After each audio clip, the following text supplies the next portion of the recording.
Army, listen up. You're about to learn the basics of survival in Rivals Hover League, so pay attention. Step 1, hop on your hover vehicle. Soar, glide, and drift your way around the arena. Hover high and strike hard. Soar and dominate everything beneath you. Step 2, boost. You want to escape danger or catch a rival. Hit that boost and zoom across the map. It's all about timing. Step 3, remember speed is key, but you can't outrun a bullet, so make your shot count. Hover, boost, shoot your way to become the MVP.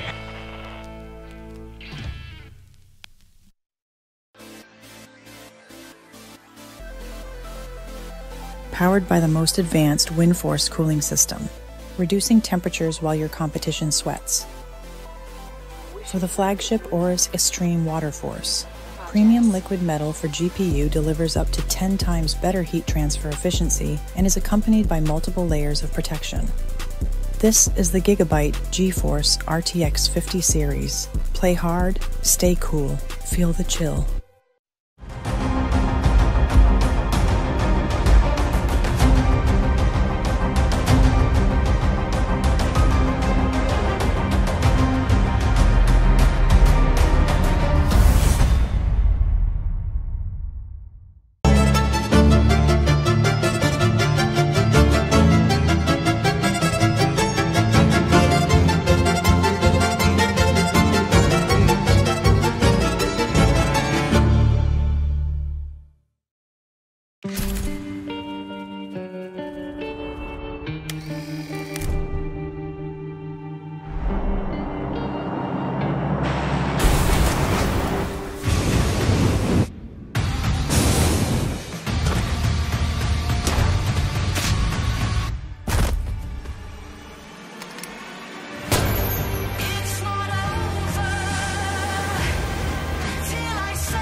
Big updates to map consistency, an expansion of the recall system, and the results of those aim punch tests. All this and more as we dive into the Update 35.1 patch report. First up, as we talked about in the 2025 roadmap, we're starting our big moves towards standardizing key gameplay elements of the Battlegrounds experience.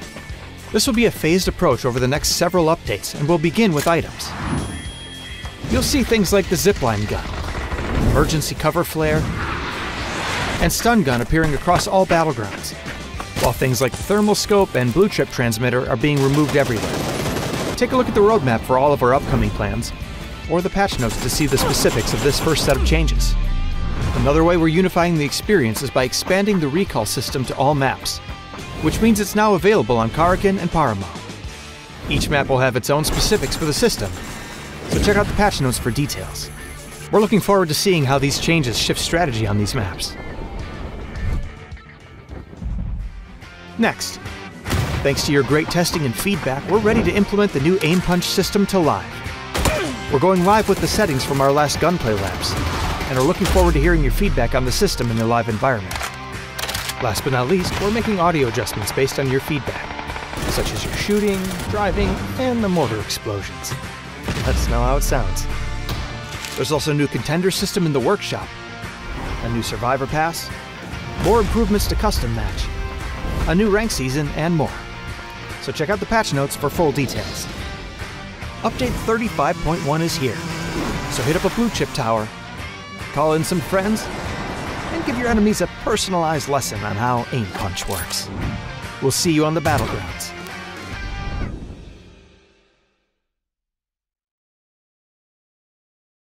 Hello PUBG Esports fans, it's that time again, time to kick off another year of global PUBG Esports. It all starts with PGS 7 and 8. Who will make a statement and take a big first step towards the year's finale, the PUBG Global Championship? 6 of our global partner teams will be returning to the PGS stage, along with 4 new global partner teams and 14 regional series qualifiers, with 3 from EMEA, Korea, Americas, APAC, and 2 from China. The PGS format remains the same this year.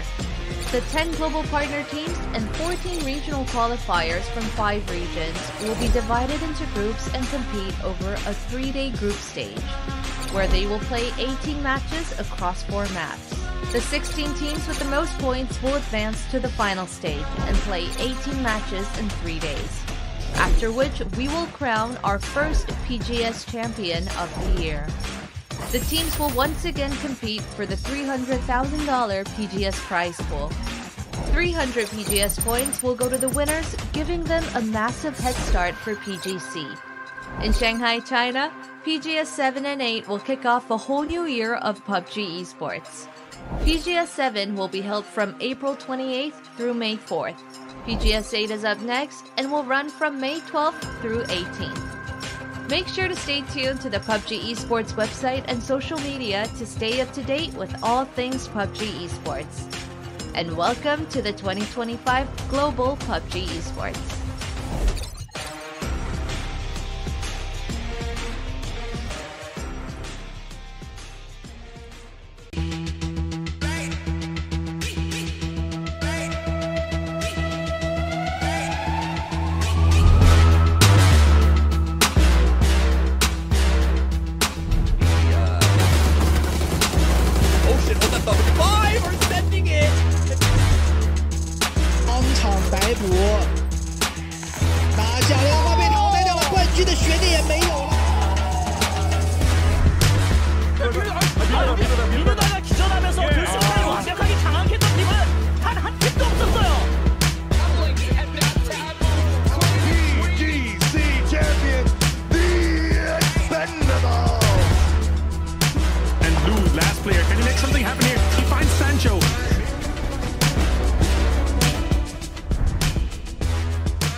바로 징크로나요. 디바이는 뭐 알 것 같습니다.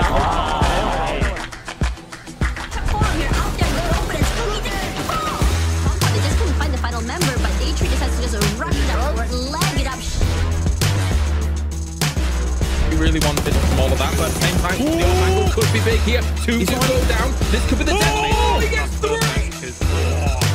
Dribble, not speed, takes one though, comes through.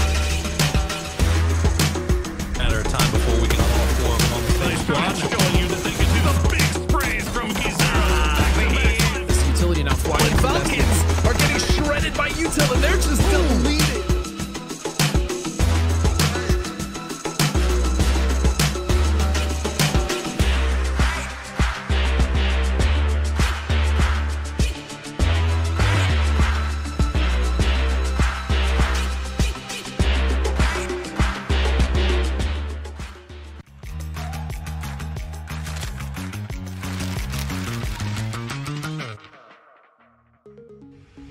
Welcome PUBG Esports fans to PGS Preview. We are here to catch you up on some of the most interesting stories from the regional series, so you will have everything you need to watch on day 1 of PGS 7, which will kick off in Shanghai, China from April 28th through May 4th, followed by PGS 8 from May 12th through 18th. We will look at some of the spicy roster changes, talk about tournament favorites, and dive into the teams making their PGS debut.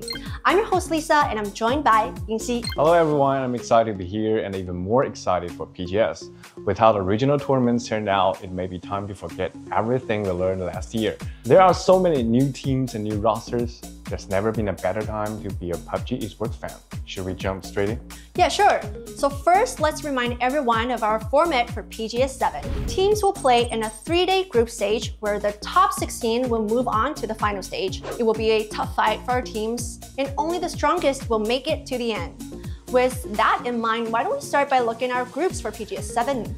In Group A, we have Team Falcons, Zero 5, Navi, BB Team, G&G, Bagopa, 4 Angry Men, and New Happy. So what are your initial thoughts on this group? This for me is probably the weakest group coming to PGS 7. We definitely expect to see new Team Falcon roster, formerly the Sonics roster, perform on global stage. They have shown us time and time again that they can contest for any trophy. Beyond Team Falcons and Navi, there are a lot of question marks on this group. Yeah, correct. I agree. And so what about Bagopa? For the viewers at home who might be newer to the PUBG scene, Bagopa was a team founded by Peel in 2022 after he left G&G the first time. Now they have returned and qualified with Peel back in Pro PUBG. While Peel won't be at PGS this time, and with 2 hard sub it in for him, do you think they can make some waves in this tournament? To see Bagopa qualify was really surprising. It's an incredible achievement to see so many players come out of retirements to make a squad and qualify all the way to PGS. I think, however, we should temper our expectations for this team. I don't think they can keep pace with the best teams in the world, but if they do it, it will be one of the most incredible stories in PUBG Esports history. We also have 2 of our GPT teams in, 4M and G&G, who have reworked their rosters. This will be a good test for them to see how those changes have worked. But the other team to keep our eye on here is T5. I was impressed through the JR's rotations in APAC, and I think they will be a real contender this year. But for the rest of this group, there are so many new rosters for teams that have underperformed at PGS. We will have to wait and see. Yes, we have so much to see in the coming season. So why don't we move on to take a look at Group B, which in my opinion is the toughest group. We have our PGC 2024 champions, the Expandable, our 3-peat PGS champions, Twisted Minds, and the ever-present threat of 7A Gamings, as well as T1, Daytrick Gaming, Furia, and newcomers Bestia and Taikula. This definitely looks like a tough group. Twisted Minds may have finished 5th at PEC, but as you said, they lifted 3 PGS trophies in a row last year, which is a record I doubt will be broken anytime soon. They always find a way to be a threat at PGS, and Example put up over 20 kills in PEC Grand Finals, so he still looks dangerous. I think they should remain on our shortlist of tournament favorites. The same goes for the Expandables. Tanvu and Chloris had combined 70 kills. I think they will prove at PGS 7 and 8 that PGC wasn't a one-time deal. I accept them to be strong. Yeah, sure. So how about 17 Gaming? They have a roster change for the first time in the PGS era. Suzhou has moved to Tyloo, and 7-7 has joined 17 Gaming in the wake of Tianba's breakup. How do you think this change will affect the team on the global stage? 17 Gaming has been one of the most consistent performers on the global stage with their previous roster. But we know this is a team that wants to win, and second place just won't cut it when we want to lift another trophy. 7-7 was a great supportive player on Tianba, and the early results have been promising. 17 Gaming has had a more defined identity working around Xiaowu as the anchor.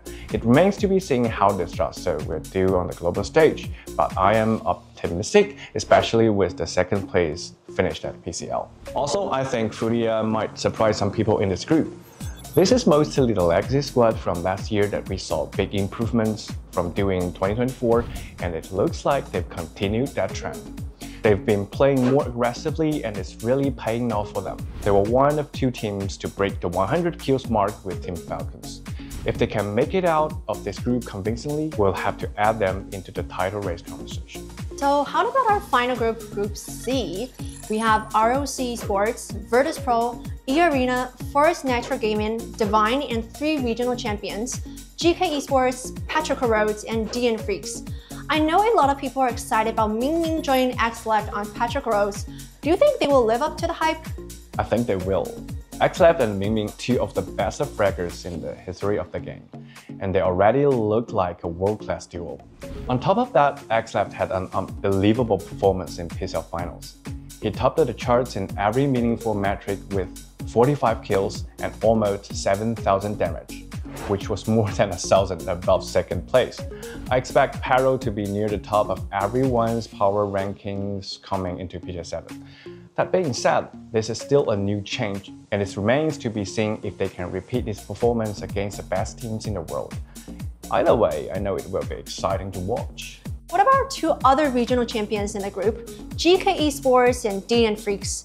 DNF finished the PWS finals with 4 chicken dinners and 2 second places in a 12-match grand finals, beating second place finishers T1 by a margin of 74 points. Meanwhile, GK Esports shocked PEC, claiming the title with an entirely new roster. How do you think this will change the group dynamic? GK Esports has a very interesting story already. You have Diffix, formerly of Navi, Quizzy, formerly of VP, and Spyro, formerly of BB Team and Twist Minds. These are a lot of very good players who just haven't found the right home. These players alone have a combined 8 PGS appearances. On paper, this is a team that looks like it could compete in PEC, but for them to go and win in their first event together was a real surprise. Spyro seems like he might be back to his PGS2 form, and Diffix looks like a new player on this roster with 6.8 thousand damage dealt in the finals. I can't remember the last time I was excited to see a roster make their global debut, and I think they have the chance to shake up the power balance among the top teams. On the other hand, we have the Freaks. DN Freaks are far and away the best team from PWS coming into PGS 7 and 8 in my mind. They won the finals by 74 points, which is absolutely insane. Salute looked unstoppable in PWS with 39 kills in the 12-game finals. He was smurfing in the pro lobby with some of the biggest names in PUBG Esports history. I think their performance regionally definitely makes them one of the big tournament favorites. So now that we have had a quick look at our 3 groups, and speaking of tournament favorites, why don't we just take a minute to talk about the teams you think will be in the running for the PGS trophy on the final day? It seems like Twist Minds has some magic at PGS. Maybe it's the short-form tournaments that suit them. Either way, I have high hopes for them, but I predict 2 months ago that Peril would win PCL, and I'm sticking with them for PGS. How about you? Which teams do you have your eye on? Peril definitely delivered an impressive performance regionally.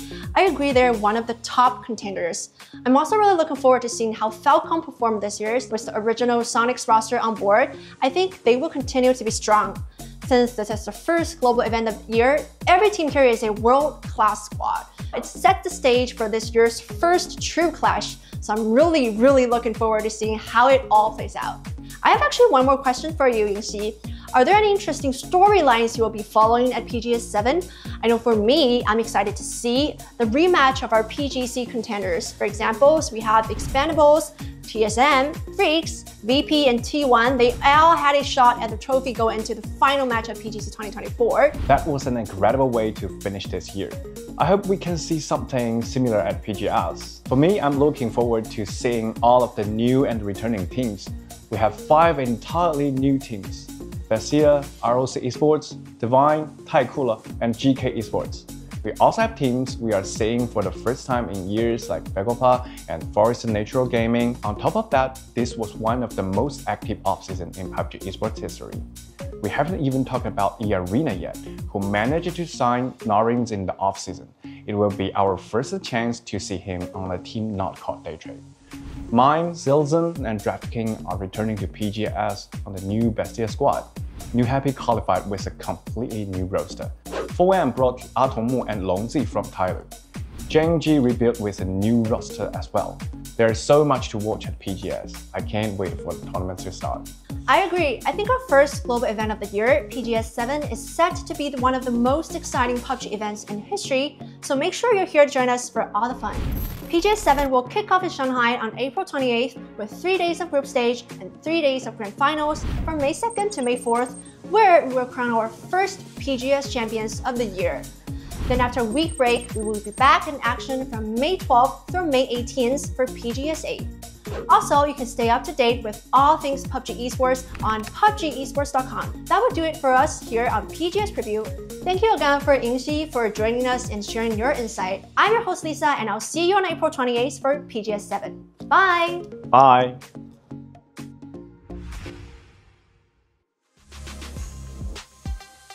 A warm welcome, ladies and gentlemen, and welcome to the pre-show show here, where we are going to talk about everything that is going to be going on over the next couple of days, but primarily, I suppose, what's happening on day one. My name's Kalaris. I've got Toffee's here with me to start things off for PGS 7. How you doing, man? You good? I'm great. I'm excited to kick this off. It has been far too long since we saw top-tier international play. Yeah, it's going to be a good time here to start things off for 2025. And before we really dive into everything that's going to be going on here for PGS 7, we're going to do a kind of little bit of a pre-talk about our pretenders versus contenders coming up here, because we've got a lot of exciting teams to talk about, and the dynamics across the globe have changed quite significantly coming into 2025. I think if anybody here has watched regionals, it was a wild regional run to get here, with some new teams kind of shocking us and a lot of teams letting us down. So I think that's why this segment's going to be good, because we got to figure out who's really got that muster.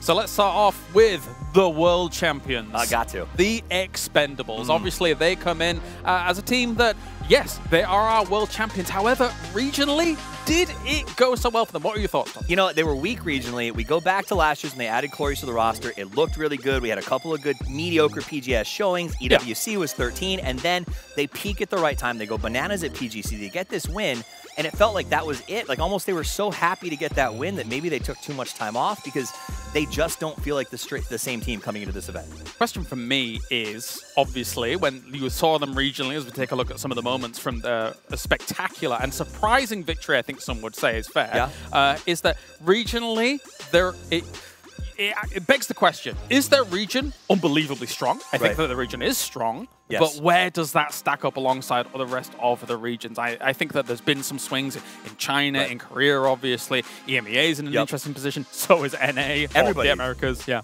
whole world is upset right now. But these guys, I mean, the fact of the matter is they ended in 6th place in their region with 157 when the top team had 208. That does not bode well, but maybe it's just warming up. We'll see what happens today. But for me, they're a pretender. All right. Well, let's move on to our 3 times PGS champions in Twisted Minds. I mean, when you're putting them in a category, I don't think anybody is going to be putting them in pretender. Absolutely not. I mean, these guys are Pete, repeat, 3-peat. We're looking for a 4-peat as they come out here as the dominant PGS team. That said, I watched the podcast Kovo hosted. It was actually pretty good with him and Shrimsy. And Batu said we had a lot of they had some trouble getting themselves motivated for the regionals, right? And so if that's true and they're motivated for this, I expect them to come out guns blazing. It did sound like you were surprised, but no, it was a good show. I like his podcast. It was good. No, you're right. I mean, looking at how things stand for them, I think when obviously very intimate with EMEA and kind of covering PEC and how things stand there, this is, in my mind, the slowest we have seen Twisted Minds start a year, hands down. However, it is undeniable that their focus is on the internationals, and even more so on the World Championship. We keep quoting it. Batulins is the guy that says, I don't want to win just 1 PGC, I want to win 2 to prove that we can be that consistent. They are the most consistent team in all of PUBG Esports history. But they're also a team that has been consistently on the grind for so long. So having them take a couple of months off after PGC is understandable, and having a bit of a ramp-up time makes sense. It's not a team that I write off until they completely lose, and I think these guys definitely contenders. And if you've got example on your fantasy team, you know you're getting at least the damage points. So I got them. How can you not? Absolutely, absolutely. Let's move on.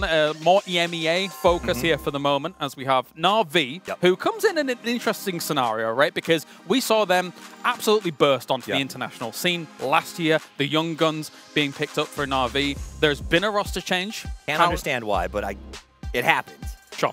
But that was it. They were the young guns, right? This Diffx Hakatori team was so good. They've made that change out. Diffx left. Sade comes in.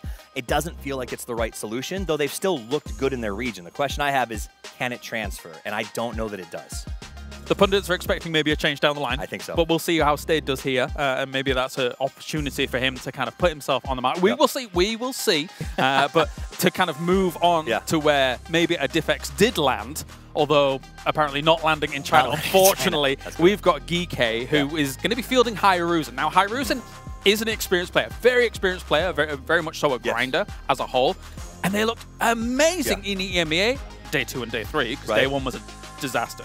It was. But again, this is a Diffx story. I mean, as much as it's cool to have a coach, this is why it's good to have a coach who knows how to play, right? Because Diffx can't come. Hyruzen knows the system. He's ready to jump in. But it's the difference making. Look, you watch the kill feeds over and over again, and it's just always about Diffx. And I don't know if they can pull it off without him. It will be difficult. It will be difficult. I think a lot of people had their eyes on GK to try and make big waves happen internationally, considering it's not just in inverted commas, a new organization, a brand new team. All of these guys have storied history when it comes to PUBG esports to be able, even on international levels as well. So there is definitely an opportunity. Without Diffix, it might be difficult. They were contenders when I landed here. Once I heard the news, I got to go pretender again. I'm sorry. Right. Okay, fair. I understand it. I can understand it. All right, let's talk about South America in its entirety as we talk about... Oh, sorry, Falcons. Oh, I see what you did there. My apologies, my apologies. Well, because if you go to the Americas qualifier, this is the only North American team that's made that transition. South America looked so good. Yeah. Falcons did manage to use that little GPT label to get themselves here. But in that same podcast, Shrimzy sort of alluded to the same thing, right? A couple of their players went and got engaged during the break. They took some time off, and maybe regionals was a ramp up for them. No matter what, for both of those teams, Twisted Minds and Falcons, they need to have a good day one. That, I think, is my biggest takeaway. I think one thing for me when it comes to Falcons is they're big money players, right? When it's a lot of money on the line, you're thinking times in Riyadh. They're able to step up and get it done. And now that they're on Falcons, arguably the EWC champions, best team in the world. Best team in the world. Then they have a decent opportunity always. Would you put them in the contenders, Mark? I would 100% put them in contenders. I think that they took some time off. They needed a little bit of ramp up. I know that they have been playing leading up to this event, so I would not. They're on my fantasy team. I think the Falcons are going to have a decent showing here. All right, let's talk about the two teams that are the elephants in the room. Because these two teams are scary. Anybody who's paying attention to all of the scene as a whole when it comes to PCL and PWS. We start off in PCL and we talk about Apr-4 Road because this team dominated what PCL was. Obviously, we've always known that Apr-4 Road in the past has been able to do well in PCL, but now Ming Ming's on the side. Yeah, I mean, that Ming Ming ad and the fact that this team has so much history, so much skill, and absolutely dominated their region. My question for you when it comes to this pretender-contender is they were super aggressive in their region. They were crashing houses. They gave no cares about any other team. Will they use that same strategy here, or will they change it up and play a more international style? I think they have to. I think they have to. Yeah, the lobby... There's no bones about it. It's a higher level than just PCL alone. I think that PCL at the moment is quite top-heavy in a lot of the power that does exist there. And a guy like Ixleft is a smart guy. He knew that, right? Get Ming Ming on side, and then suddenly you become a hyper team here as Apr-4 Road, and the sky's the limit for PCL. From my money, because they're playing on home soil, if they don't win one of these PGSs, I personally think that's a bit of a disaster. I think so.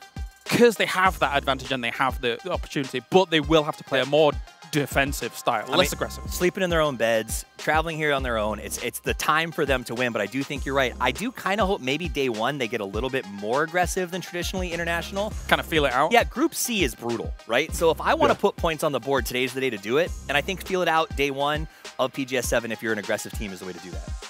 Let's talk about the scary one for me. My South Korean overlords as I bow down to them. I'm very used to South Koreans winning video games, and we have got DN Freaks. This team, I said it at the beginning of the PWS finals. I said to the boys, how far will they be able to be ahead of second place? Will it be 60 points? That was my kind of ballpark estimate, and they just smashed that as well. They look terrifying. They look absolutely terrifying. And the problem with this team is that all of them are fragging right now. Even their IGL Human has been on this sort of like upward trajectory over the last year or two. The best PUBG of his career so far. Absolutely. And they're on that peak right now. And you put Heaven and Salute alongside of that, and that is just the real deal. These guys, I think, are going that distance. They seem very, very strong. And again, a travesty if they don't end up probably taking one of these two PGSs. Maybe. I mean, for PGS 7, I came in thinking, it's kind of interesting, right? Because you look at PCL and you look at PWS and you think to yourself, okay, these two teams donked their lobbies. However, where does it all stack up? Because some of them are floundering as regions at the moment, like Korea, for example. I think it's no secret that people see either a division in some of the talent beyond just DN Freaks across some of the other teams. And then T1 didn't look as good as they should do in their region as well. So it's going to be interesting to see how they stack up internationally. It was like they did this really cool thing where they built some super teams, and then Donowa won, and then all of a sudden everybody split off and made their own like mini teams again. Yeah. So that's where it's been a little bit, I'm not sure where Korea is going as a region. I think this is going to be a sort of learning year. Donowa had the Dragon Balls, they made a wish, and then all of those Dragon Balls just suddenly scattered everywhere, and nobody could find them anymore. I don't get the reference. They all scatter, all right? Cool. I've seen Dragon Ball once or twice. I don't know much more. There's a dragon, the Shenron. We're in China. We're here for the dragons to see who's going to be able to win PGS 7, and they could be one of them. I do 100% think they're one of them. I do think there's a little bit more of a on Apr-4 coming out in the very beginning, because I think you nailed it. Home field advantage, confidence coming out of playing right here, basically, right? Like, this is as home field as you can possibly get. I think it's a big deal. Before we go to, I do want to pick your brain briefly, because Brazil, the South Americas, looked fantastic in your region. They looked incredible. So here's my take on these guys, especially El Proyecto. You know, that used to be called Luna. They added Gizera to the team. They look very strong right now. I also think they came out with nothing to lose. While the other teams slept a little bit during the break after PGC, I think our South American team started to grind right away, and they look like it. They look like they're playing a different kind of PUBG and understand speed and aggression a little bit more than they used to. Definitely took advantage of the, well, I mean, Falcons even into game 16 of your finals was tied a three-way tie at the very top. So that was kind of close. Obviously, we're missing a Team Liquid here. The previous TSM, who was looking so consistent last year. They were basically the twisted minds of your region last year. They really were. I mean, this was, in my opinion, to be Team Liquid's kind of year. And they missed this qualifier by 2 spots, but it's not, it's A, their fault, but B, it's also because South America surprised everyone. I think they went a little bit like, oh, it's not going to be that big a deal based on our previous experience. They weren't prepared for how hard SA's been training. Do you think they can make waves here? Liquid? South America. I agree. I think that we are going to see some action right out of the gate. I think that those guys are going to make some waves. I don't know if we're going to see them finish in the top 3 or 4 right out of the gate, but I think they're going to shake things up. They play aggressive. They make some interesting rotations, and I think they're going to catch some of our big dogs off guard. Well, this has been good. I'm glad we got an opportunity to talk a little bit more in depth as to who we think might be doing well here for PGS 7. That does it. Let's get this show started as PGS 7 will begin here live from Shanghai, China. Stay tuned.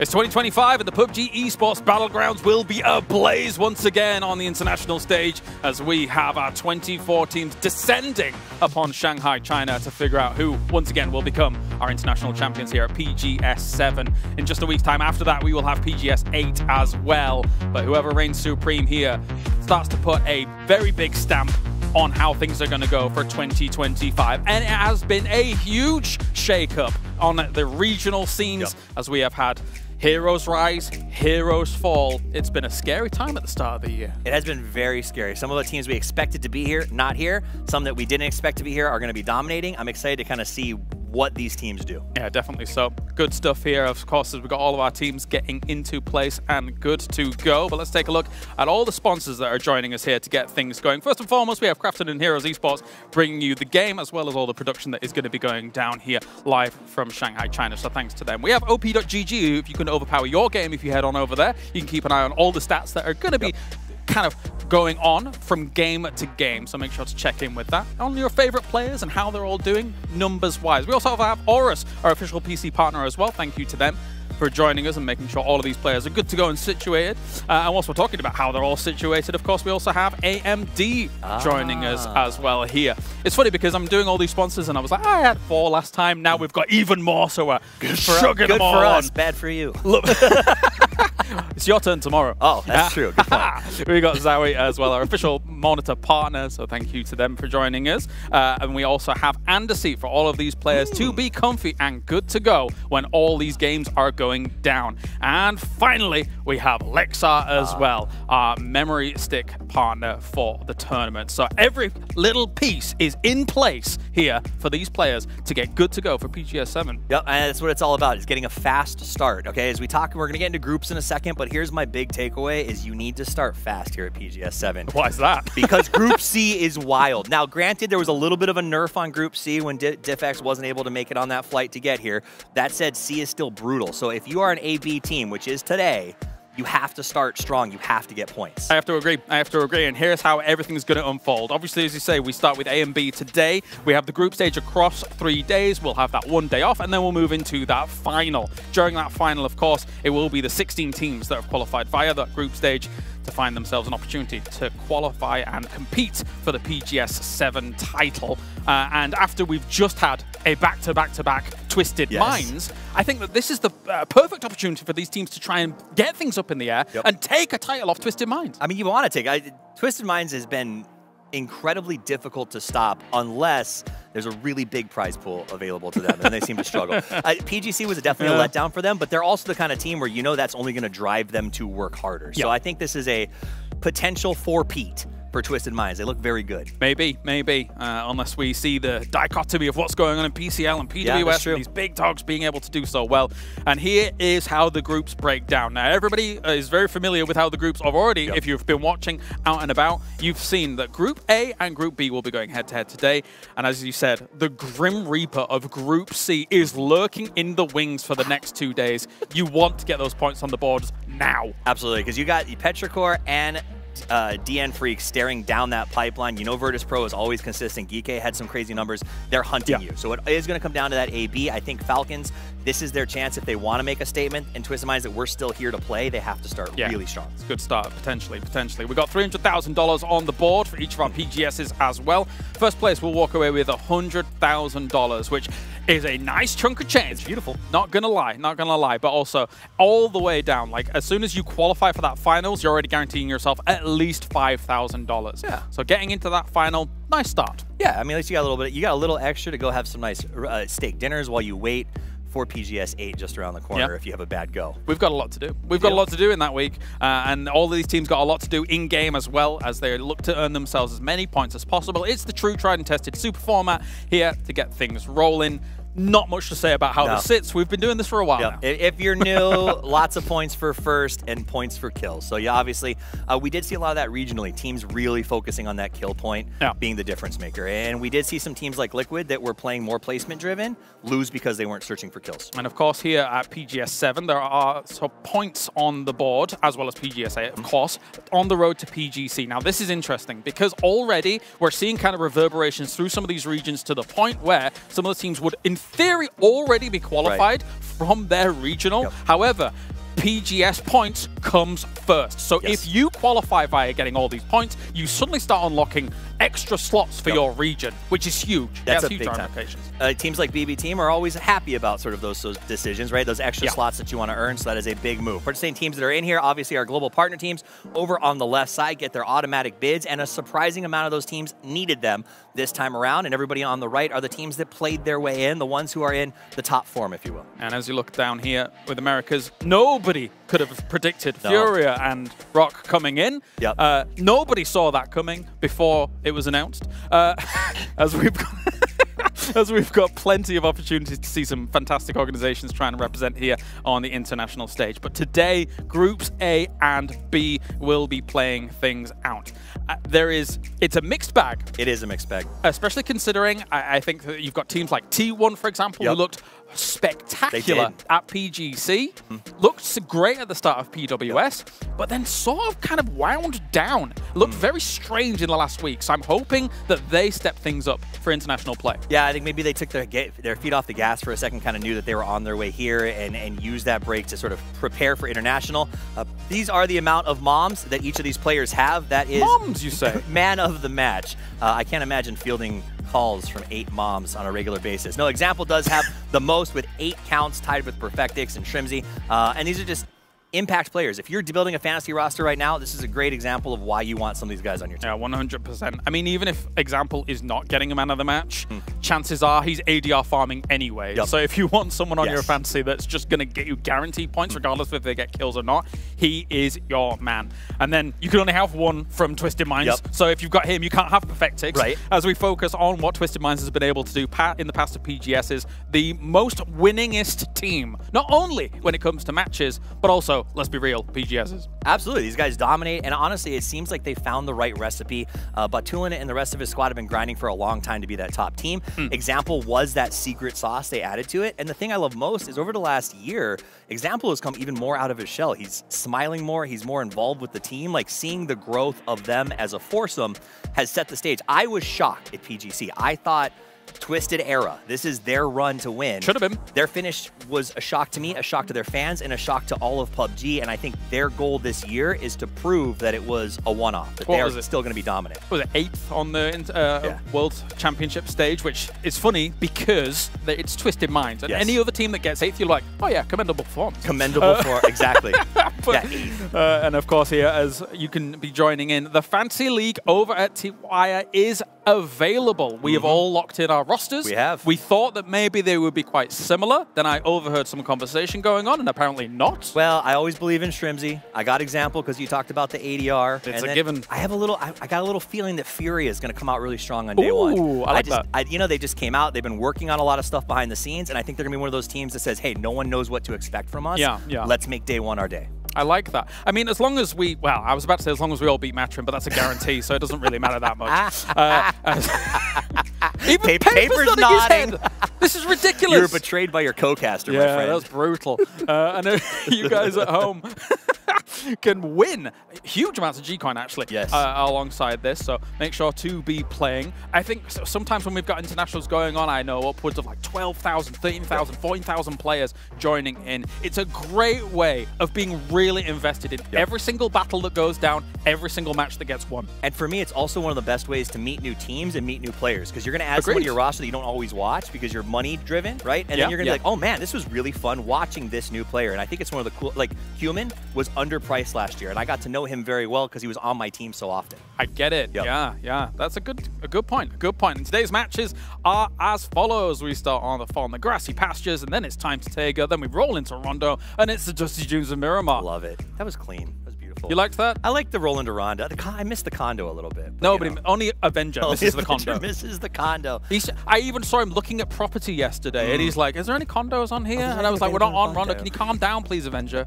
Crazy boy. Crazy. It is. I love that we're starting in the grassy pastures. The players know it. They're comfortable there. It also means we're gonna have to play pretty aggressive.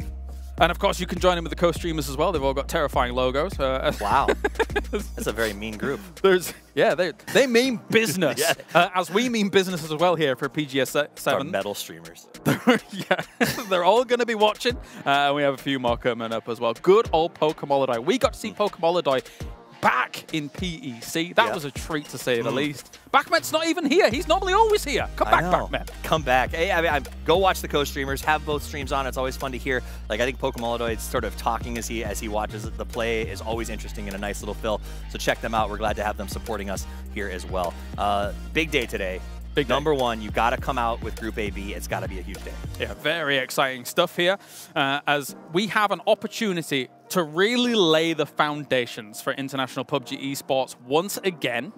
And this might be the most unpredictable it has been for me on international soil for a while. I mean, yes, because we've talked about the top, the pretenders, the contenders, but there's also a lot of wildcard teams down there on the bottom, right? We got Forest, we got a couple of other teams that are kind of, wow, you guys really snuck into this one, right? And I mean, Rock will be interesting for me. They slipped in 2 points over Liquid.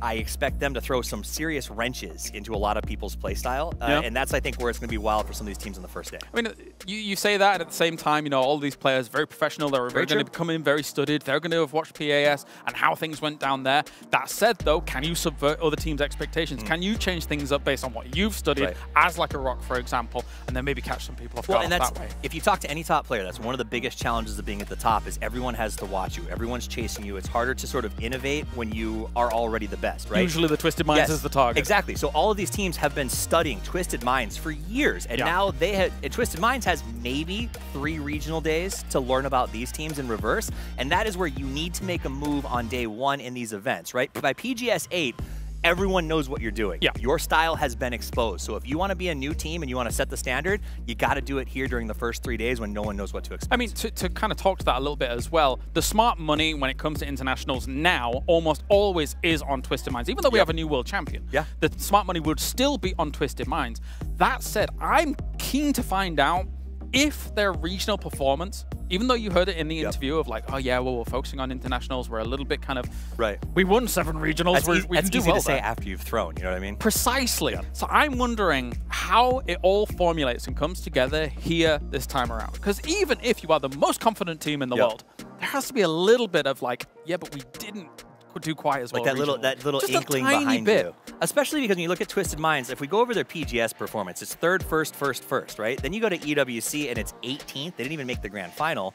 PGC 8th. So there is that stressor behind them of saying, okay, we're good at PGSs, but where are we when it comes to the big show? We need to start setting that this is our era. I hope that voice doesn't affect that. I try, as an EMEA representative, I try not to think about the PWC situation and Tycon. That's basically why it didn't occur. Damn you, Tycon. But All Games Global isn't here, so that's fine. Hey, listen, from my side, I got to watch Sonics miss the PGC Grand Finals as well. So we're all kind of been in that boat recently. It's been a weird... Last year was a tough year for our top teams to stay consistent because there were so many crazy upstarts in big plays. Yeah, so... coming into groups A and B, are there any particular wild cards that you think might make a shake-up today, or are you looking at those big names to try and come out strong here today and figure it out? Yeah, I'm definitely watching the mainstays. I want to see what Falcons and Twisted Minds do when they sort of have their feet under them and are, have maybe the easier lobby to make some movement on. I think teams like Furia is one of my wild cards. They're a team that not a lot of people are expecting. So that's kind of my 3 to watch. I'm Falcons, I'm Twisted Minds, and I really need to see, is Furia going to make a big push or not? And if they show up here on day 1, they could actually be a contender in this event. Oh, I love having these conversations. Right? It doesn't even feel like working because you get to see and we get to set the foundation for what can occur here today. It's an exciting time, and the group stage is now up on us. We are going to have ourselves, all of these teams, battling for as many points as possible to try and qualify into that grand final here for PGS 7. Ladies and gentlemen, let the battle begin here from Shanghai, China.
Welcome PUBG fans, I'm your host Lisa and welcome back to Shanghai, China. We are mere minutes away from kicking off the 2025 PUBG Global Esports season here, and with $300,000 on the line, all the teams are ready to bring their A game. Every region has brought their best, from familiar faces with new names like DN Freaks and Team Falcons to tried and true teams like the Expandable, Twisted Mind, and Patrico Road.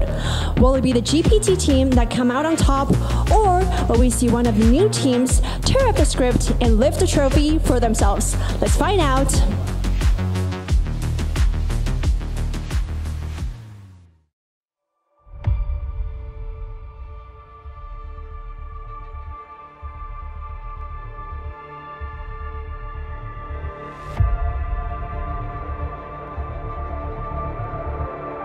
Flip it naked down. Here come the grenades. They're huge. Xiaobei gets one. Here comes some more. Third Eye is down to their last.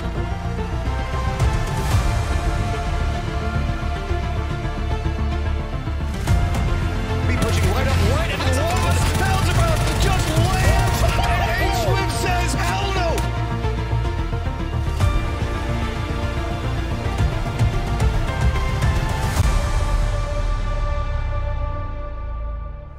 It's one bullet, and Himas would be able to win this game now. Swaps on over to the MK Peaks on board. King gonna give it away!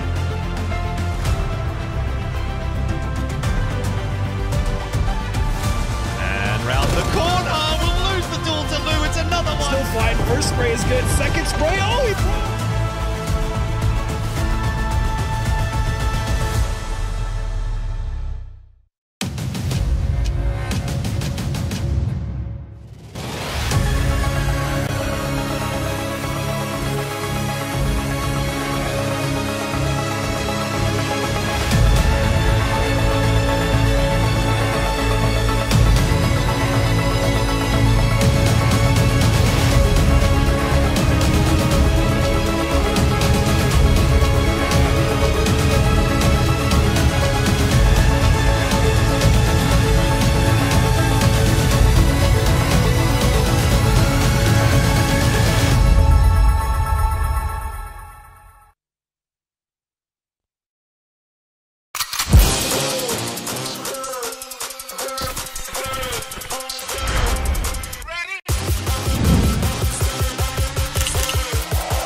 Welcome to the stage, the Expendables.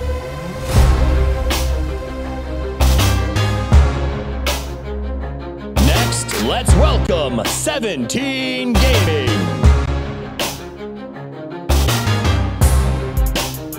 It's Na'Vi.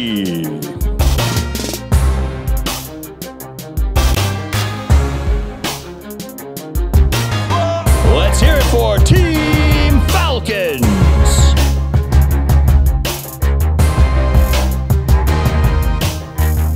It's Big Opa.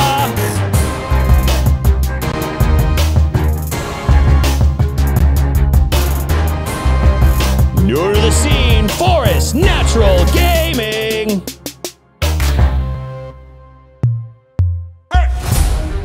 Next up, 4 AM.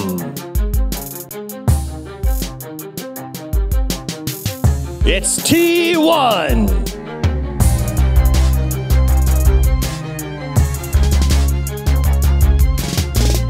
Here's E Arena.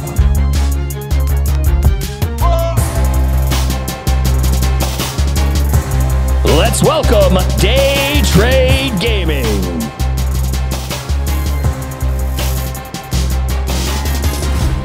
Next, we have Gen G.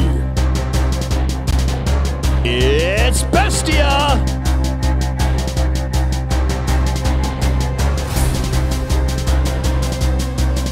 Let's hear it for New Happy. Next up, it's Divine.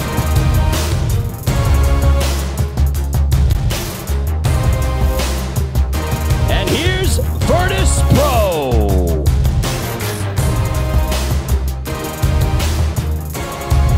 It's Ty Kool-Aid.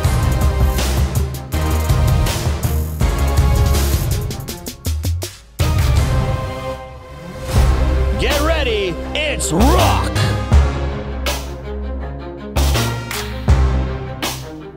Here's BB Team.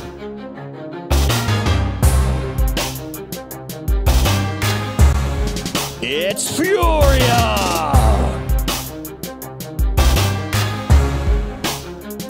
Next up is Therathon 5.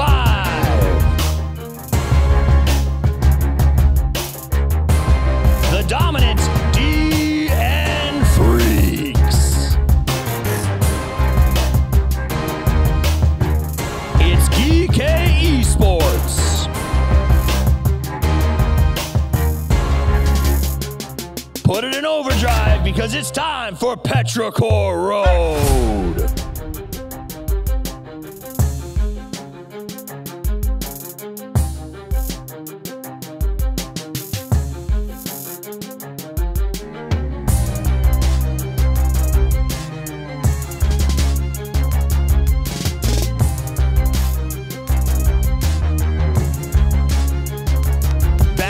Back to back, let's hear it for Twisted Minds.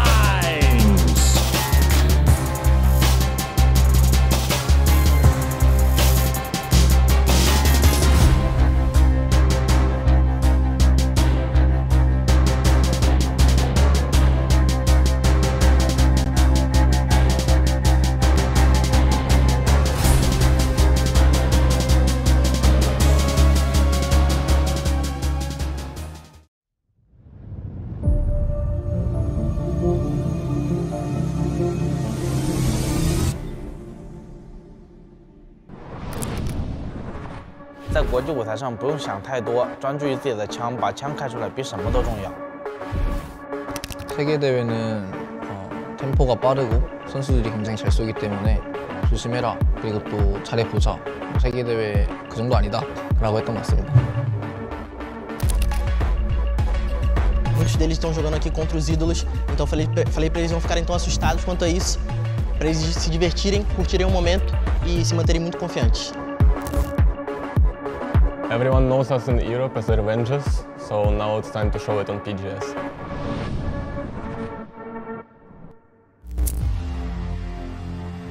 我不觉得我们一直拿第二是一种诅咒，而是实力的象征。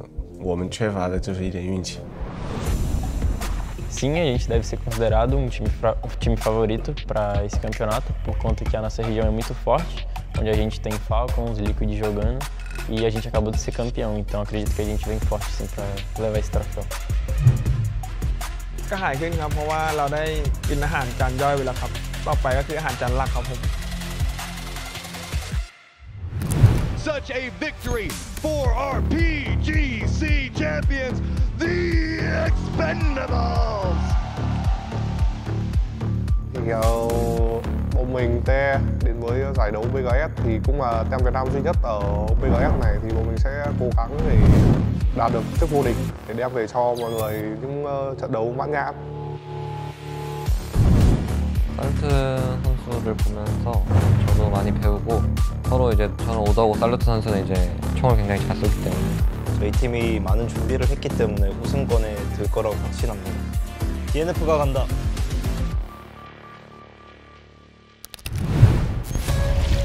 因为我们这个阵容也是第一次来到国际赛嘛，很多人也在质疑我们国际赛的实力，我们也会用枪来证明自己。希望你们遇到我们不要害怕。感觉我们比赛应该也挺好看的，就我们的打法来说，大家应该还是会蛮喜欢的。兄弟们等着看我们表演就行了。 PUBG is a team game, and experience leads to team chemistry. So the top teams being rock solid is just, I think, a symptom of team chemistry being one of the most important factors in gameplay. You could have players like Himas or Example pop off, but if you don't have all four of you performing, then you're not going to win the tournament. У нас сейчас очень высокое доверие в команде на каждый гол. Мы верим друг другу. Я считаю, что тиммейты все по-настоящему уникальны. У всех какая-то своя особенность имеется. I know that every single team is 100% prepared for us, and I know for sure that it's going to be 100% sweeter when we're going to win. Тик-так, чуваки, вы скоро будете уничтожены.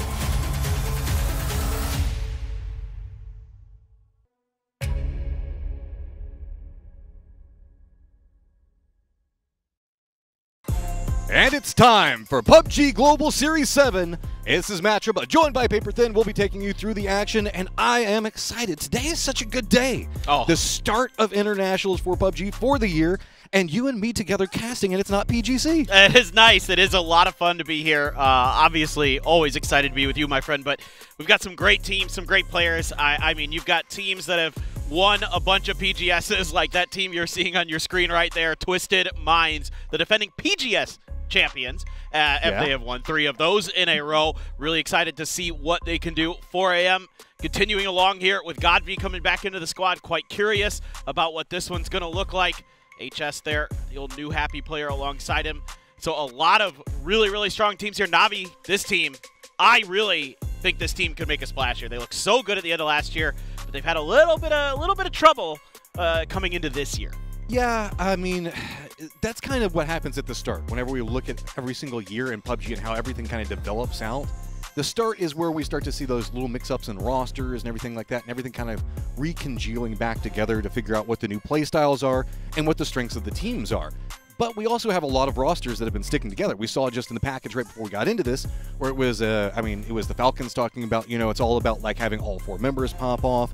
We had Twisted specifically talking about synergies. I feel like that's where a lot of our focus for this year, for specifically teams that have been around for so long, is finally finding that last little crack, taking care of it, and then suddenly making sure that you can find your successes. Because I have to worry for like Twisted, because there's a lot of pressure on them, specifically after PGC and their performance in the PCSs. No doubt. I mean, I think that's a team everybody's going to be thinking about. Yeah. It felt like it was just going to be all of 2024 was going to be their year. They were going to win everything except for the first PGS, and then it was just over. But, you know, EWC was a struggle for them, and then PGC, yeah, they didn't place where they wanted to. They were very disappointed with that. They were very vocal about it, and I think for Twisted, they want to come into this year, start strong, continue to show that they are the team to beat. They are a force to be reckoned with. Well, I mean, Kalaris and Toffees were talking about it, and this is a really interesting series that we're going to be looking at, because we do have a lot of like up-and-comers that have kind of showed up, found some big performances in that. I mean, a lot of the tried and true teams that have been around for a while, now they've got to sit back and watch what's going on in the series, but it is time. Looks like we're going to get game number 1 underway in just 1 second. No more questions, no more theory crafting. It's time. Let's go ahead and take off. Very, very excited to get the event underway. PGS kicks off, and it is going to be a good one. Groups A and B here at PGS 7, and happy 8th anniversary, PUBG. Very excited about all the great stuff we've got going on in game. A lot of great decals and decorations and skins and everything you could ever want. You got to mention the skins. Yeah, right? I do. Always. I like the skins. I'm not going to lie. I have some. So. I am a sucker. Every single time I see one, I'm always going to find nice new fun one. All right, so playing path, kind of northern, but not enough that it's going to cause anything for a big issue. Maybe a couple of our melee teams that might have to do some secondary compromises, but I don't think that there should be any problems in this draw. Yeah, I mean, the only thing is, you know, with T1, there has been some history with 4 AM going back to PGC. Thinking about, you know, those 2 teams kind of scuffling for some control of the territory near Yasnaya. Is that going to be something that continues in this event? You know, that became personal, it felt like, but okay, there is a challenge for the central location. 17 Na'Vi lined up against each other. Pachinki in sights. How many times have we seen 17 have to defend this position? They're going to go ahead and get dropped directly into it.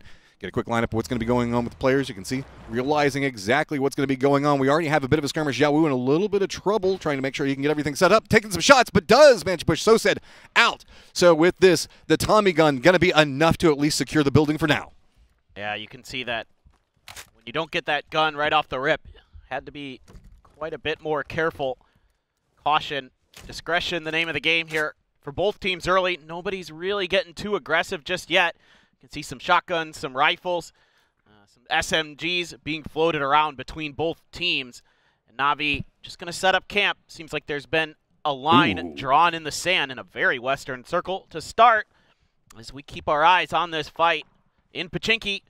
Will there be much more that comes out of this, or is this just going to be kind of a stalemate for some time? I mean, Sosed's got himself some toys to play with right now, and everybody else, it looks like, on the opposing side of this is kind of working with lower economy. Shotguns already in hand to kind of counterbalance out that. But yeah, like you were talking about, SMGs, predominantly on the side for 17 right now, but 7-7's getting himself in a good spot. Information footsteps from Zhao Wu's probably going to be fed over to the rest of the members for 17, so looks like they're trying to line up, set up some defense, couple of bullets going between them, but no firm committals right now. It's, oh my God, look at this, like 45 ammo for 7-7. Yeah, it's, you know, it's the AK though. That's the good news. So if you can find that headshot, things are going to look Best pretty SMG good. in the game? Yeah, best SMG. It is an amazing gun in the early game fights, for sure, as they're watching for that flank. Like, it seems like they have a pretty good read on how Na'Vi wanted to do this. They lost maybe a little bit of control of that space, and they're sending out a counter flank of Lil Ghost themselves to the northern side. Let's see how the flank can. A couple of shots now starting to come out. Zhao Bei is going to be trying to defend in. Does manage to keep Hakitori at range. So it looks like he's trying to dance around, get a bit more high ground vision on what's going to be happening off of it. Hakitori still playing away. Lil Ghost still looks like he's trying to get this flank off, so he's going to start creeping on to an angle. I don't know if anybody's going to be able to spot him out from Na'Vi just quite yet, so really it's just trying to hold different positions. Stayed kind of looking around right now, and you can see it's all still information gathering, trying to see if they can source all of the bullets, trying to see if any movement's going to be happening just quite yet. But I am very caught up in the 1v1 lined up on the flanks. Up into the north, couple of shots. It's going to be Ferris that gets better of Lil Ghost. That's huge for Na'Vi. That's going to open up a lot more of this city for their control. It's going to make it harder for 17 to track exactly where they're going, but no doubt that 17, a team that is one of the best in the business at fighting for these drop spots. So just because they've lost one player doesn't mean that they are out of it by any stretch of the imagination, and that's going to be the first kill of PGS going over to Na'Vi. Just keeping my eye on the map a little bit. One team I was kind of curious about was Bestia here today, talking to Mime a little bit earlier about his experience joining that team, and he was really keen on trying to get them ahead of the curve in these lobbies to try to be aggressive in the early parts of the game. But for now, just a foldable shield setup to try and protect this angle. It seems like 17 now is just somewhat content to hold the line, except for 7-7, trying to see if he can find a way to hit the other side of Na'Vi. But Na'Vi, the way they've fanned out, it's going to be kind of tough. I mean, with 17 being down a member now, they're definitely going to be forced in the more defensive position. But we've seen 17. They will make a commitment in staying in this the whole time. We also do see that Vinny is going to get taken out. Thandal's going to go ahead and find him. So a bit of a hard start for Bestia on that one. I think that was a bit of a rotation skirmish, so we'll have to see what's going on with that one. But this is a very weird fight because we know that 17 will fight for Pachinki to the death. They will hold this forever. But we also have the circle that is so Western set that half of Pachinki is still inside the circle. A couple of shots now as it's starting to connect up the shield, but Zhao Bei on the side. Soset's going to go down. Zhao Bei also going to find Stave. That's two big knocks there for Zhao Bei. Able to swap over. And now Zhao Wu knows there's a player out there. He can hear what's going on, knows that they're going to be thinking about the reses, and they're just shutting it down. Zhao Bei is having a heck of a start for BGS. Oh, and that's a ton of damage up on top, so troubles now abounding for Na'Vi. They're going to get taken down. 17 Gaming maintains Pachinki. It is their home, and they will continue to fight for it. All four of the kills going to Zhao Bei with that MP5 and a shotgun. Oh, yeah, they were popping off behind us. You'll love to see it. And these guys maintain their control of this pivotal drop spot here on Erangel. And, I mean, to Na'Vi's credit, they've also been aggressive about trying to contest drop spot at Globals. We saw it last year. It's continuing into this year, so really curious about Na'Vi's future plans. Quick updates on what's going to be happening inside the circle. Quarry is where a lot of our teams have made their rotation into. You can see Genji that we're following right now. Bestia just to the northern part of Quarry. They're going to have New Happy just to the east of them. Day Trade's just going to be to the north of that, split across a couple of the buildings in that positional. So further out to the east, kind of coming in on the Rabbit Dip itself, we're going to have 4 Angry Men as well as the Expendables. Yeah, it's a pretty wide wrap there for Genji. A bit of a new look for Genji coming in with Barpo moving over to Divine. So it's going to be kind of that player that they took a gamble on to be their star player after he performed so well in 2023 in the PWS. Didn't quite work out the way that Genji wanted, so they made some changes. 4 AM. Setting up, just kind of chilling on the, well, what has kind of become the edge of this circle for these teams. I mean, there's teams who are outside of the current circle, but in the current one, they're holding the ridge line, and there's nobody within a couple kilometers to their east. So for now, for 4 AM, it's all about watching your backs, making sure that any of these teams that are going to be rotating in are going to be under your control. Speaking of rotations, just south of Pachinki, we've got, it is going to be Furia, Falcons, and BB. That's where we saw the Falcons get the kill on one of the BB members just one moment ago. So, I mean, I think there should be enough space that they're fine. Meanwhile, over here on Everest, he could take the PO out of Big Opa. Yeah, nope. You can't take can't take his strategies out of him. I mean, we also did see, I think it was Fluky that was over here just a moment ago trying to do some scouting as well. He's going to retreat away. This is a pretty strong spot in the circle, even though it is so far north, and especially given the amount of breathing room. There's not a lot of squads. It's just down to Gatka itself, like Gatka proper, and so a lot of space to play around. You can see kind of the ideas that PO is going to bring to this team and that they're carrying over. He likes, I mean, a lot of times it's him going up here by himself at first and then bringing people over. Not sure. We didn't get to see exactly how they rotated up there, but that's neither here nor there because they're doing the similar thing where they're just watching all that flat terrain out to their south. Got ourselves H-Win leading the way for Falcons, the birthday boy himself. Hey, happy birthday. Yeah, if you kind of noticed whenever they were scanning the crowd, or scanning players earlier, I think that they've got a crown that they're making him wear at different times today. They should. Yeah. Yeah, we got to embarrass the heck out of him. I hope he doesn't embarrass himself in game, but, you know, outside of the game. Oh, look at that peek around. This is nasty, dude. I mean, dude, if you got to make the best of what you can with shotguns and SMGs, a close-range fight in an alleyway is going to be the way to do it. Yeah, and that hip fire, so potent with SMGs at close range now. Putting it to good use as Xiaobei. Just phenomenal stuff. I mean, he continues to be such an impact player. Obviously, 17 won the first PGS. Feels like forever ago now, even though it's only 2 years ago. But he is tremendous, especially here in his home territory, right? This is China. And respect. I mean, 17 Gaming, they have had to contend with so many different teams in Pachinki. And they stick to their guns, they stick to their firefighting, and they get it every single time. There is an emergency pickup, as you can see, coming in from BB Team. This is due to kind of the log jam that was happening right on the edge of the zone wall itself. They just opted into playing it a bit safer. See if they end up taking it. The helicopter should be there in just one moment. Yeah, it's tough to get a good read on how the lobby is going to play. I mean, this is something we talk about coming into every international event for PUBG. You know, what are your opponents going to do? Who are you going to anticipate that's going to change maybe their rotation timings or strategies? T1 also coming in very, very late out of Yasnaya. So Bagopot going to be tracking this and putting some shots into their vehicles, seeing if maybe they can get a little bit of tire or body damage. Well, kind of what you're talking about the start of the year and what's going on with the lobby. This is a bit more of an unruly lobby as well. It's not going to be as formulaic. We've got a lot of like new faces that we're going to be looking at as far as teams and play styles. So with this, it's going to kind of throw some wrenches into this tried and true methodology of what we look at going on with the meta. We might be looking at an entirely new development in how we're going to be seeing PUBG play out, depending on how this all goes down. Yeah, absolutely. I mean, every event, it's so hard to read because everybody's going to be trying to outguess each other, right? They're going to try to find those moments where they can catch you in a rotation trap that you normally don't get caught up in your own region, or you're going to try to get ahead of the other teams with some timings. I've also got my eyes on the Expendables. They've got a lot of pressure in on themselves. We're talking about Twisted Minds and the getting so close with PGC. The Expendables have a lot to prove in this one. Absolutely. As they have to come out and they have to showcase that they deserved it all. A couple bullets come out from Delwa trying to prove it, and that is going to be Tanvu that gets down onto Type.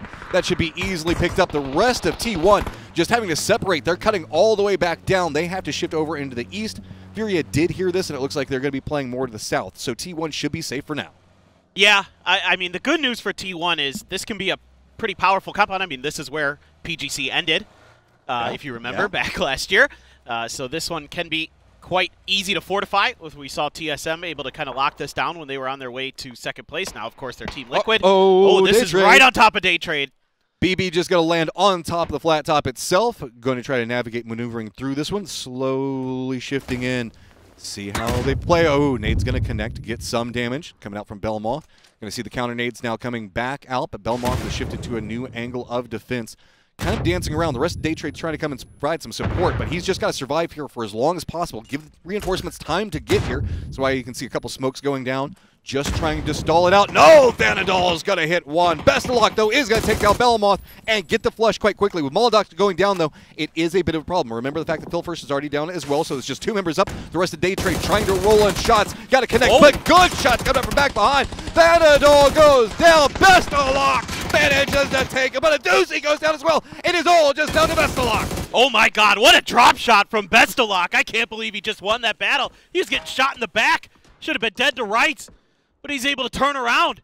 It stalled it all out. That's and now crazy. He might be able to even get a doozy back up. This should be fine and safe. I think he's a bit nervous about it, but it should be clear. Gen.G's bean is kind of in this direction. Gen.G taking up a ton of real estate on the southwest side of the circle. They have fanned out very wide. That's, dare I say, Freaks-esque of them to take up that much real estate early, but a doozy should be resable here, and I don't think that Bean is going to get any closer to this fight. I don't think he's got total information on what's going on around him, so he wants to be safe instead of sorry. Took a point, so he's good to go. I mean, that's also a strong compound for BB. It's right over there next to Swamp, pretty close to center with the way everything's going to kind of play out. Decent chance it could be holding down for a couple of circles at bare minimum. So while it did come at the cost at least buys them a bit more time and safety, as a lot of the other teams still playing around Corey are going to find themselves more clustered depending on how the circles pop. Yeah, exactly. I mean, Corey, you can stack a lot of teams in and around it because there's so much terrain to play with. So I love Corey circles because they're quite fun in terms of what is available for the teams to work with, the different strategies they can use. High ground, low ground, actually somewhat playable in those terrains. And it is going to stay up in there, so still got some of Corey, but centering towards New Happy's compound that's out in the field just to the north. Looking where maybe some battles might pick up. Bagel Pot might have to find their way through, and I'm going to try to get this right, Taikula. Taikula. I think that's correct with it. Too cool. Too cool. Too cool. Okay, so kind of lined in. I think most of the players are pretty excited the fact that we are not going into the Gaka field, but Twisted Minds. They did send Lou over here a second ago. He's trying to defend it, but you can see a quick free shift coming out.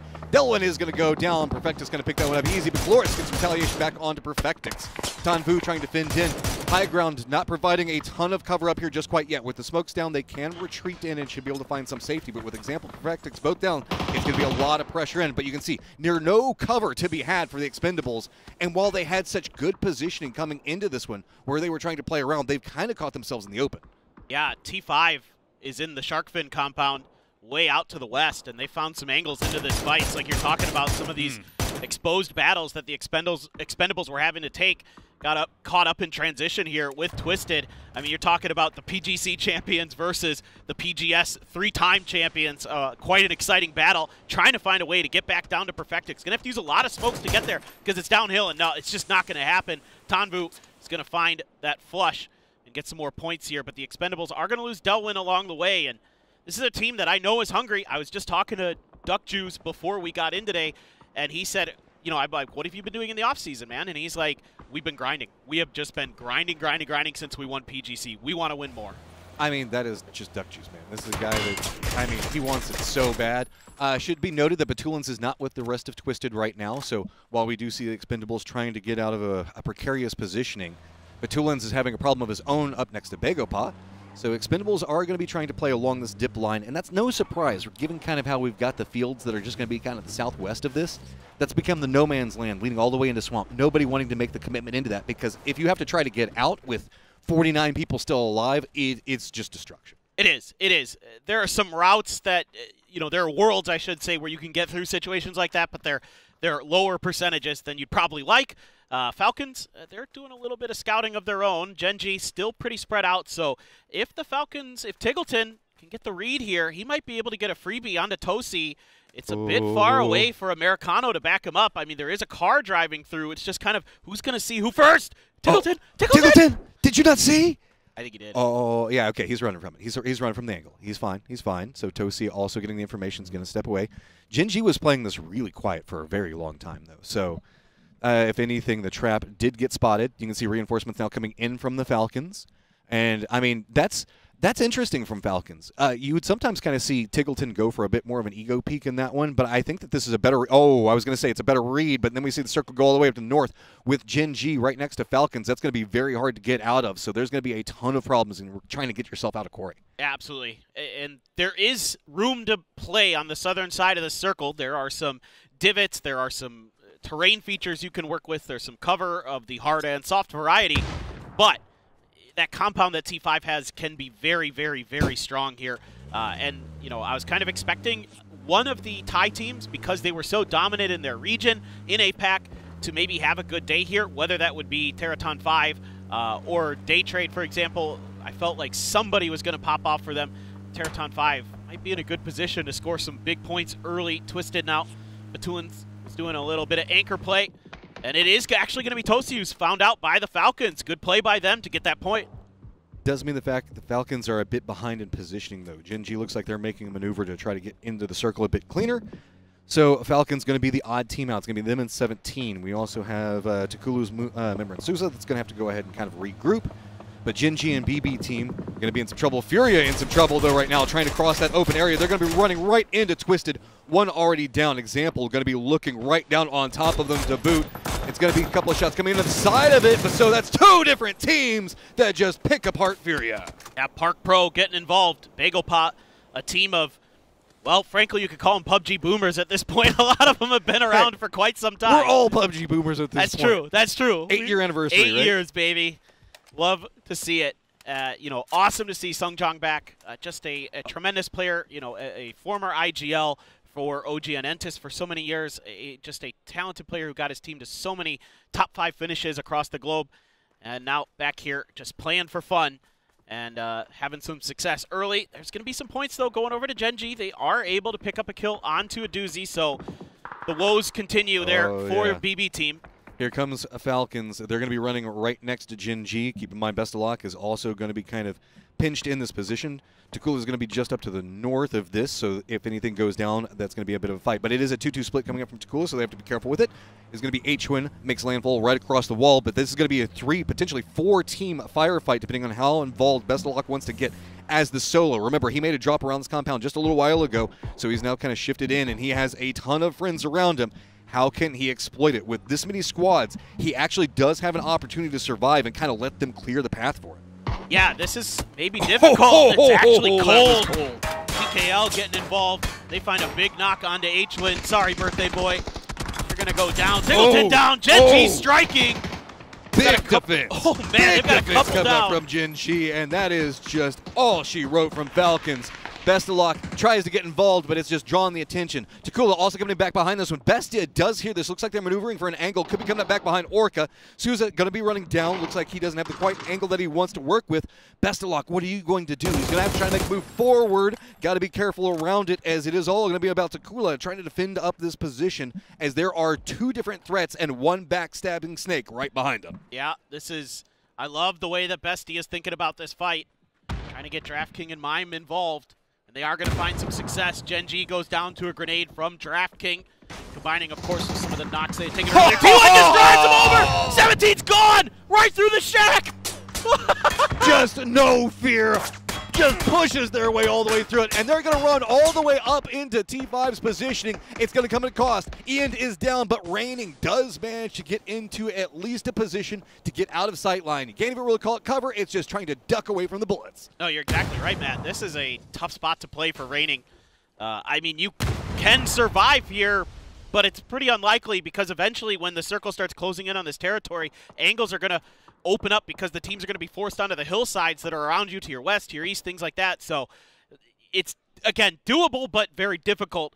So let's see what T1 and Raining can do as they try to find some kind of success. Only 1 away from placement points as we've got down to 9 teams. Bagel Pot continuing to assault Twisted Minds. I like the confidence we're seeing here. This is not inside the circle. Blue Zone's coming in right now. Twisted's in some trouble. They still do have the Expendables that are down to the south of them. Begapod directly on top of them. So they had to kind of regroup on this position, but it's going to be a Khan that just creeps up back behind. Begapus starting to find more successes. It lines in. Twisted in some trouble, but the longer this fight goes on means the Expendables can start setting up a defensive line, just waiting to go. And it's going to be Songjong moving forward, gets the utility out, just walks in, but does go down. There is an exchange. Trade comes in quickly. Too Hard trying to line in. Lou going to be coming up back behind it. See if maybe he can pick up some kills. He's in a desperate position. He's got the nades, trying to see if he can get anything ready, trying to see if he can pick up any more kills. The Expendables trying to creep forward. Duck Juice trying to run up, see if maybe he can get something out of it. Blue Zone up on top of him. Lou just walking through, murdering everything that he can get, but Begapod shifts away. Too Hard looks back up. Lou firmly using defensive cover for the time being, but here come the Expendables. They get sight lines on everything that moves. Oh, man.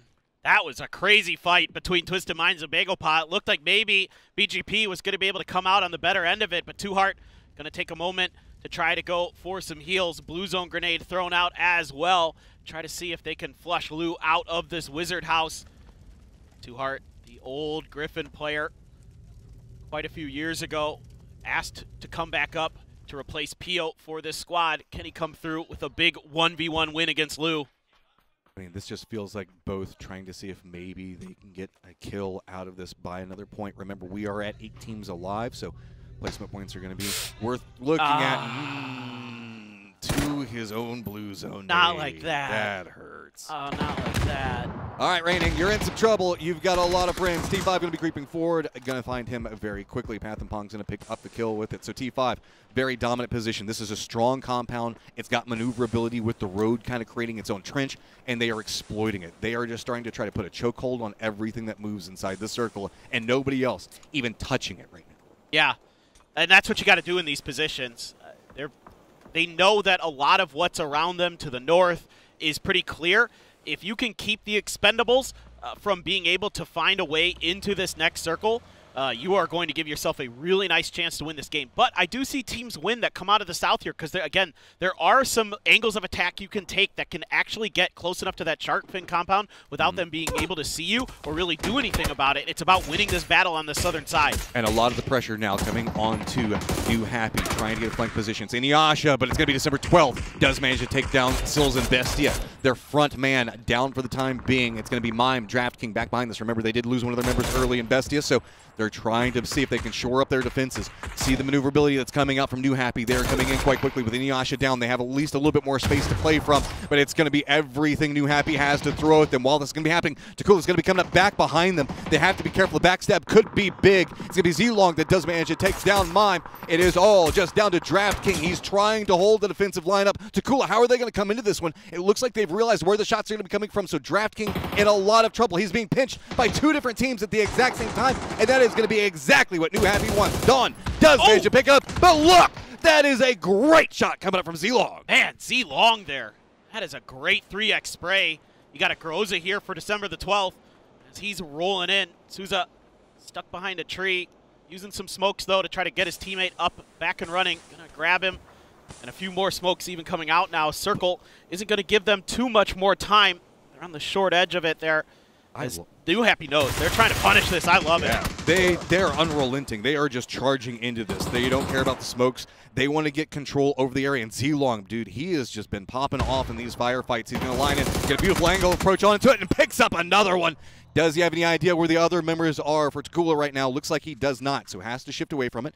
Doesn't want to hold the same angle. Doesn't want to give an idea on how his approach is going to come into, but there's not a lot of other ways that he can play this right now. Just letting the other members play the higher end of it. Have to dodge out the throwables, but at least getting some information. Knows where Don is. Should be able to pick him up pretty easy. December 12th, finding some new angles onto it. There you go. Lots of damage out. December 12th, going to be trying to pick up more, but good defense coming up from Cold. Wow, he has no HP. And he had the confidence there to take a peek and go for the knock. They're trying to get on top of him. Z-Long runs out of bullets while trying to make this maneuver. T5, here's this. They're already maneuvering it. They want this already. They're like, we already know how the firefight's going to go. The circle is ours. They're getting new angles. Fluky's going to take down 16 KK as everybody's going to be peeking around. It's going to be New Happy that goes down. Takula actually manages to out-survive. It is just Cold versus 4, though. This is all but over at this point, trying to go out into the blue, trying to deny, and it doesn't matter. He's going to be denied it. Theraton 5 coming out strong here in the first game. Early control of the compound, and I love this push at the end to claim the win. I mean, that was a crazy ending for our very first game. And New Happy we saw trying to exploit in, but it's going to be T5 that shifted in just perfectly on that one. T5 heard the firefight, knew the numbers, shifted out, knew how to get success, how to find the victory, and just unrelented with it. But it felt like in the south, and specifically the fights around the Wizard Tower, that's kind of what set up everything moving into the tail end of the game, as we are going to go ahead, shift it over, and throw it to our analysts to break down what they saw in the last game.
All right, well, that is Thailand starting things out strong. Marathon 5 getting themselves a brilliant win. Once that North shift comes in, it seals the doom for a lot of those other teams going up against that compound. Honestly, this seems like the story of Erangel lately, is you just go for that prio compound, you hope the circles work out for you, and we just see a lot of fights on the outside. I think I counted 5 players dying to blue or self-sacrifices in that game before we got to the Final Four or something in that ballpark. So I think a lot of teams really knew as you watch this highlight that it was not going to be a late game option for them. Probably not the most exciting first game I've ever seen in PGS, but maybe a symptomatic of like we're all kind of figuring each other out right now. 100%. This felt exactly like that from the Toffees, considering, like, okay, so just pull back the curtain a little bit here when it comes to PGSs.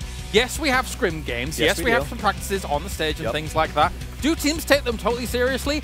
Not entirely. Not at all. So this really did feel like the first proper game these 16 teams have really taken seriously against one another. And it kind of, how many? I don't even know where to begin, because it was slow in some spots, it was aggressive in some other spots where you weren't really expecting it to be. It was all over the place. Absolutely. So we're getting to the meat and potatoes. A lot of teams have changed rosters. They haven't played together. It's not like we have an international scrim group where they can practice with these new rosters against each other, so they're all feeling it out. Then we've got what happened. I still don't, it boggles my mind. Na'Vi versus 17, hot dropping, again in Pochinki. How many years have we seen teams try to dig 17 out of that city, and it just hasn't worked? The answer is many. And the answer is many have failed.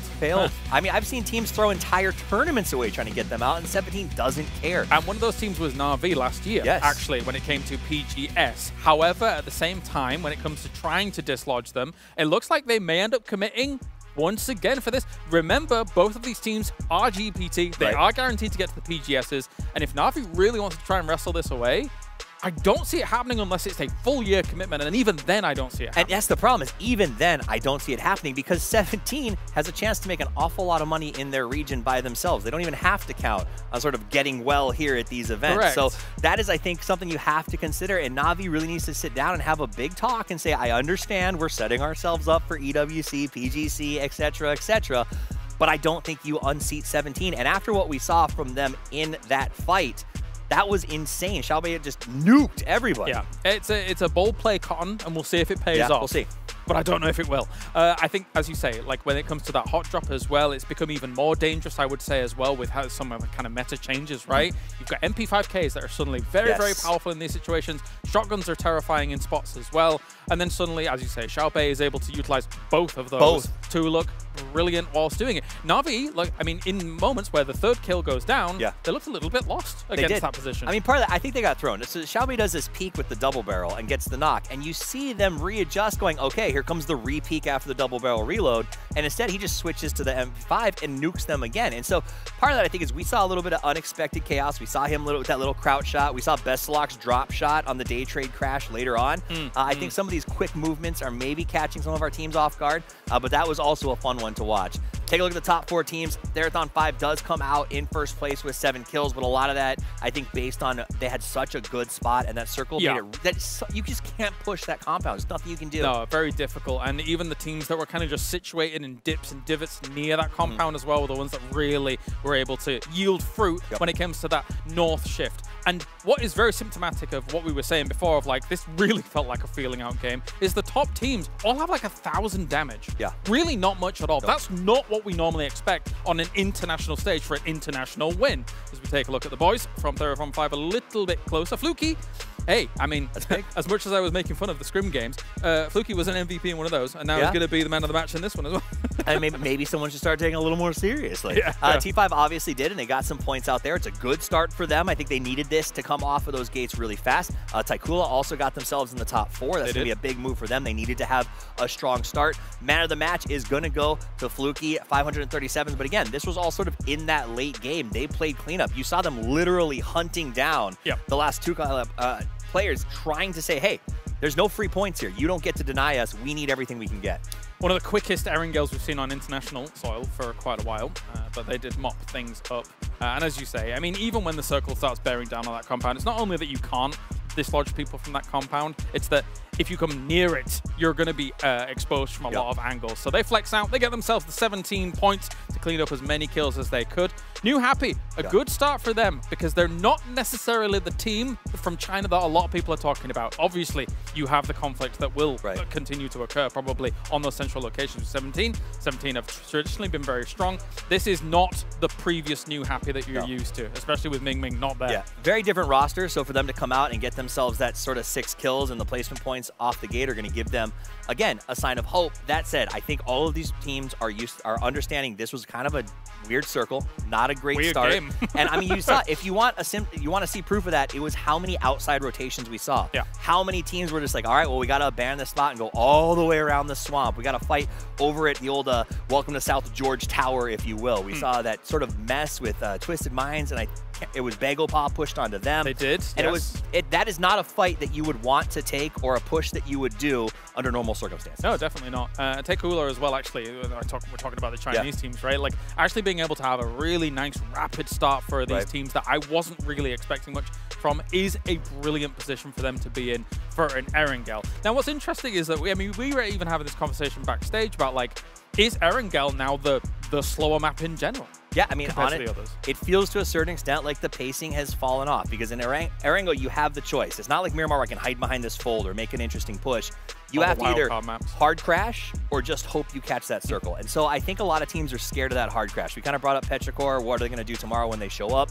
We saw a lot of that aggressive 4-man smash play in the regionals, but no one wants to do that because there is no forgiveness here, right? You make that 4-man smash. Even Bagel Boss smashing into Twisted Minds, who traditionally we'd say Twisted Minds easy win, gets dismantled because you just don't want to be put in that situation. It's a bit of a rough spot, is that Wizard Tower, actually. It is. There. You see a lot of teams like eventually using that almost as a consolidation position on the edge of a circle like here, but then oftentimes you get caught there, and you saw how the utility was able to eventually ravage that position, right? So I think it's a bit of a tough one to commit to, and then hold teams from being able to push you I think the hold is the hard part, right? Because they're always going to be pushing you up from that west side. You don't have any vision outside of that position, so you can make a nice blind push. You have to have a player sitting outside of the tower if you're defending, which we saw, it's just there's no good way to collapse and defend. And so that is, again, the trouble with Erangel right now is that you have to take these not super strategically viable positions and try to hold them in a way that is very difficult. You know that never eat shredded wheat thing, it's very regional, right? Like, you guys don't do that? Well, no, we did that in England. Oh, really? I'm surprised that you do that. Well, I just can't remember north, south, east, west. Like, other places do different ones. Really? I've heard way different ones. I can't remember them off the top of my head. Well, help us out. If you're in chat, go ahead and throw up what you do to remember NESW. Never eat shredded wheat is my go-to. I'm glad I got to do that for you on stream. I was just taken aback. I'm surprised that that's the same. But anyway, yes, we have Twisted Minds on camera. They're not going to be too happy with how it went down over in that tower. But again, only one game deep. Only one game. It's not that severe just yet. But for, a BB team, right? They kind of got a little bit dismantled as well. Obviously, big drop shots coming in to try and clean things up a little bit. But you're wounded going into that. It was. It was a good fight to watch, but again, you're limping after that. You're not going to walk away with a lot of points. The only upside for all these teams is none of our runaway threats were the teams that finished in the top 3. So that does mean it's kind of open for everybody to make their moves going forward. And we're taking a look at all these teams getting ready and good to go. Seems we have a few more minutes before we get into this game here, so we can take stock of... there's not much to take stock of a game 1 like that, right? I suspect our second Erangel might be a bit more of a return to normal play. We'll see. It will. So as we take a look at a couple of teams, we just saw Gen G, a team that has left nothing but question mark after question mark coming into this event. GPT keeps getting them here, but they aren't sort of putting up their numbers. Another big question mark here is Na'Vi. Can they make the play? It didn't work out in the first game. Are they going to go and hot drop again? Definitely. All right, well, the teams are getting good to go now by the sounds of things as we get into our second Erangel. It's already been a great start for Therathon 5. That northern shift on Circle 3, I think it was. Hugely instrumental in them being able to hold out a compound like that. Up until that point, it really felt like New Happy was going to be able to have a significant control of that middle part of the circle, but not to be. No, again, once you have that compound, once that shift goes up there, there's just not much that you can do to dig them out. And you saw that entire south side of the circle became a everyone else sort of fight, right? Like they don't even want to expose themselves to the Therathon 5 position because they're like, let's just battle it out for 3 and then run off into the blue for whoever is left. I think we even saw Mime drop a blue grenade on himself for the deny. Let's get it going then. Game number 2 as we head over to the commentators here for Erangel PGS 7.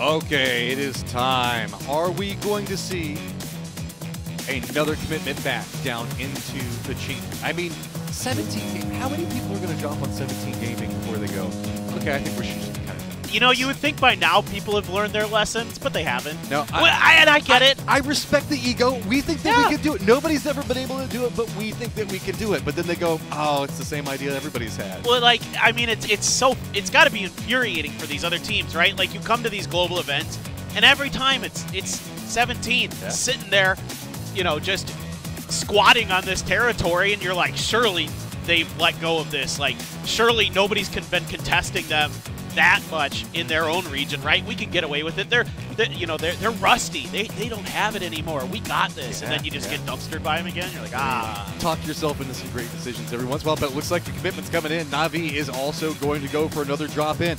I respect it. They say, okay, we did get the first kill inside it last time, but then we misplayed, so we'll have to see if we can get a follow-in.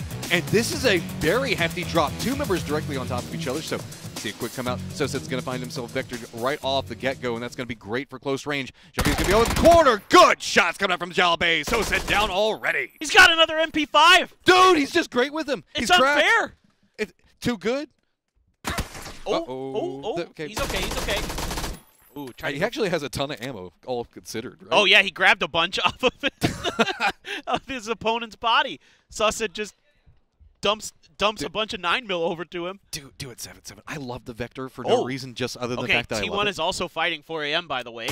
So that's another. We've got 2 hot drops. What a great start to the day. And we have Duck Juice is in church.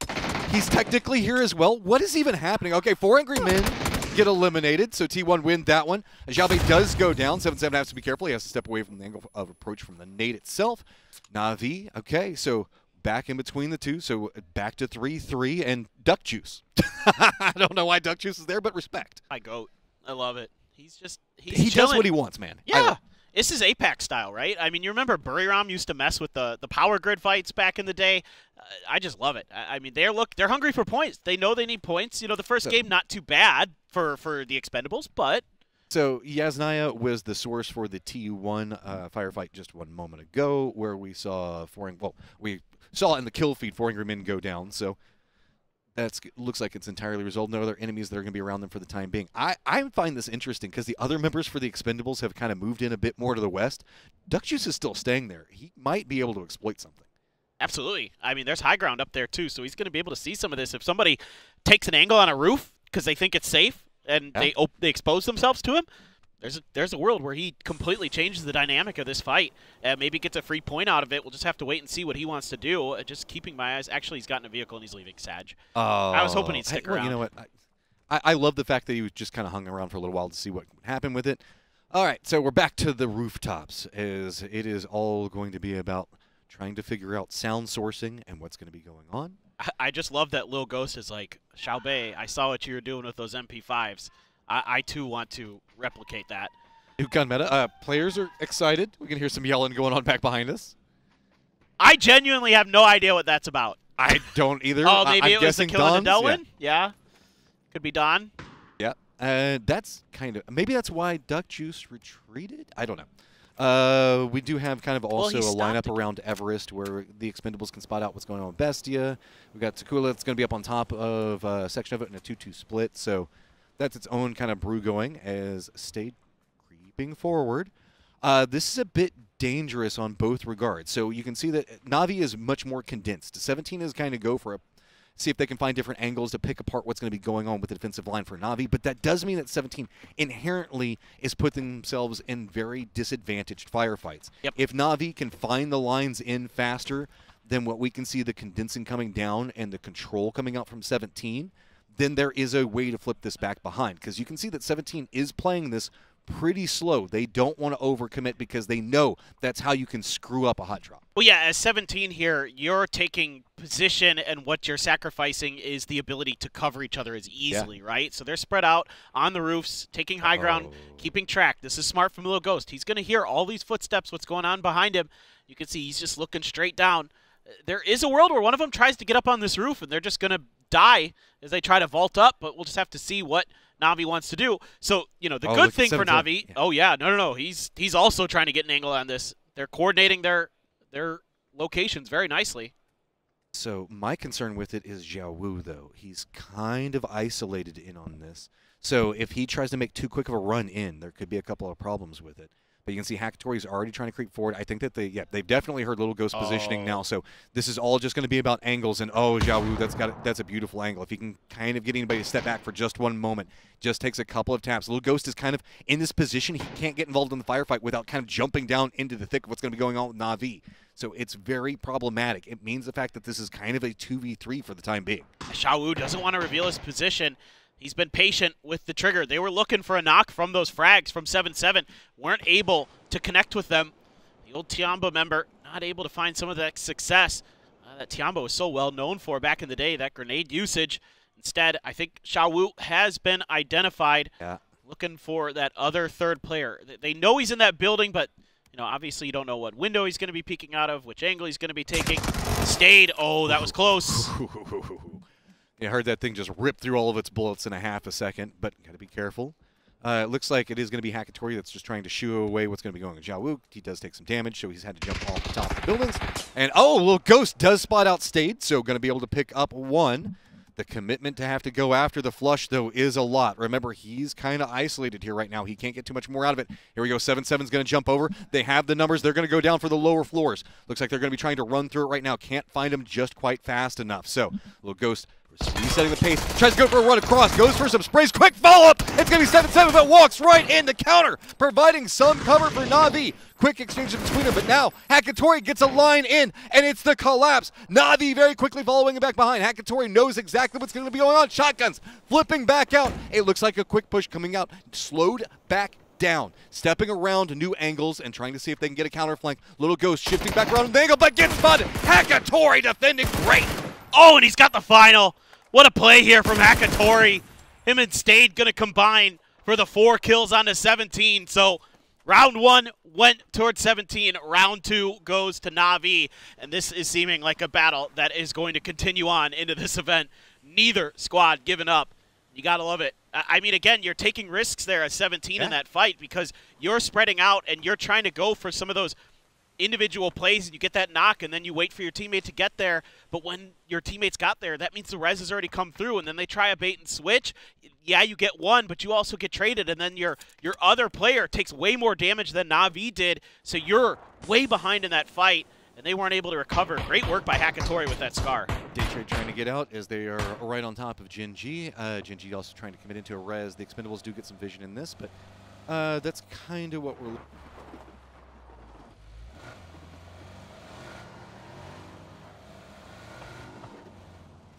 Yeah, Belmoth just taking a drive, seeing what is going on. There isn't too much in Daytrade's way right now.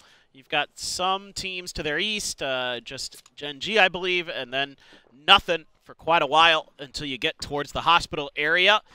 T5 going to be on North George. They do have Furia outside of this city as well, but Furia hasn't really gotten in kind of danger close territory just yet. Take a look at some of Fluky's settings. If you think he's got some good aim, some good fire, you can try to match it. Tanvu did find an kill onto Orca there from Gen G. So big power weapon in the hands of a big team. And they are collapsing in towards Gen G's direction. Another knock on a Tosi that they're trying to get the res for. As Gen G scraping by, but only 4 points in that first game, and they're already down a player.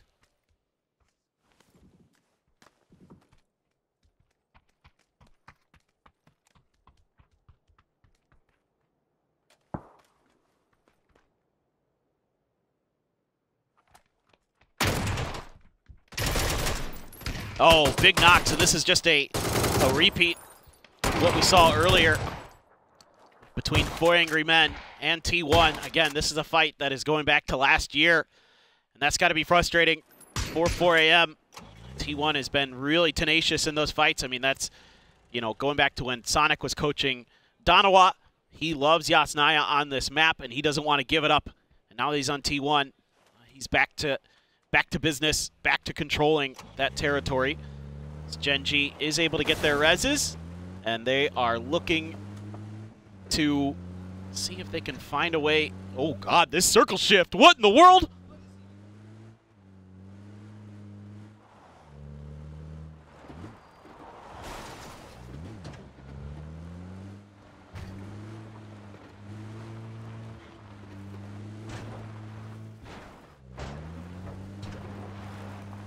Absolutely. We're going to see what is going on. I have seen some circles end up all the way out on the tip of that peninsula. It's in the northwest corner of Georgia Pool. Would love to see something like that again, but teams now scrambling to get into George, as this is very likely to end somewhere in or around the city. I think if you're TE and you can get on the houses that are on the southern edge of Georgia Pool proper, you're going to be pretty happy with that. The compound just south of the or north of the hospital, that's fine. You want to be somewhere in that vicinity, so you have some control in case it shifts to your south, so you can watch those hills, take care of business. Everybody else, though, just going to be scrambling. And with Bagel Pot again in Twisted Mind's general direction, this could be a little bit difficult. I mean, Bagel Pot's dug in. As Twisted Mind's been able to read this, I think some shots might have given it away. Having a little bit of mic trouble with Matt. We're working on it, folks. Sorry about that. It's too hard. Did find a knock on to Type, actually. Quite a bit of range there. T1 trying to find some kind of safety. Not able to get there. Park Pro with the barrel holding the angle. If anybody from Twisted peeks that, they might be in a world of trouble. New Happy dropping in right next to T5. So they've got some safety in George. They're on maybe the bad side of it. Park Pro, good push out from Twisted Minds. Multiple players taking those angles. They were able to back him off. Lou trying to run out. There's a grenade out in the open. Okay, Lou's got Park Pro down. Lost you again. I love you. But Park Pro going out. Still, though, Twisted Minds on the march, continuing their way forward. Looking to figure out if there's any more Bagel Pop players hiding inside of the containers. We can see, indeed, there are not, but tremendous diligence being shown here by TM. Ooh, throw out some smokes. Just trying to cover the angles from the mountains. Don't want to give up any damage. You know there's going to be teams up there, at least one. To make sure that they don't have the ability to harass you at range. Another knock there onto Bagel Pot. Heard the flare come out. TE just chilling. Furia over to the west controls quite a solid chunk of South George there. So they've got some nice room to maneuver. Really, if this circle swings south or west, they're in good shape. It's just if it goes east, it's going to be a problem.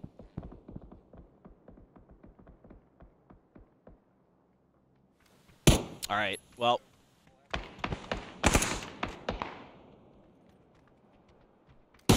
All right, Lou, gonna find that kill onto Khan. That's a point over, again, towards Twisted Minds. Much cleaner fight for them this go-around. Bagel Pot spread out, not really able to cover these knocks. And oh my God, this circle is gone straight north. Still has all of the bridge in it. This is a bad circle. Absolute insanity.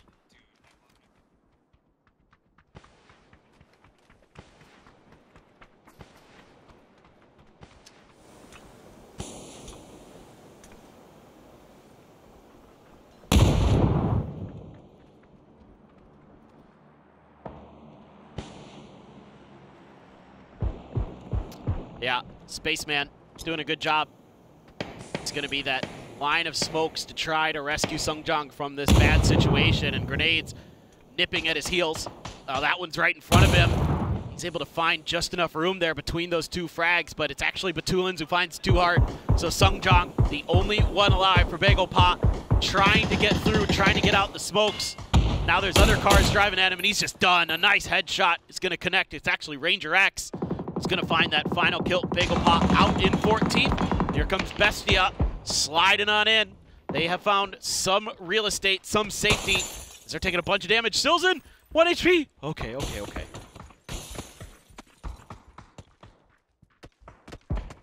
Silzen, yeah, that was scary town. You had one of your teammates accidentally blocking the door there too, but all's well that ends well here for Bestia.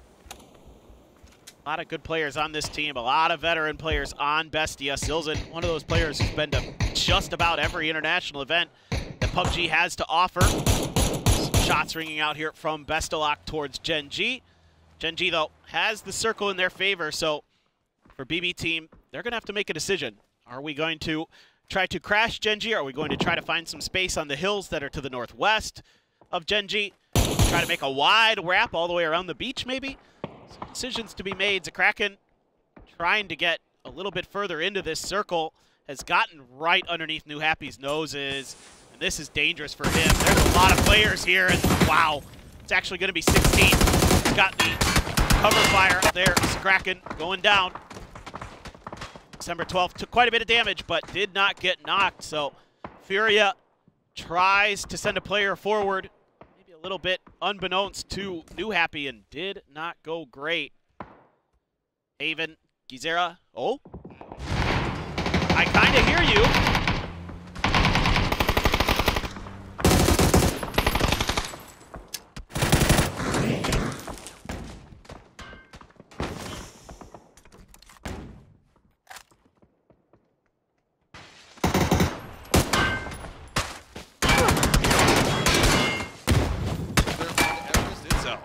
All right, well, that is a good crash there for BB team. Good decision being made there. A doozy down, but still 3 up and running, still firing. Takatori goes down to his own molly. Not sure what's going on with Na'Vi. Kill first. Throwing some grenades out there, but being already dead, so those are just going to be thrown into the nether. This BB team has full control over this southern side underneath Hospital. Falcons making their move to their east. They are starting to slide into the circle. Hills, the Hospital Hills are going to be alive. The sound of the Falcons. Twisted Minds trying to make a coastal play. Have those rocks that are along the river edge.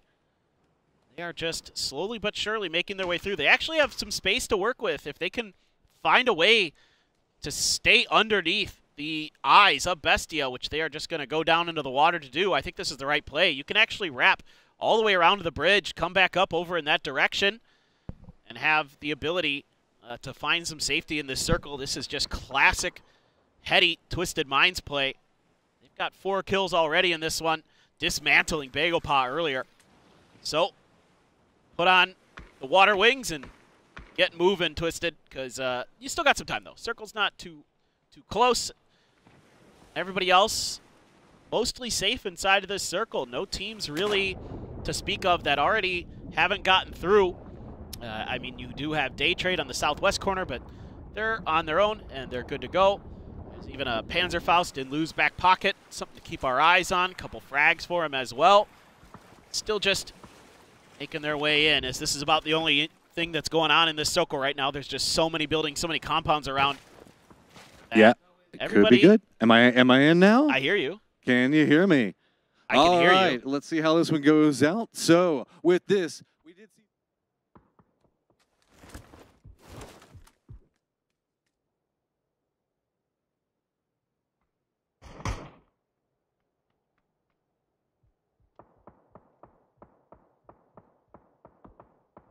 All right, we have once again lost my good friend Matt. He's doing a great job though, folks, I swear. Feels bad, man. Feels bad, man. You're nailing it, and they don't even get to hear it. All right. You can. I mean, there's plenty of room. Come on over. Come on over. I don't know. It's a unidirectional mic. All right. Navi's out in the blue. Actually, I couldn't see them on the map stream. They are way out in Narnia trying to get through, but with the Falcons watching that angle, I don't think Stade can really do much other than just try to outlast this, see if he can get into some placement points, but even that may be tricky. There's just too many compounds left inside of this circle. And out towards the north now, Twisted did make their way up. They've got towards the northern side of things, up and over. Now they're trying to make their cross, taking a ton of damage. Out goes a Panther. What, he hits that? Lou, you madman. That is crazy. I don't. Oh, it looks like. Can you hear me here, Paper? I hear you now. Oh, looks like we might have some stuff going on with this one. So beautiful Panzer Palace. We saw just 1 second ago. Now, let's take a quick look at what's going to be going on with Twisted Minds. They've got themselves the outside position that they're going to be looking at what's going to be going on with New Happy. T5 going to be right up next to him. Let's not forget Bestia going to be circling back in at roughly the same time. It looks like T1 might be trying to make a move. Falcons has gotten control over Hillside just on the outskirts of what's going to be going on with Hospital itself. So Day Trade over to the west has complete control. Everything's kind of clustering up into this northeast, and it's going to be Twisted Minds trying to cut a path, and they're going to have to go through multiple teams to secure themselves a position. On the forefront of it is Perfectix. It's going to be throws from both sides, going to be going back and forth, forcing New Happy just a bit further away from it.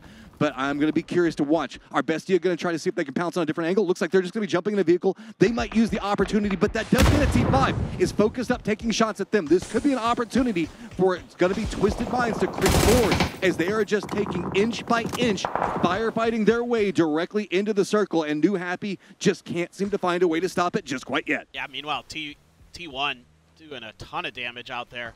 Just taking down Bestia. Like you mentioned, Bestia tried to make a decision, tried to make a move, and it just got thwarted at the triple warehouse compound. Twisted, I tell you what, this is one of the best city fighting teams on the planet. I mean, they're one of the best teams on the planet, period. But in particular, I have seen them win so many situations like this. You know, PGS's last year, I think in one of the final games even, they came through and cleared out George and got some big points.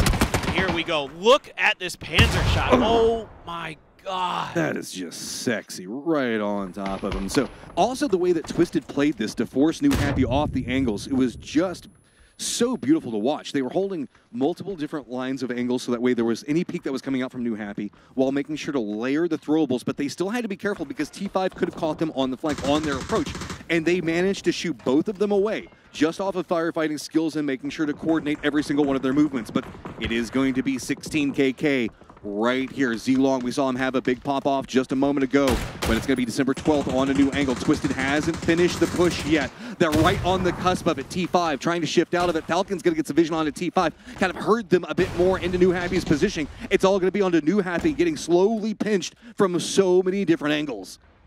This is tricky. T5 took a ton of damage, though, when they had to get into this new circle. Furia and Falcons both had angles into their cross. And speaking of Furia, they're in a nice position, but actually there's a knock onto them. A good grenade. Oh, it's their teammate's grenade. Oh, man. A bit of an oopsies. The circle still continues. They hate Twisted as they are going to have to walk through New Happy and then walk across the road. So Twisted, playing off the back foot, has to dodge out the nade, takes some damage, but not enough to stop him. Trying to find angles, but it's going to be so many smokes off the side. Dust Juice going to find Perfectix, but Tulin gets a knock on Z-Long. But it is all close-range combat right now, right across the side of this one. T5 cannot get involved. Falcons are taking some shots into him, so New Happy has to shift off of the angles, continue to relent more and more territory to Twisted Minds. This is a really, really tense battle going on here. Everybody doing tons of damage to each other.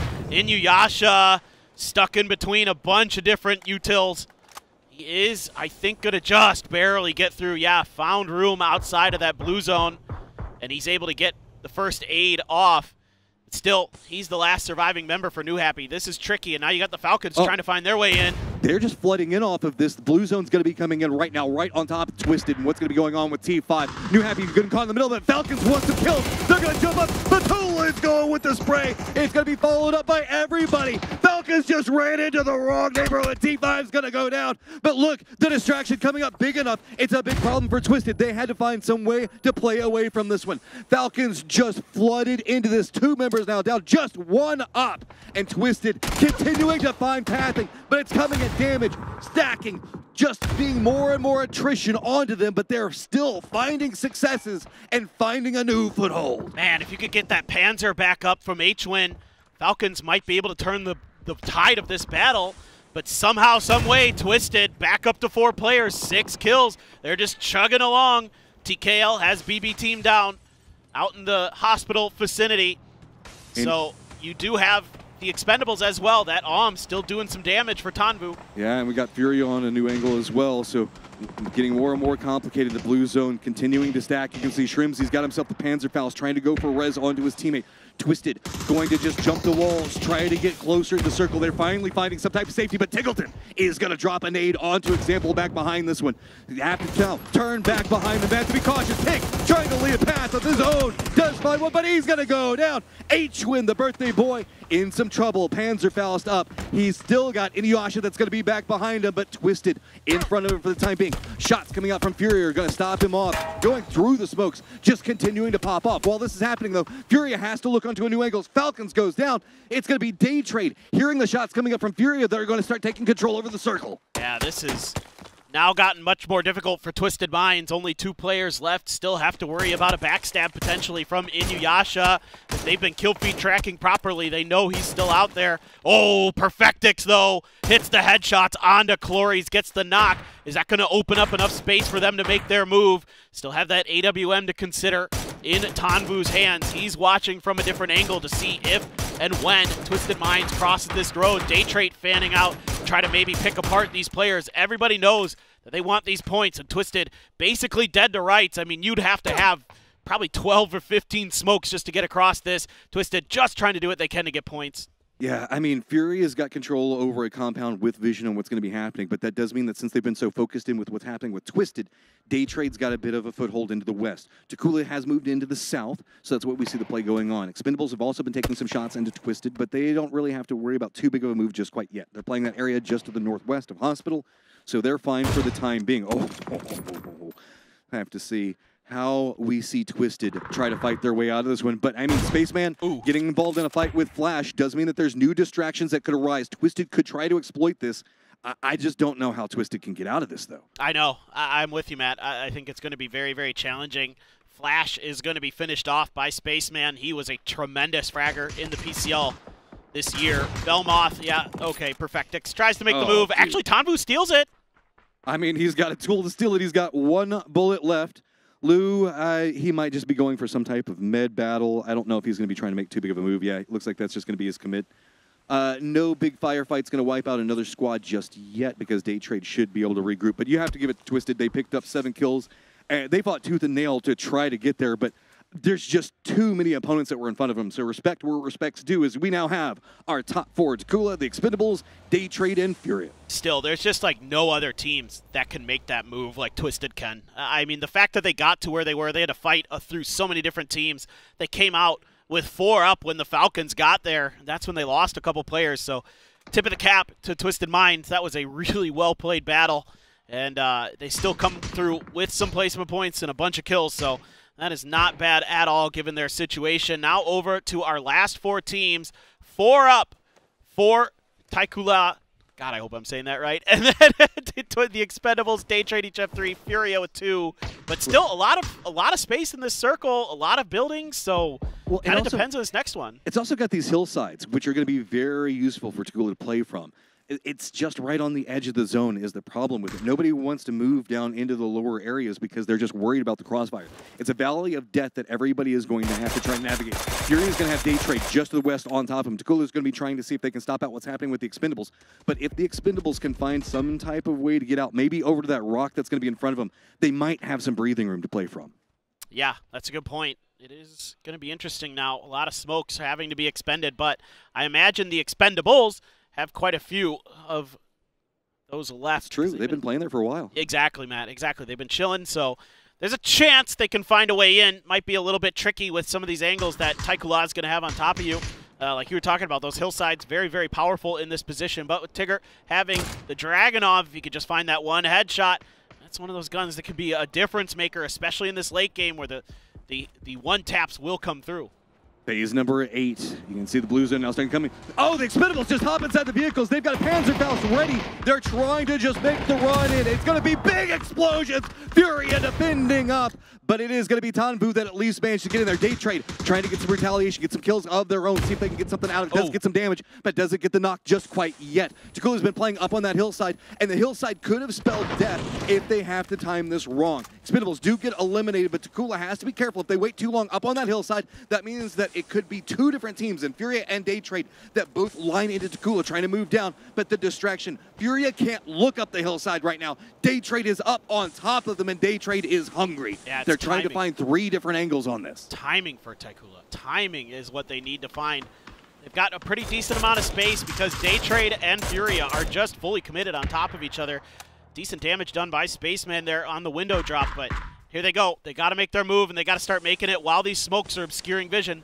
Yep, all right. Blue zone's going to start coming in any second now, so it's going to force more of this firefight. Fury is just trying to contend with Rats right up on top of Nade's going to come out and get some damage, but not enough to really turn the tide just quite yet. Takula's trying to exploit everything that's happening with the circle, shifting in, seeing if they can find any more cover. I think that they had a tree just a second ago. They now found a crate. Pose is taking some damage. Has to be careful. Down to 7 health. Just narrowly makes it back into the smoke. Furia just trying to fight with everything they have. Gazera goes down, so it is just one up. Furia now getting eliminated. Daytrade looks back up. They have to move into the circle, but Skull's already got control over almost everything. It's going to be about the firefight, and Belmont is pumping out some damage. Yeah, Dons goes down. Got to look for some big connections here with that Dragonov. This knock not able to be flushed by Daytrade out in the open. Ooh. Again, Spaceman, so clean. Okay, Tigger's going to be on the high ground trying to look down into it. Nade's going to bounce, not going to make it far enough just quite yet. Takula has to be careful. They're running out of cover, just playing from the smokes. This is entirely open, and yes, Daytrade has cover, but just for now, the blue zone is now starting to envelop the building. They have no options. They're going to have to start stretching out, and they have nowhere to go. Look at this. Takula's lined up on multiple angles. Nade's now coming out. There's nowhere for Daytrade to go. Bouncing off of him, runs out. Somehow Tigger survives. That is crazy. Those were really good. Finally, it is going to be the knock. Yeah, big one there. Just Belmont less for Daytrade. Can he do anything else? Tried to get the angle, but he's going to go down. So with this, Takula picks up the victory. Oh, boy. This has been quite the game. Quite the start to today. The first game just battling the whole way through. This game, yeah, battling the whole way through. I mean, I'm about it. I love what's going on with Erangel lately. Whenever we get to international meta with Erangel, it is so much spicier than it used to be. People know that they got to go after kills. They've got to play a little bit more desperate than they used to. There is no safety to be had on this map anymore. Yeah, absolutely. Takula, too cool. TKL getting a big win here. Unbelievable. Okay, so with this, let's go ahead and get everything prepped to throw it over to our analyst desk as we move into game number 3.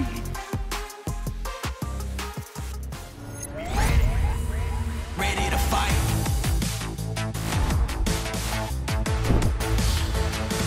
Ready to fight. Fight.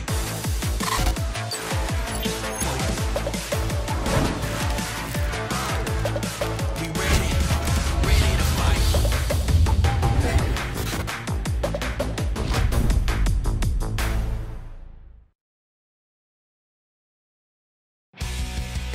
Takula here with the big win for them as we have our Erangels done for the day. A very important south shift considering those compounds in the north were still in play, and that means they're able to ruin the day of old Daytrade. As of now, Takula's entire tournament is built on south shifts. We'll see if that continues throughout the experience, as that's 2 games in a row where they've really benefited from that, but they've managed to maximize some good points, make a couple of good plays. Now, we all saw a lot of highlights. We saw double hot drops in that game. Navi and 17 continue to say, let's fight this out, and it went the opposite way this time, so Navi does come out ahead. Yeah, for all those players out there with a guy like Hakatori on their fantasy team. So good. He manages to scramble back some points after that first one. Where do you have Hakatori on your team? Actually, no. It's weird. Weird. Yeah, strange. Anyway, moving on quickly. We have... I mean, the world champions, obviously, they got a little bit of work done as well. Tamvu, seeing him doing some work in the previous game as well as this one. But they were over what we previously called pharmacy. And then getting out of there, considering those shifts, that was always going to be hard for the Expendables. Yeah, it was one of those. Once it went south, we even saw Daytrade kind of made that rotation, a really nice move on the south side, and then went back down. And that was just like, that's when it's really frustrating as a player to see that and be like, we made the right choice. Yes, I completely agree. I mean, you saw where Fury was, right? And I was thinking, people are looking at that thinking to themselves, oh, well, Fury should have this one, considering there was a spot that they were in. But looking at the Daytrade spread, it's rare I give Daytrade compliments, but here we are. They moved brilliantly to kind of like coalesce up on that north side. over the circle and those compounds, and then would eventually be able to push up against them. But then that south shift happens, and that gives TyCooler so much more opportunity into this game. And it forced all of the other 3 teams that were up to sort of fight each other. You see this big crash right here between the Expendables and Furia. We did see Furia put up some nice points there. Expendables, like, you did what you had to do. No judgment on you. But this fight significantly weakens everyone else and ultimately ends up blocking Daytrade into an untenable position. They cannot push out of their building. TyCooler, despite taking the knock early on, is able to get everybody back up and just defends the south, and there's not much you can do. Yeah, slight glimmer of hope, right, when they knock Dons, but then getting out of there, you don't have any cover to go to. You've got no vehicles, you have no smokes, you are dead to rights. I think we saw the knock, and we went, oh, maybe, and then Thanadol goes down, and everybody in the green room goes, oh never mind. And that's exactly how it went. It was a really good counter knock to sort of hold things for TyCooler, and, you know, to be fair, this is a team without a lot of pedigree, right? They did the best. I think their best player is Spaceman. They brought in from Weibo. Everybody else has very little T1 experience. So for them to keep their cool and to get 2 good finishes in the first 2 games, if you're talking about an inexperienced team, you cannot overstate how valuable a strong start is in terms of confidence with the big dogs. You know what I mean? I agree. And the damage coming in kind of reflects that, right? From a 2K game coming in, this seems a bit more normal compared to our previous game. Even though, again, it was a little bit of a weird one for me, considering we go the shift of the circle. We're in that South George area. There's a lot of water that exists. That means all of these teams suddenly are like, okay, well, I guess we commit to South George. And then you get the pseudo-urban environment for a long time. 721 damage from Spaceman. We were singing his praises backstage. Excited to see how he's going to fare here once again. Now, again, as you say, that Weibo is not here with him. So here for TyCooler. Love it. I absolutely. So I love seeing what they got. It is nice to see Spaceman kind of out on his own, doing his thing. He has been a strong player. I don't feel like Weibo was the place for him. I was skeptical about TyCooler, but hey, if they keep doing what they're doing here, then I was completely wrong. He will be our man of the match with 720 damage. That makes perfect sense. Yep, very well done. Very well done, considering they were able to hold a strong line down at the bottom, hold the rest of those teams dead to rights. That's a good point. I will say, when you talk about that damage total, there is a certain thing to be said about the fact that you get to hold that high ground where nobody can really cost you anything, and you're just poking teams as they crash. It's a great way to farm up that ADR. If you were smart enough to put him on your fantasy roster, that poke damage is going to be incredibly powerful for you. Yeah, it could have been a completely different story if they do not get that south shift. And then they end up in a similar situation to how the Expendables were, where it's like, okay, 1, we hope we have cars. 2, we're going to have to try and crash that compound. And you saw the area, the very barren area between where they would have had to go from to those vehicles, so to those compounds. So could have been a completely different story. Absolutely. All right, let's take a look at the match leaderboard as TyCooler comes out again with that 20 points, looking pretty good. Furia, nice moves. Now they managed to get themselves into that sort of shift position, held down one of the few buildings everybody was pushing into, and benefited from being able to pick off. We saw them, I think, they got some Falcons, they got some T1. They were able to sort of like stab every other team trying to get in. So that's where they picked up most of their points. A Twisted Minds with 10 points. That's, I would say, a decent start for them overall. They already had the 5 prior, so they get themselves 15 points so far, find themselves in 5th place. TyCooler, #1 with 30 points. I did think that maybe Daytrade could have got more from this, however, it was not to be. But for Twisted Minds, though, when it comes to their position in South George, the way they were kind of moving from building to building, this reminded me a lot of a kind of a high-octane moment that they were going for in 2024, when they were very up against a position where they were going to potentially qualify, or at least I think be the champion of one of the PGSs. And they're very familiar with how they need to move from those buildings to buildings. So it doesn't surprise me that they got 7, which is kind of almost a consolidation game for them, considering they don't get podium. I mean, you're absolutely right. Them and a lot of our other experienced or pedigreed teams, they pushed into George, right? They said, okay, here's where the math sits out. We don't see this circle a lot. We know this is probably what's going to happen. They sort of played the statistics. TyCooler, I think, benefited from everybody playing the statistics, right? They got that lucky shift, and it worked out really well for them for the second time. I hope that continues. It is kind of fun to watch them play, and they definitely have caught some of these other teams off guard. That said, the fact that Twisted Minds, out of our sort of favorites group or our old school heroes, them and Expendables being the ones at the top where we're seeing a lot of others struggle, is a little bit worrying. Yeah, I mean, for the 2 teams at the top, 30 points and 20 points, good, right? That's a brilliant start for you here to get things going. Beyond that, everybody is so even on points, because these 2 games, even this one still, has sort of felt like a little bit of a feel-out game. Not as much as the first one, but that's where we're sat right now for our Erangels. All right, we're going to go to a short break. When we return, we have game at number 3. We're going to those wildcard maps. Don't you go anywhere for PGS 7.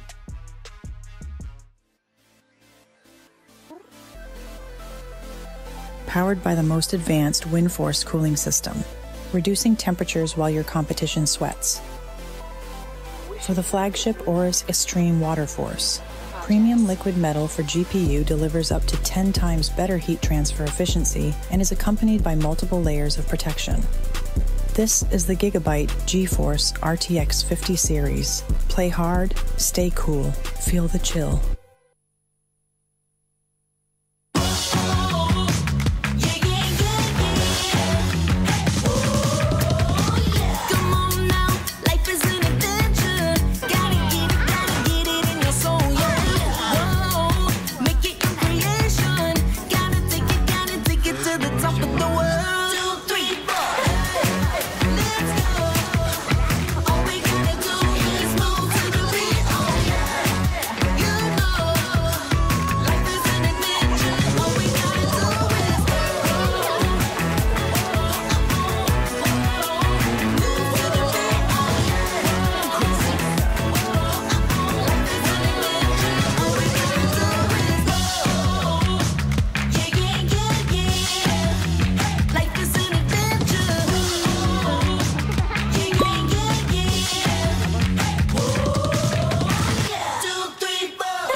Yeah, there is.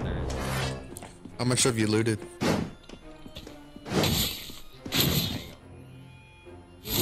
And see if we, like, hit players.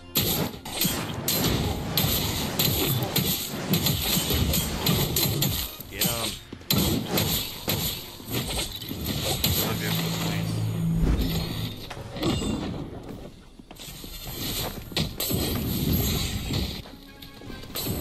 Got good mollies on them. Got good mollies on them.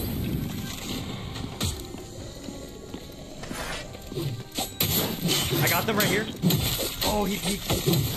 Nice. Careful. Heal up if you have to.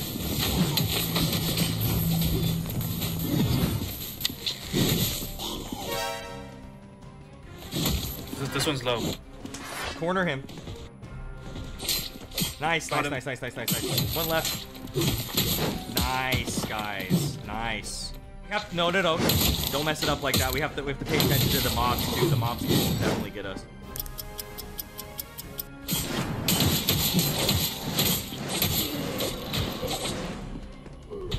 He's trying to run away.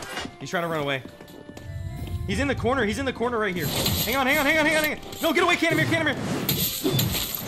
There we go. W. I think that might have been everybody. Let's go straight towards the stone. Bro, wait. I saw a legendary stuff. Yeah, this guy has a legendary. Whoever killed them gets...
Bro, this has been a wild start on Erangel, so I am excited as we make our way over to Tego. Yeah, man, this has been just a crazy start to today. I mean, just some intense action the whole way through. It's got everything you could want out of a PUBG Global. You've got hot drops, you got crazy circle shifts. This has been truly a fun day. We've got so many hot drops, we can't even watch them all, and that is always a fun sign. You wouldn't have it any other way. You got to love what you're seeing. I mean, I think some teams still trying to feel out the lobby a little bit. You've seen some kind of weird maneuvers here and there, but for the most part, everybody's just kind of scraping by, doing their best. And, you know, it's coming down to some of these moments where it just takes one kill, one little piece of action kind of dictates your destiny, as is always the case in PUBG, the butterfly effect in full force. And it's been very interesting to see how fast teams are responding to strong positional play and trying to make sure to exploit the terrain. We often see that. That's like the fundamentals of PUBG. But the speed at which we're seeing teams make the committal into locations, or even just like Falcons, what we saw inside that last game, whenever they hopped inside of a vehicle and they're like, we're going to do the wraparound where Twisted is at. It's just so, no other way to say it, just so bloody on the battlefields right now. There are just so few options. You're having to make the best of a lot of bad decisions. Yeah, I like the confidence, though. I like that you're seeing teams like BagelPop make pushes in Game 1 against Twisted Minds. The Falcons there, it didn't work out, but they made a play and they committed to it and they went for it. So I'm excited for Tego. What else can I say? All right, it is time to Tego as we are getting everything kicked off. Playing path is going to be up into the northeast and ending just south of prison to the southwest. So should be just about anything you could want on the table. Be curious to see if we're going to see any hot drops or other further contestants coming into play right now, as it has been the theme of the day so far in the first 2 games. Yeah, for sure. I'm pretty curious. And Western Circles, I guess, right? Yeah, Western Circles and hot drops. That is the name of the day. 2 games, I'm already working on the math, right? That's the way it works, right? Statistics or something, I don't know. Well, we're not quite hitting statistical significance yet, but a few more games and we'll be getting there. Looking just to see, you know, is T1 going to be messing with anybody in Yongchun? Is BagelPop going to do anything kind of weird off the rip? You know, we're not seeing that same kind of classic PO play, but this is classic. These 2 teams are going to fight over Terminal, it looks like. Goals are to be had, and this is going to be Terminal for one of these squads as they make landfall up on top. Looks like it's going to be try to save what vehicles or what weapons you can find as quick as possible. Shift's now going to be coming out. Favorist getting some shots out on 2. Can he find the 3rd? Yes, he can. That is a big set of plays coming up from Navi off the start. Favorist just absolutely demolishing everything that's going to be going on around him. What in the world? 11 bullets, 10? What do you have? What do you have to work with? Just a couple of shots. He's going to go down. Xiao Wu defends, but he's going to go down. So 17 Gaming eliminated yet again. All right, well, that's 2 for 3 for Navi. Doing a great job there. The first kill does go over to Xiao Wu, but the battle is won by Navi. Fairest, huge stuff in the beginning there. Just putting those SMGs to work. This time the UMP doing the lion's share of the damage. Tried to go for that last one and came very close. Man, oh man. Well, that one was so fast. Yeah, fairest respect. Well, I mean, it was like a school fight, right? Everybody just landed up on top and grabbed the gun and go as fast as possible. But 3 kills for Fairest. He does go down, so it does mean the fact that Navi is also going to get pretty much the center of the circle as well. Now that we've managed to see that one pop up, Twisted's going to be kind of flanking around all around them. But up to the north, T5 is going to have some options on it. To the south, though, is going to be very interesting to watch. Well, this is kind of one of those circles where it's very interesting because there's a couple big mountains in and around Terminal, and then you've got some fields out there. So the circle is very dictative of how this could shape up. So just going to be keeping our eyes on that, keeping our eyes on Taikula, excuse me, and they have been really coming out the gate swinging, really putting on a show for the home crowd, as they have 30 points in the bag already, 10 points ahead of your Game 1 winners in T5, and then the leaderboard starts to drop a little bit, so a little bit of a top-heavy start to the day. See what Tego brings us. T1 doing some damage with the kills. They haven't been able to get super deep in any games, but one of those obviously was a hot drop in a game, and they got some nice kill points out of it at the very least. And all I'll say after watching that last game a little bit was I have Type on my fantasy team, and I am I'm content. Dude, I almost always get type, and for whatever reason this time around, I was like, nah, I'm gonna try something else new, and then, of course, type is just so like I guess whenever you're looking at fantasy, he's just such a good buy. Yeah, he's solid. He's always putting up points. I mean, he's just a very consistent player.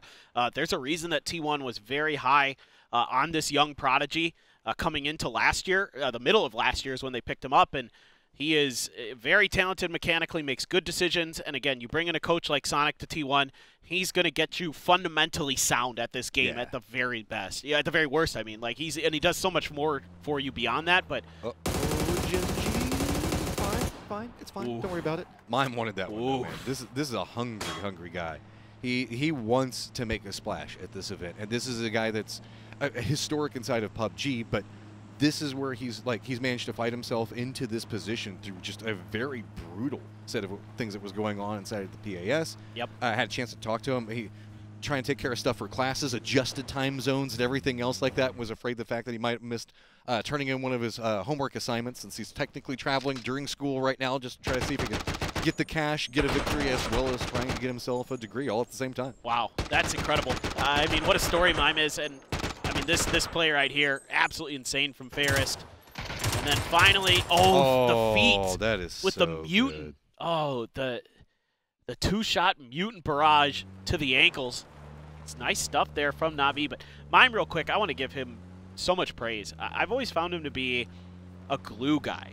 Like, he's the guy who's going to do some of the dirty work for you. He's that blue-collar kind of guy. He's going to, be the one who's loading up the car with some of your extra util and things like that. He's going to do some early scouting for you.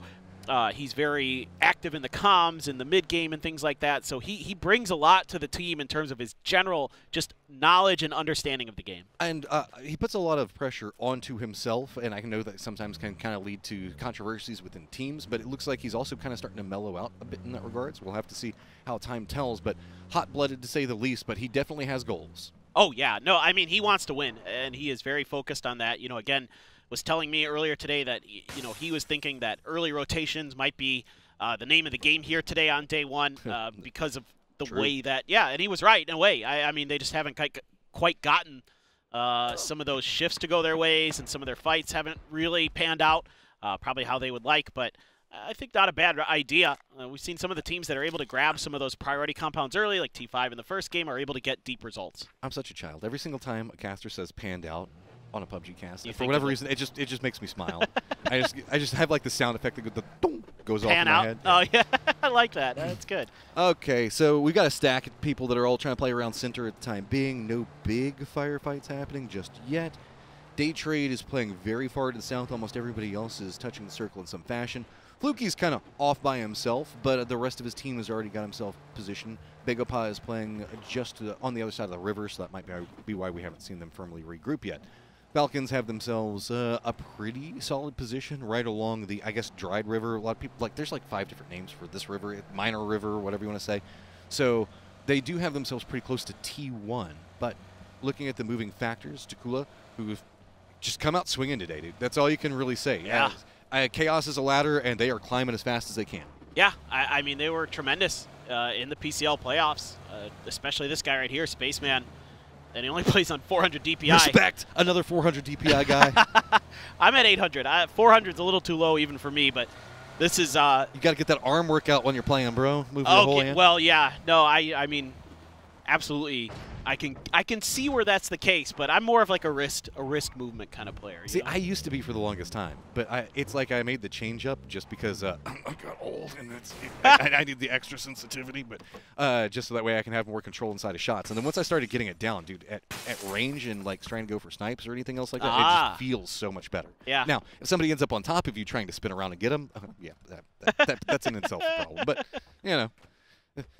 win some, you lose some. That's my viewpoint on it. 100%. 100%. I mean, it's quite funny how everybody has their different preferences, but I mean, you could see earlier we saw a player at 1600 DPI, he's at 400, and yet, everybody's kind of not too far away from each other in terms of individual skill in some cases. So, okay, Sil's in. That's a bit close. Oh, this is Sil, dude. He is just like a predator. Oh, Tigger says no though.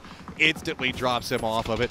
couple of shots. They'll come out. Draft King can't quite connect the way he wants to. So Bestia, what are you going to do? Looks like they're going to have to just step away from the angle.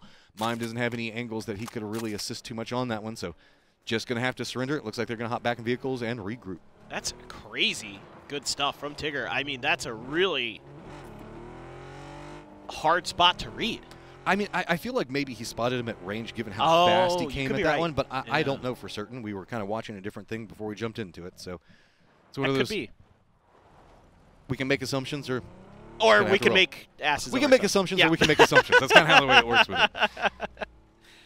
Yeah, I mean, still though, I think back to the PAS. I think it was day 2 where Silzen was hiding in that bush. This is why Fluky isn't regrouped with everybody. Yeah. He's got to get in the glider, bro. This is classic T5. Vision, information. It's how you win PUBG. Yeah.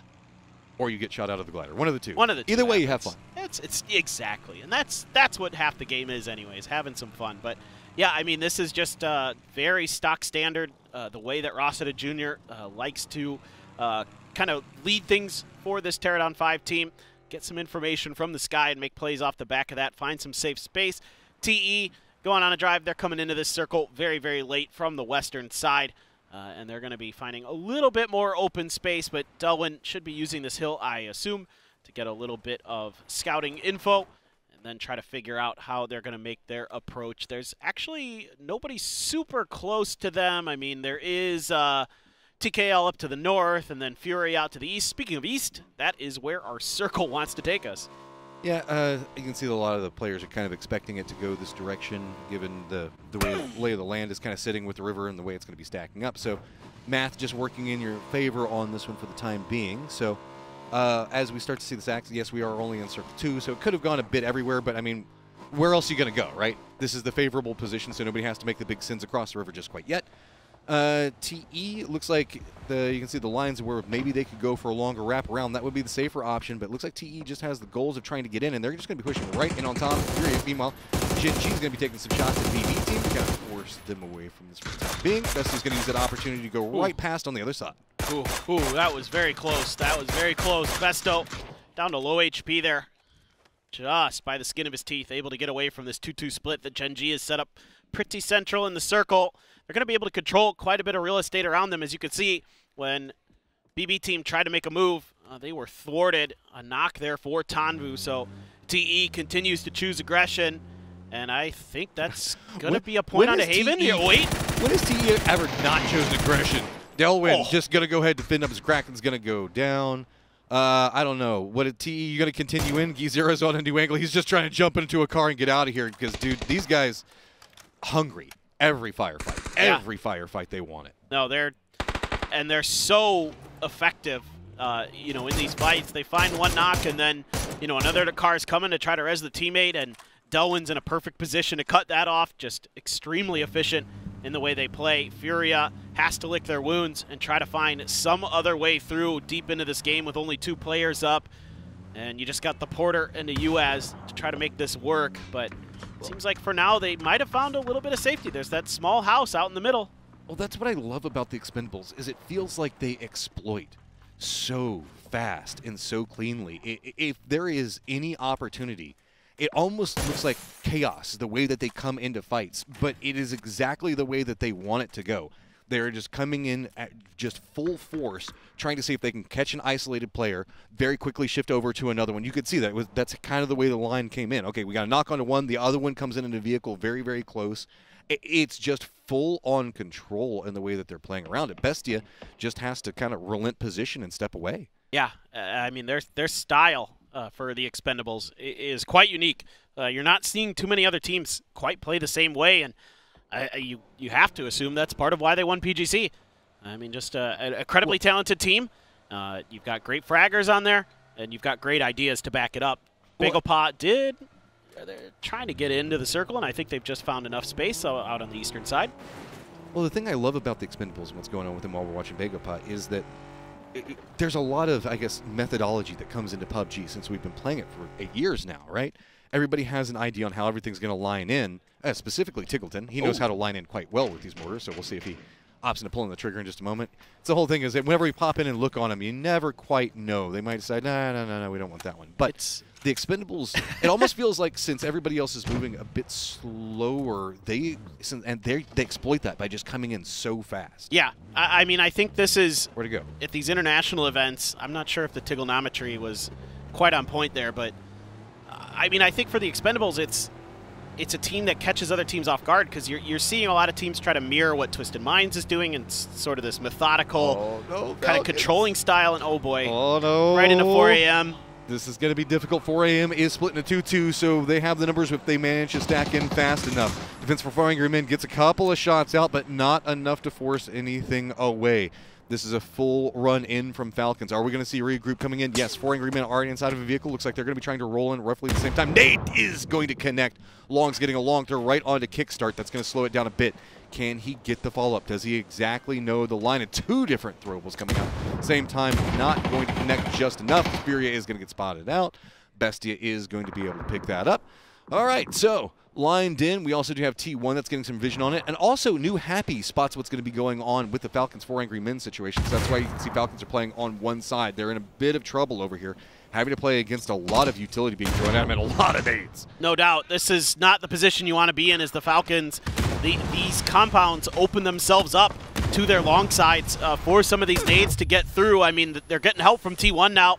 Was a knock on to Godby, so that's got 4 a.m. taking a pause on this attempted fight, and T1 just going to keep their eyes down on towards this 4 Angry Men squad. No love lost between those two teams, so certainly T1 is not going to make this any easier. Long's trying to get in there, trying to find a way to pick up some points, but the Falcons do have everybody back up. Oh, they're so close to Longs.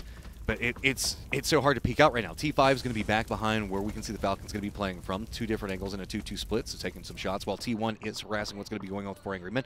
We did talk about New Happy just a second ago that had Overwatch on this. They're going to be taking shots at T5.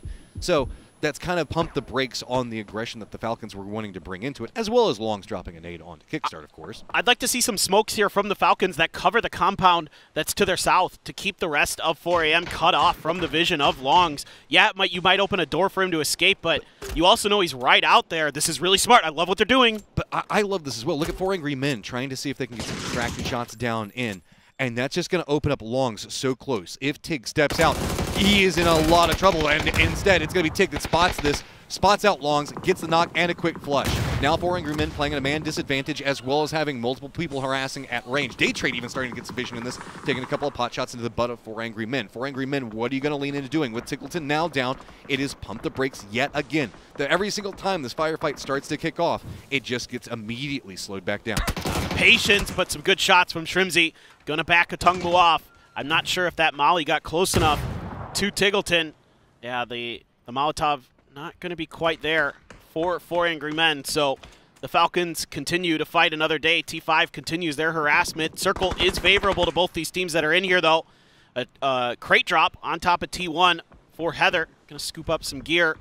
But for 4 Angry Men now, I think you might have to just kind of consider this settled territory. Yeah. You've used a lot of utility to try to displace the Falcons. Oh, no. That glider's going down. Oh, no, Fluky, can you at least regroup? He's got some air. Path and Pong's already taken some damage out of this. He's getting really close. Team Falcons are very committed back in. I think that with settled territory of what you're talking about, that slight hillside, 4 Angry Men going to be getting the higher part of it, and it's going to be Falcons getting the lower part. T5 couldn't quite get there fast enough to really exploit them. Yeah, T5, I think at one point, Fluky was actually shooting Falcons players in the back while he was in the glider. I'm pretty sure he seat swapped up there. But Vinny is going to hear and see some players encroaching near his territory, and he kind of wants to have something to say about it. So he's going to let loose with the frag, tries to find some shots, but he's all on his own for Bestia. They've split out, so he has to be extremely cautious. This is interesting whenever we look at kind of the way that this hillside is going to be playing from. The Expendables are playing the low point from it. Bestia does have themselves a bit of a split on the top for some cover. But as we see the way that the new circle has popped, a lot of teams could be rolling through this territory, and it's got not a lot of cover to be played from around that. We also have where we were looking at with Falcons and 4 Angry Men up on top of the hillside. It's got those trails that are going to be just to the southeast of it, and it's going to roll down into the, I guess, shallow river, where on the other side of it's where we got Bagopod, Daytrade maybe going to be posting up at, and New Happy. So the Expendables playing this lower point, you can see that they have the dip, but we still have Gen G, BB, Day Trade regrouping, Takulu, as well as Na'Vi. They're all going to need to make a way into the circle, and with the stacks that are up into the north, I wouldn't be surprised if we see a lot of these teams maybe have to shift down and be more aggressive into the Expendables location. Na'Vi's got a good angle on top of Taikula. They're starting to let loose with some of the util as well, seeing if they can get Spaceman isolated and taken down. Cold up here to try to help them out. Stade just got a vision of Cold. He's going to let loose with the frag. He gets some damage. Oh, but did he shoo him away from the nade? It does look like it. We also have, I believe, one of the members, so said, pretty far out, trying to see if maybe he can get a hold in line onto what's going to be going over here. But no, not going to be able to find just too much yet. As Stade is going to be creeping forward. Hakatori on a new one. Takula, sorry, in a little bit of trouble as they just keep having to relent territory. And T1 just kind of juking around up into the north of this, trying to see if they can spot out anything. Stade seeing if maybe he can get something, but he's going to go down. Hakatori has a similar idea, but Takula just doing a good job on using the little bit of cover that they've got, even right up against the blue zone, to try to hold it out. Yeah, they've been hitting some good grenades along the way to just harass and damage Na'Vi as they try to come down that hill. And now Na'Vi's stuck out in the blue. Not a lot of hope. They're getting a little bit of help from Twisted Minds, though. They're doing some damage. BB team in a scuffle with Gen G. Orca did find a kill in the midst of all this. Oh, right behind you! A doozy! He's got Tosi! Just runs right out in front of each other, but both members now down. A BB, just one member up. Molodok, can he manage to find some more? Looks like he's going to try to roll the nade up. Not going to make it up the hillside just enough. So Molodok in a lot of trouble. He is at least inside the safe zone, but Gen G has a lot of members. Meanwhile, Begapod is going to be back behind this, hopping inside of a vehicle. They could roam up back behind this. Day Trade's very focused in on that right now, so that means that Molodok doesn't have to worry about the third party just quite yet. He just has to worry about the nades that are landing right on top of him. He's isolated. There's not too much that he can really do, even if he tries to crest up these hillsides. So he's really just trying to survive here for as long as possible. No, I think you're absolutely right. Now you're starting to see the kill feed light up. Day Trade's been getting involved. We even saw some mortar kills for Tigger there. T1 doing some damage to TKL. They're all but out of this. I think they only have one player up. And that's a ton of damage here to Gen G. Oh, what a tap. I mean, he's punishing them every single time they step out of the smoke. He wants everything over there, but it does mean that also Bestie's getting some vision, and you can see starting to go for some blind spray, see if he can connect in, get the kills that he so really wants right now. All blown by himself on this one, trying to creep forward.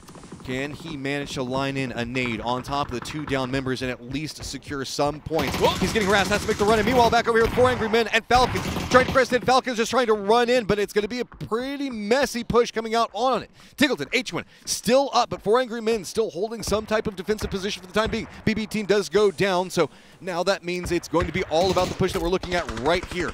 Right on the edge of the zone. God V trying to hold up, but Tongmu trying to get the meds back up. Shifts over to the other side. God V going to go down. Falcons seeing if they can pick up more. Tongmu, the last one up, does manage to get the knock onto H1. Now just trying to go for the flushes. Gonna go for the spot up, but no, Tig's gonna pick him up. Yeah, Tig's having a really nice day today. He has gotten some big kills for the Falcons, but only Shrimsy is resable. The other two members flushed out, so eventually the circle forces the issue here. Heather from T1 had flanked up close to see if he could maybe pick off a few pieces of this fight. New Happy able to cross the shallow river, get right underneath both these teams' noses. Good timing here from New Happy. Really like the way that they're taking advantage of this situation. Heather, though, still watching and waiting. May have a role to play in this. Akan gonna go down. Bagel Pop falls in 9th place, just outside of placements. Day Trade's got pretty much control of everything to the southeast. Gen G, it looks like they're doing damage control after everything that was going on, so they're starting to get most of their members back up. The west, Twisted Minds has managed to get at least a foothold inside of the circle. And then we've got T1 that's been kind of roaming around. They've got Heather that's still over there next to Falcons. Ian also is providing some support. And the other two members just kind of playing right along the edge. I think that they're picking up some crates off of some some dead enemies that they managed to spot out just a moment ago. Bestie is still just kind of playing along these dips, still going to find themselves inside the circle. But, I mean, it's going to be very hard to defend. There's going to be a lot of angles of approach. Yeah, and I'm not sure if they can get to those crates easily. They're in pretty precarious positions. Our Bestie, they've got some hills, so they've got a little bit of cover. But once you start going a little bit further east, there's some downslopes you might run into, some angles some teams might be able to find. Twisted on the hunt, on the move. Going to be able to find the edge of the circle there. Looking down to their south, but there's another hillside that cuts Gen G's vision off momentarily. But Orca out in the open, gets some help from the bush, but he's going to have to use some smokes. Well, eyes on first place right now, trying to see if they can get an opportunity, and Twisted really wants it. As we watch a couple of replays of what kind of happened with Vegapa around this bridge. This was what was a lot of the distractions that were going on. Twisted now starting to get some more angles. So it's going to be Orca going down with this high ground. They're going to be able to spot out Gen.G. Tigger has also moved pretty far to the south for Day Trade. It looks like he's trying to see if maybe he could pick up kind of what was going on with Gen.G as well. At least going to be kind of corralling Gen.G a bit more into Twisted lines. Twisted already also spotted out T1, so T1's going to do some retaliation shots back on. We still have Heather lined up right up against Falcons. This is a very patient play coming out from T1. They are very committed in keeping Heather there to make sure that Falcons cannot get out. Yeah, it offers them a couple different things. Control of that northern side being established by the 3 players here on the west side, whereas Heather can keep their east side clear. However, they have to make a move. Circle is continuing to leave their territory, so that means it's going to be up and next to Twisted Minds. Lou on the backside starting to throw out some smokes ahead of time. Batulin Spray not really doing much there initially. And I mean, Day Trade is on the warpath. They've already got 10 kills in this game. It's actually going to be taken over by Duck Juice, though. He steals the point away onto Tosi. Example, grenade is out. If it's close, ooh, just a bit short. Great follow-up nade, assuming the fact that they might have to jump away from the rock. So going to exploit that quickly. See, now that Heather's back over here in position, they've got a couple of plays that they can make around it. Nade's going to go just a bit too far. T1 having to weather the nades, just landing on top of them. This is just beautifully thrown time and time again. Stepping in, seeing if they can exploit the down member. Can't quite get the timings to work. Trying to see if they can use the tree. Spots out, gets some damage, but not enough. Retaliation nades now starting to line up from T1. Reading that, you can see it's going to be Twisted trying to step away, narrowly dodging one. Sample takes a lot of damage, but nobody really feeling like they've gotten the opportunity to really push into the firefight yet. Instead, discretion, the better part of valor. Twisted's going to step away, try to regroup. This is phenomenal space control by Twisted Minds. They knew when the retaliation was going to come from T1, and they were able to have the safety of this dip behind them. T1, though, still on the push, trying to make a move up the hill. Type up and over. Type shut down. It's actually Shrimzy from the Falcons. Gets a quick knock in a flush, even though Type able to find one with a grenade of his own onto Perfectix. But Shrimzy has that Mark 14, and he is making life difficult for this Korean squad. And this is why both these squads, T1 and Twisted, were both fighting over control of the top of this hillside. How's that nade going to land? Whoa, that was close.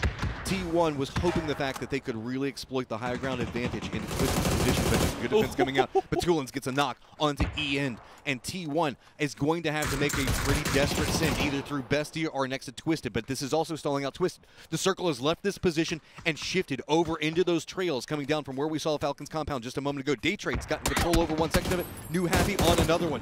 T1 trying to see if they can get enough knock to try to shift out of this. Does get the knock onto Batula and see if they can get enough damage to maybe shift something back in the favor. Bestia does have a knock on one side of it as well, but it's going to be Heather continuing to line up, and Perfectix gets the high ground that they were both fighting for so long. Raining is going to be running in right up on top of this thing. Now, maybe the down member can feed some information over. Goes for the peek up over the rock. That is going to be raining down bullets, and it is going to be T1 that does get the finishing touches on everything that's going on with Twisted Minds. What a nice little combo play there from Heather and Raining. They're able to take down Twisted, who I thought might be able to outlast them in that fight, but Raining actually going to be the one. Just got there in time with the car to finish most of that fight. Some really good stuff from Heather on the Freaks previously, and this year moving over to T1 and looking really good. That was so complicated for T1 there. They had Raining kind of looking up after what was going on with Bestia. Whenever Bestia had one of their members get knocked, Raining could then shift back down. Heather had to try to control what was going on with Twisted on one line of it. Both members executing. Yes, they do lose one for it, but they should have died there most likely, and they managed to fight their way in and now have at least the opportunity to touch the safe zone. The problem is there's a lot of teams that heard that firefight and are waiting for somebody to walk into their sight line. Oh yeah, Shrimzy's been tracking this the whole way through, and now he's in a little bit better position to potentially punish this. Vinny taking a bunch of damage. Speaking of Shrimzy, almost got the knock there. Raining is going to get taken down by DraftKing, but had to be out in the blue to do so. And he's got Vinny pinned on the other side. DraftKing right up next to Shrimzy. Shrimzy doesn't have much of an angle out there. If he had a frag, he could maybe bounce it, but I'm not sure if he does. I mean, that firefight was going on for so long in that compound. I have no idea what they have left. But hey, don't worry. Belmoth has one to make it a bit easier there for you. Shrimsy is also going to get the knock onto Vinny, so Bessie is going to get eliminated. That means that we are in a 4v3v2. High ground is going to be favorable for the Falcons, but they only have the 2 members. New Happy is not going to be inside the circle yet. Day Trade's pretty much got control over everything except for the high ground, so that is going to be a problem for New Happy to have to contend with. Yeah, I mean, Day Trade had 10 kills early on in this game, and they've been able to last into the end game with 12, and still all 4 up. The only team that can boast that achievement here in this lobby so far. Inuyasha trying to get some kind of angles, curious about that rock, but actually Flash abandoned that position, swinging uphill with the rest of Day Trade to get better firing lines. So New Happy going to try to find some cover to take this fight, but Day Trade may be aware December the 12th might be getting a little bit ahead of the curve.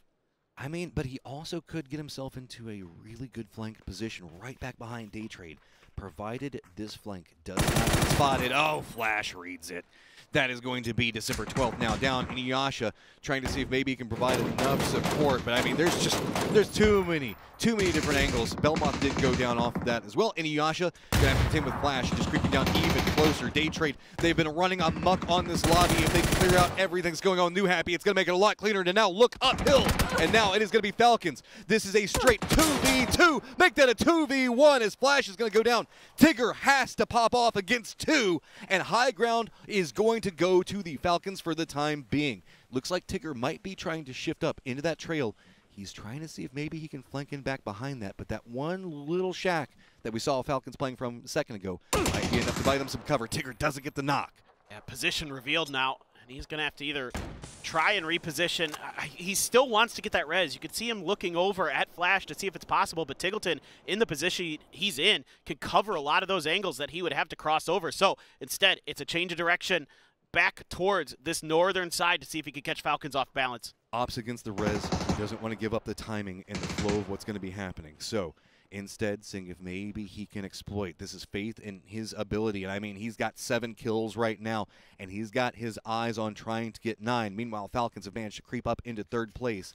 Securing 1 more kill and a victory would be huge for them and put them in contention for that top position that Day Trade is presently holding. Looks like the full read has come out.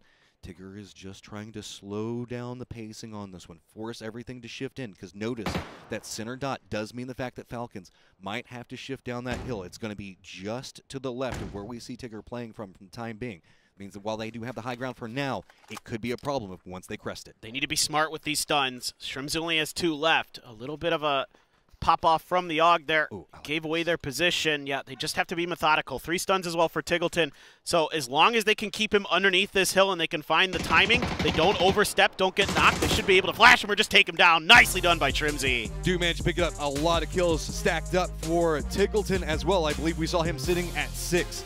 So Falcons do manage to find themselves a victory in our 3rd game. Dude, think about the way this game started for the Falcons. That battle they had against 4 AM on the double shed compound over on the riverside that lasted for forever, and then 2 players come through and get the win? With 5 teams that were essentially third-partying it, that was just a battle uphill all the way from the Falcons. But I mean, they saw a point that they wanted to play from. You were talking about it. That's kind of the new meta. Go for the compound that's going to win you the game, even if it costs you a member or 2, because you can buy it at the end if you have the firefighting capabilities. So shout out to what we saw inside that game, because on top of that, we also do got to talk. Day Trade hurt this lobby bad. Even Day Trade's here. They just were crazy in the beginning of that game, finding so many frags, and certainly they're going to be kicking themselves a little bit about that one, Matt. Okay, it is time to get everything starting set up. Let's go ahead and throw it over to Caloris and Toffees.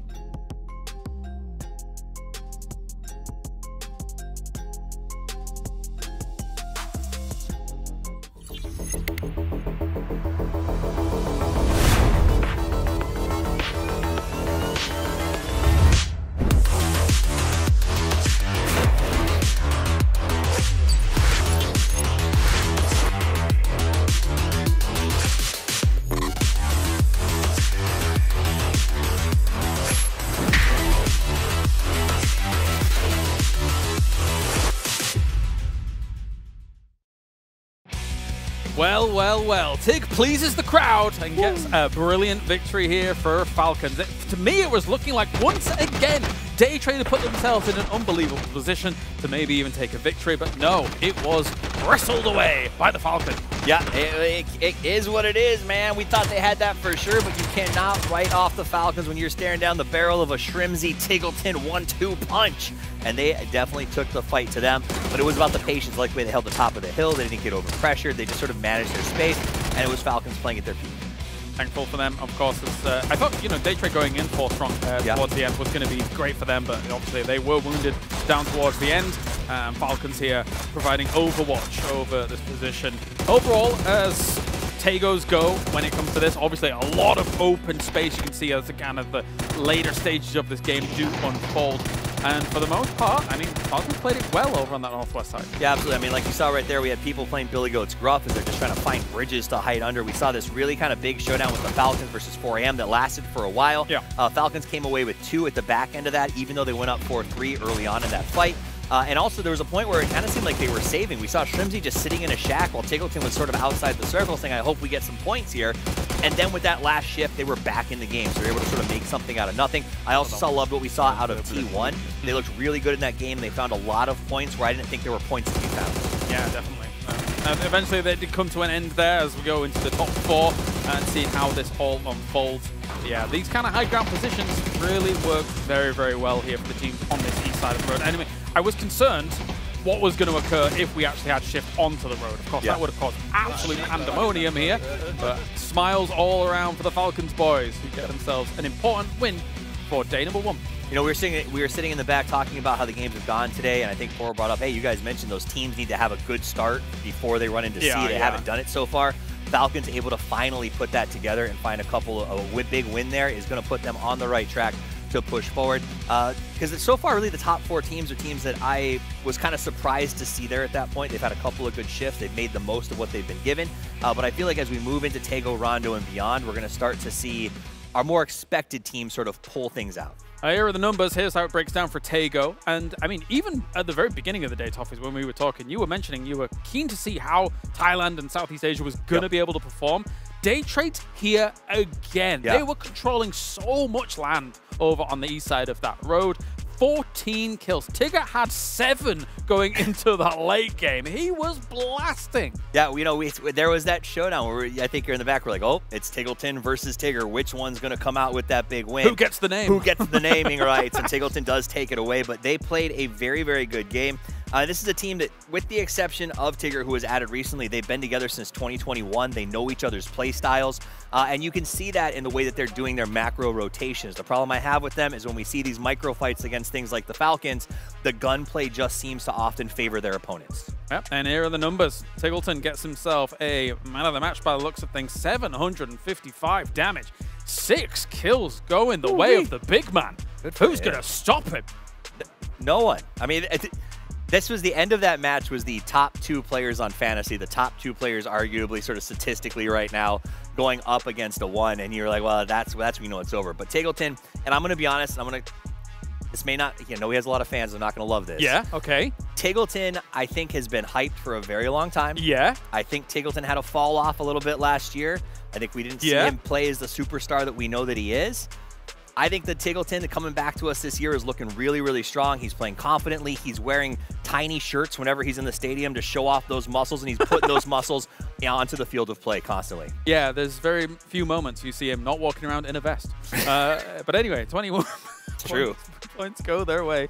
At number 1, Daytrade, though, another 20 bomb. Despite not getting a win. That's a very rare sight for us here. On an international stage, getting a 2nd place, but then still bagging yourself 20 points.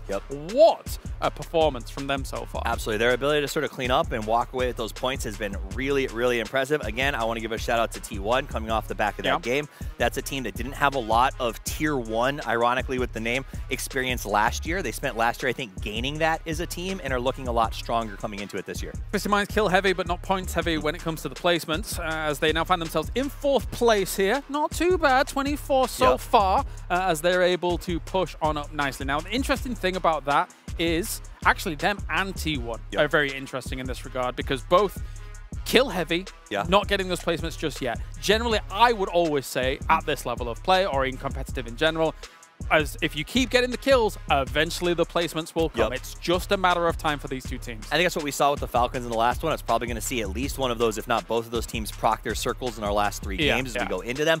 You're absolutely right. And that's where teams like Taikule have to be worried. They got off to a good start. They caught their circle early. They really have to sort of shore it up and try to manage those points going through the rest of the day. Because again, as a fun reminder for everyone at home, tomorrow Group C joins the fray. And teams like Petrichor Road are going to be mad about seeing what happened today. And they're going to come out with guns blazing. So I think Falcons, Twisted Minds, T1, they want to have those 1 or 2 more games to make sure that they're far ahead before we ever start that. Well, for Tego, the hot drops continued. Yes, again. They're like, you know what? Well, we're not just fighting over Pachinki anymore. Let's go for Terminal. And guess where we're going next? Rondo. Yes. Where everybody wants the same spots. We want the test track. We want the Neox factory. It's not only Twisted Minds here. It's not only Na'Vi that's here. It's also 17 here. There was other teams in the past, like 4 AM, that have wanted these locations as well. Everybody's in. Everybody's in for it. What do you think? I mean, hey, listen, if you are a viewer who's joining us for the first time here, you don't get to watch a lot of PUBG Esports, we'll just tell you straight up for Rondo, when it comes to test track, when it comes to Neox, the statistics say the circle is going there. So teams are battling for that constantly. They're early rotating towards that section. And I think that that means that we might see even more action. We've seen multiple hot drops, not just Na'Vi and 17, right? We know that other teams were willing, 4 AM was willing to go after it in the first game. So here, I think we might see 2 or 3. Yeah, probably. I mean, so it's weird, right? Because in EMEA, it feels kind of figured out, despite we having 2 teams there. Generally, you'll have Twisted Minds going towards Test Track. Then you'd have Na'Vi going towards Neox Factory. Both teams say a little wave and then walk away from the situation. But now here on International, it's still up in the air. I think one thing that you see at the tail end of 2024 internationally was that teams would even just like slightly drop on the edge of it all and then maybe kind of peer in, see what was going on if they wanted to contest. Well, we even saw that in Game 2 with the Expendables. They dropped, I think it was Duck Juice, over on the church at Pachinki to watch that fight. So I expect that to happen here because especially with the circle trends on Rondo, having one player drop on the fringe to be able to sort of ID where you want your team to move in from the outside is a really strong international strategy. So I expect to see that. My other beef with this area is that because there is so much loot right there, you can get multiple teams sort of sharing out that location, which means there's not a lot of space to fight for your hot drop, right? You can't sort of push out and try to get wraparound. And this is even if we have 1 plane. If we have 2 planes, it causes a whole other dynamic. But anyway, let's get to it. Rondo is on the card. Let's go to our commentators to bring you our 4th game of the day.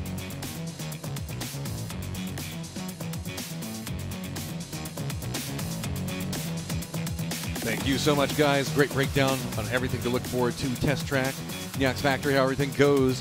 Looks like we do have the 2 different plane paths that are going to be maneuvering in, as well as going to be lined up right up on top of Test Track and Neox Factory. It's like those guys know the game really well and broke down everything perfectly in advance for the storyline. Yeah, I like how the plane path is just putting a big X on it for us, too. X marks the spot here. Right X marks on that top. it's not going there. That's where it's not going to go, right? I mean, I don't want it to go there. But you know who's probably going there? A lot of teams? I'm going to assume Na'Vi. And Twisted? Twisted, yeah. 17 does, no. I think 4 AM's not going to contest it, it looks like. There was another team that we have seen flirt with this location before, but it seems like it's just Na'Vi Twisted. Yeah. And we've seen them kind of just have it, you know? This isn't really a hot drop. It's just kind of a lukewarm next to you drop, right? It's, again, like the analysts were talking about a second ago, it can support 2 different teams. You don't really have to make a, okay, we need to firefight over this right this second kind of thing. Yeah.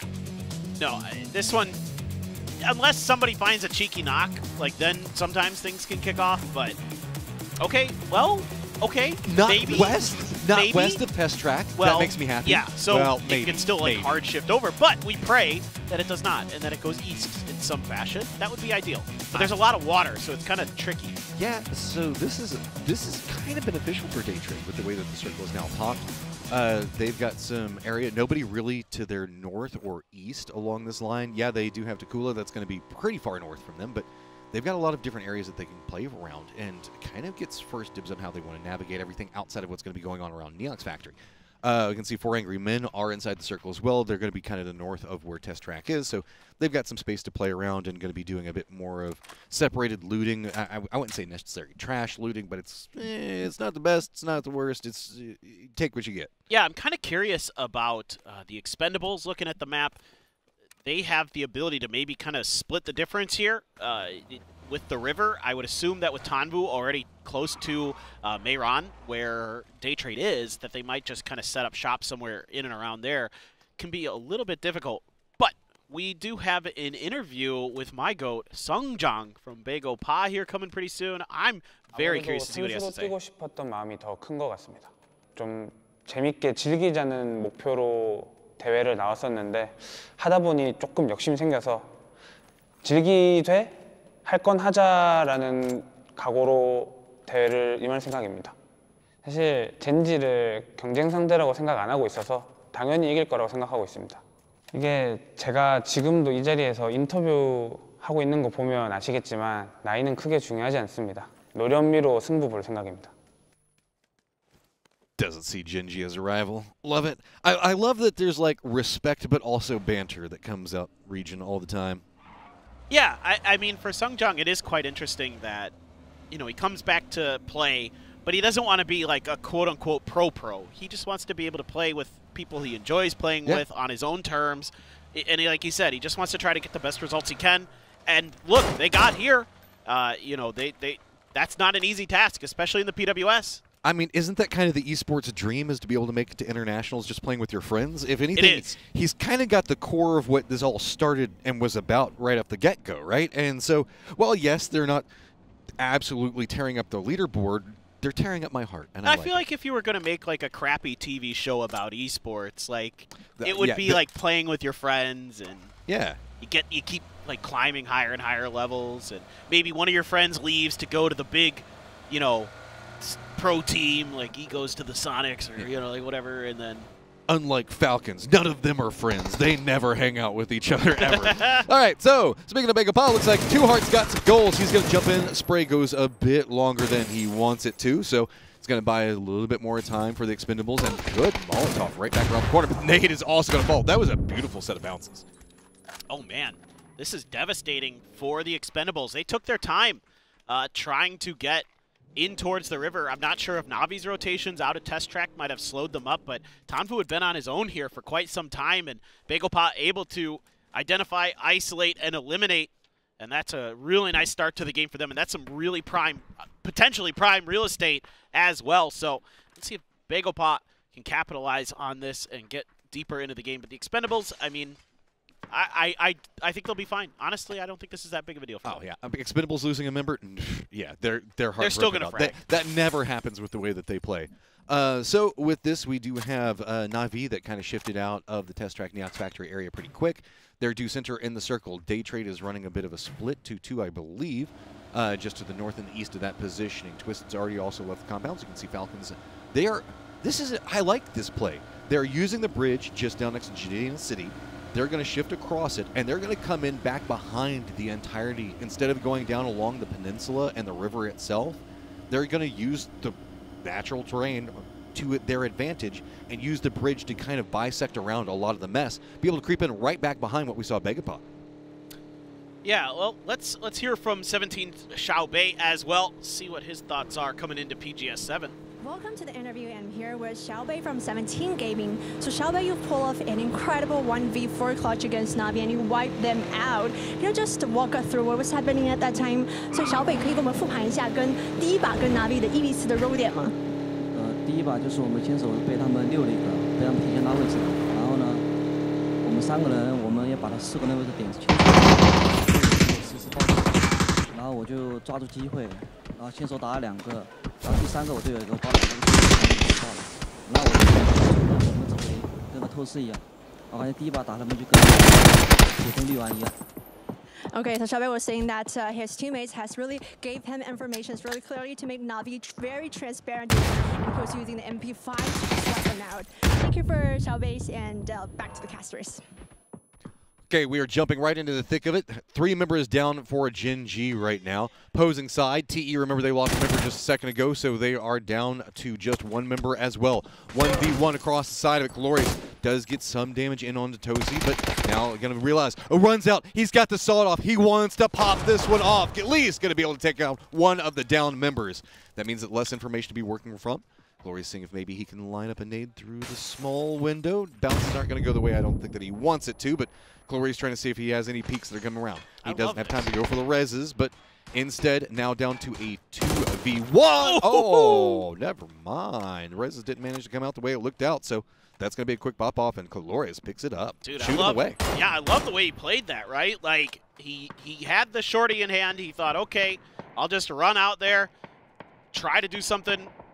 Okay, he didn't give me the opportunity. I'll take the flush. Ooh, dead body. There's a frag. All right, I'm going to jump on this car hood, throw the grenade in the window, see if I can get something going that way. Nope. Okay, back to the rifle, and just outduels his opponent. Really nicely done. And, well, I thought this game might go okay for the Expendables. It goes okay, I guess. They get kills, but now they're down to just their last player. So going to be pretty tricky for them to kind of rack up too many more points. But it is Glorious. It is Glorious, and he is nuts. Yeah, I mean, he do things. So everything's gotten pretty quiet. I mean, Navi is taking some shots. Everything else is just about slight rotations. Day Trade's still buying a lot of space. 2 different points of interest they hold with a 2-2 split in Mayron, as well as Yuzing. So this is going to be interesting to see how the circle collapses in, because we've got kind of the river to the north, right? And we also have the river that's kind of cutting through the south. We've got that little mini lake. I want to see how this is all going to lay out. I think this either just goes hard west or northeast, but we'll have to wait and see. Because Mayron also, isn't there like a small creek that goes around the outside of it? There is. So. Yeah. But I have no idea what's considered unplayable and not around that area. So it's kind of hard to say for sure. I really like the way Falcons, we didn't get to talk about it too much because there were some interviews and things, but I really like the way that they're approaching this circle. Like you mentioned it when they were crossing by Jadena City, but into the way that they take high ground and they get info on this map, I think is some of the best in the world. I really like the way they approach this map. I think they have one of the better reads on the way you can handle it. It's actually, in my mind, somewhat similar to the way Twisted plays Miramar in certain situations. Ooh, interesting. Yeah. Like Twisted likes to get up on the high ground, right? Like they're going to want to get to the top of the mountains, and I see this all the time with the Falcons, where they're up on top of those God peaks, those God tower things, and they did it here too, where they went to some of the high points on this eastern edge, and they're using that for info to make their late game moves. So it's not quite the same as Twisted, but it feels a little bit. Similar premise, right? Yeah. I get what you're going, like, from if you were going to look at it from a top down, like steps 1, 2, and 3 are very, very similar. Exactly. So lined up into it, we'll have to see how they manage to use that information to their advantage, and then they're just going to keep on creeping in for the time being. It's going to be 4 angry men. It's going to be pretty close. Another pretty centered up circle on this one. So T1's going to be rolling up pretty close to Glorious as T5's Fluky up inside the glider yet again, just kind of seeing what he can see. Who's going to shoot at him? Let him know where everything's going to be at, as T1 is going to make the collapse in. And what can you do, Glorious? There's just too many people. Heather is going to pick that one up again. Heather's having a pretty good day so far. Yeah, Heather is. A lot to prove here for Heather, but he has gotten some big kills for this T1 squad. That previous game on Tego, him and Raining really showing up when T1 needed them most. He's going to be able to get that car into a little bit of safety. T1 has claimed that compound. I mean, I could see BB Team watching that compound, but they don't seem to be making any aggressive moves just yet. Now they have to deal with 17 Gaming on their eastern edge. Watching this is Bestelak, and he knows that he can't hold this down by himself. So it is just a retreat to the safety of the other teammates. But they're going to try to bypass T1. They're going to try to rotate around them. So it seems like BB Team trying to get a step ahead, trying to leapfrog in front of T1 Korean team. 17 just has this edge, and I don't think there's anybody who's going to mess with them for a little bit. Although I'm watching New Happy, they're driving all the way down to the Jadena City Bridge again. Well, my worry with 17's positioning is with the way that they've got the river that's just to the east of them, they're going to be kind of funneled in, right? Yep. So while it's buying space for now, you can see that T1's already, we just saw them finish out Glorious a moment ago. They're going to be a defended position off of it. There's not easy crossings. I think that there is a pretty thin point that you can kind of cross just to the west of where we see 17 playing from. School is going to be up to the north. They're going to have T5 that's going to be pretty close to them, but they've got a couple of different pathing options. Well, ish, because again, we still have like those like minor water obstacles that are kind of creating their own barricade in between them and 4 Angry Men. So this is open, but not. It's almost like it's kind of got a river cutting through it all the way. It's just a whole bunch of different subsects of water in different areas. Yeah, this is one of the more strange circles I've seen on this map. It is a little bit hard to read how it's going to play out. I mean, you know, there's some of the teams that are in the middle of the 2 rivers that have some, like Na'Vi, T1, BagelPa, like have some control, some pivot points over if the circle cuts towards them more and cuts off teams around their southern flanks, then they kind of dictate the pace of that game for those teams on the outside, because they're, like you're talking about, there's weird spots where there isn't a lot of room to get in unless you make like really wide wraps out in the blue, which you could still do for the next circle or two, for sure. But the later that goes, the more dangerous that gets. So we'll have to see if anybody's going to make that aggressive move, similar to what New Happy is doing right now. They're one of the ones they went all the way from the east, now they're going all the way back over to the west, trying to find some way into this, and they might have to just go through Neox Factory. I can't see anything else on the map that really looks comfortable for New Happy to do. So whoever survives this 2 rivers battle, does that mean the fact that they're the Dragon Reborn? Oh, nice. There's like 2 people other than you and me that probably get that, but That they thought it was funny. Good reference. All right. So now Falcon's going to be using that information, back-wrapping fine 4 Angry Men, as it feels like a little rivalry is starting to brew between these squads. They seem to have prioritization on the exact same compounds, and they have similar goals in what they're trying to get out of this. I mean, 4 Angry Men are running the 2-2 as it is kind of separated out. Tig's going to be just tailing in back behind the Falcons for the time being. Circle's going to pop, and we're going to keep a bit of all the rivers still in play. Oh, they're going for the tires here. Our New Happy, I don't think, they might have popped one, but there was enough momentum already created by that vehicle. 17 was able to get out, so New Happy didn't wrap all the way into Neox. They opted to try to cut through, ran into a fanned-out 17 who is now regrouping, rerouting. A lot of teams probably going to be eyeing that open compound. Yeah, I totally agree with our observers here. T1 may be the first to get there, but I think there's going to be 3 or 4 teams that are going to be thinking about this. And they're all coming in at the exact same time. 4 Angry Men is going to be tailing in right back behind Takula. Does get some damage, but doesn't get enough to really shoo them away just yet. Finally, it is going to be Dons gets down and flush. 4 Angry Men, Thanadil going to do a 1-2 punch onto him. 4 Angry Men still just kind of trying to lead out around this one. Takula is going to stop off due to that, but that does mean that it is going to be T1 with a bit of a foothold right up in front of this one. They've got themselves a shack. 4 Angry Men's going to be rolling right next to them. Shot's going to come out. Long doesn't go down just quite yet. So if anything, 4 Angry Men looks like they might have to shift back down. Compound's just going to be in that other position. New sets of firing lines coming out. 4 Angry Men also weathering that storm. Na'Vi does get some vision in it, as well as Twisted Minds. 4 Angry Men buying this just by the skin of their teeth 2 different times, and we're going to creep in. Is it going to be a third? Here comes New Happy on an entirely different angle. It's going to be December 12th. Spots out, and finally one of the members from 4 Angry Men goes down. Long's down and flush. That was an AK spray, but he's going to pay the price. HS, though, going down. Just Godby left for 4 Angry Men. He's trying to drive down New Happy members. He gets close. Oh, 16. He's got a great angle, and he's got the finish. Oh, but the cost is massive. 16K wants to get back over there. He wants to res December 12th, but he can't. It's going to be too many angles, so that is going to be finished off by 7-7 with a little bit of friendly help. I believe that Twisted was also taking some shots, so we had a lot of people kind of drop off in rotation right now, but oddly enough, the circle remains kind of similar. We've still got Falcons as an outside rotator, but everybody else kind of cemented in position. I thought for sure before that fight between New Happy and 4AM kicked off, I thought 4AM was going to crash T1 and we were just going to get the inevitable battle between those 2 teams. Well, especially around the shack, not the compounds. T1 wasn't in the compound yet. They had stopped off next to the shack. But them being in the shack, it feels like it kind of forced everybody else to go, oh, that means the compounds have to be taken. Let's not go there. And the open territory was available. They just kind of got lost in the sauce of the mess that was happening at the time and didn't make the committal into an open compound. Yeah, it's one of those Sun Tzu things, right? Show strength when you're weak and just kind of keep your opponents guessing what's actually going on with your setups and your formations. Falcons have a couple kills in this game, and they're chilling on the south side of a lake. Got enough space in this current circle that they can try to find a way through. I mean, there's a 2-2 split in front of them from BB team that they're going to have to be identifying and thinking about. BagelPa slow but steady here in this game as well. Still 4 players up. TKL on the move. They've got a lot of distance to cover. Bestia, T1, Na'Vi all in the landing zone potentially, but this isn't in. so they're going to have to use this hill for a little bit of scouting. There is Teraton 5 up there. 4 minutes later, Takula is like, hey, let's do that idea we had just a moment ago. Maybe it's all calmed down.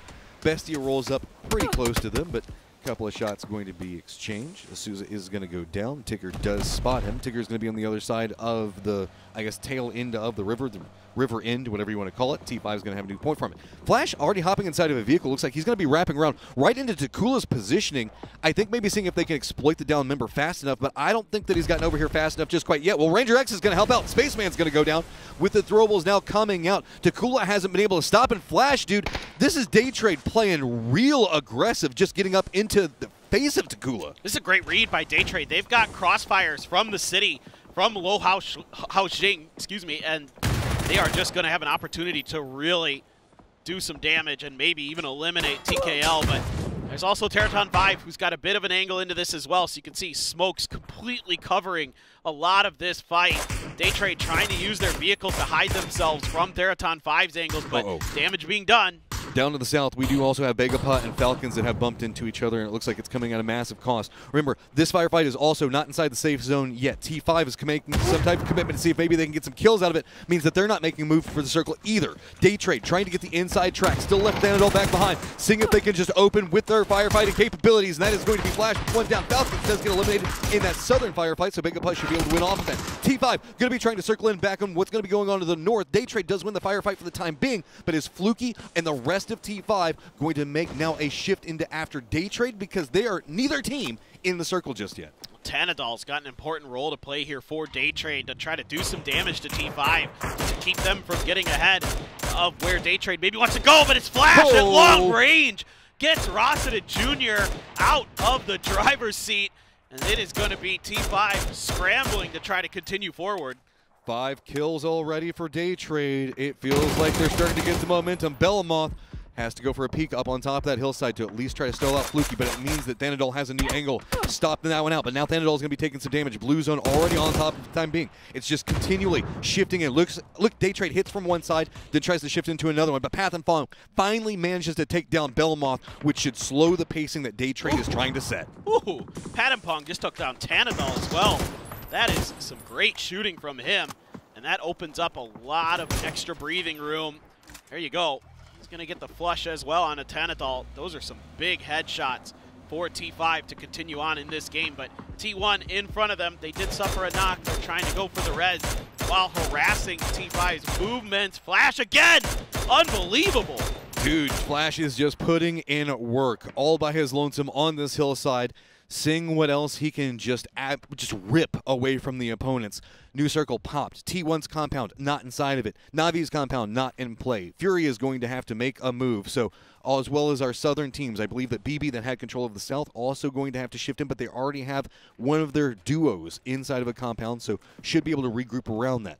To the west and to the north, it's going to be Twisted Minds and 17. Well, we've got just Solo and Mime hunkered down in the hills, watching the bullets fly over his head. Something to keep in mind here is how important this game is right now for some of the teams that are towards the bottom half of our leaderboard. Navi, Furia, BB Team 17 with, 13 points or less between them, but they still have all 4 up, so they really need to get deep into this game, get some kills, get some points, so they can feel a little bit more comfortable trying to get to that grand finals. That grenade just a bit too far.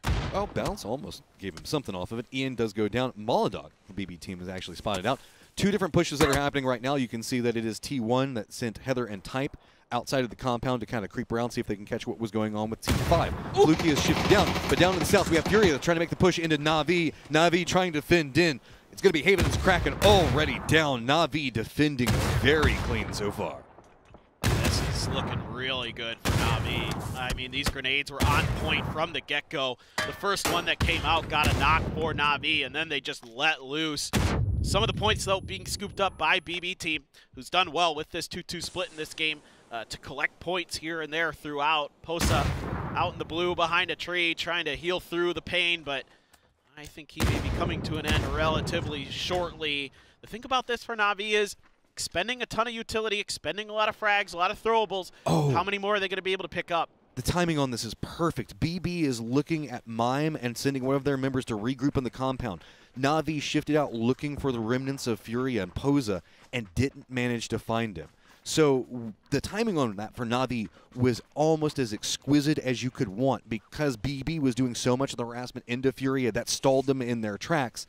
And I thought that there was just an easy pickup. But Posa, we know this guy can play solo. He knows how to hunker down and just try to find some more placement points anytime he is by himself. Oh, he is one of the best in the business at doing that, Matt. That's for sure. We saw that so gifted. much. He's gifted with it. He is unique in that regard. Like, he's just one of those players that has some great salvage point ability. And he has shown us time and time again, especially at the global level, that he can get it done. Na'Vi, though, not a ton of room to maneuver here. You've got firing lines from a couple different teams on top of you. You've got some of that cover, that deployable cover in front of you, but it isn't a ton to work with. T1 trying to get ahead, but Twisted is on their backs.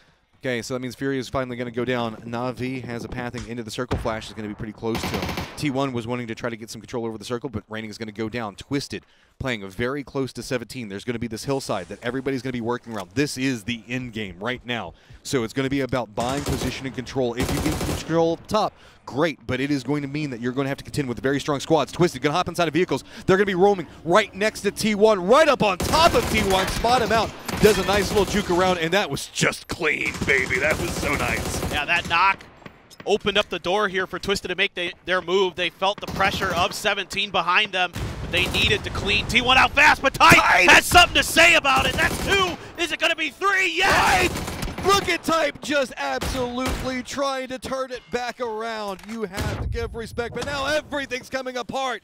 It's going to be Twisted.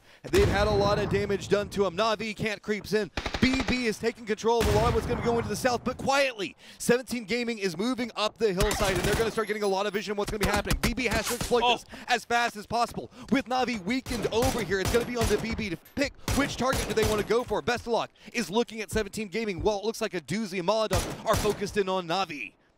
Yeah, this looking like it could be BB's game to win, but the problem is 17's found some safety. They've cut off BB's sight lines, and now they're trying to finish off Twisted. But BB doesn't have cleanest vision on its Twisted, so that means Rises are trying to come out, and 17 wants to stop this. Yeah, no, I'm right there with you, and I was wondering how fast 17 was going to be able to try to punish Twisted after they almost got cleaned out by Type and T1, but they took their time. They're focused on the position itself. There's nothing safe that is south of this hill. It is all under BB control. So the only thing you could do is take control of the top of that hill or find that divot where Twisted is. That's it. That's all that's really left to play here.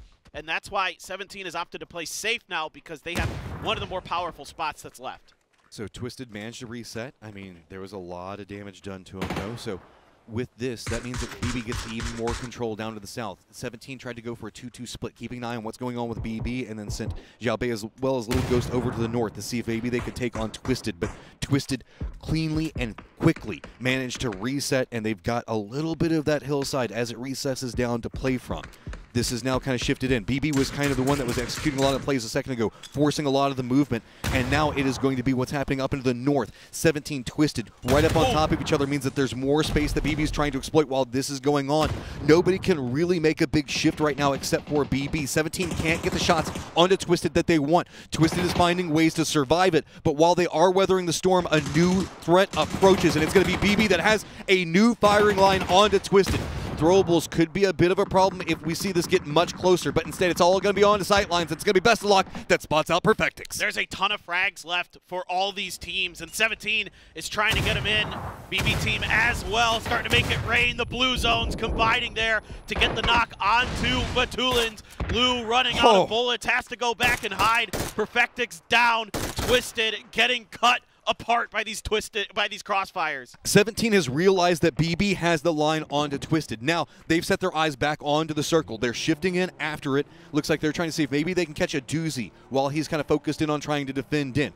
This is 17 saying, nah, man, you guys can go ahead and have Twisted. Let Twisted maybe see if they can stall you out. We're going to go ahead and see if we can use the opportunity of you being focused on them to find a new way to play around this one. And we are finally going to see Example go down. But Twisted, dude, these guys have just been fighting so many desperate battles today and somehow surviving for way longer than they should. Yeah, that's just the Twisted way. Getting points where you wouldn't expect a team to be able to get many.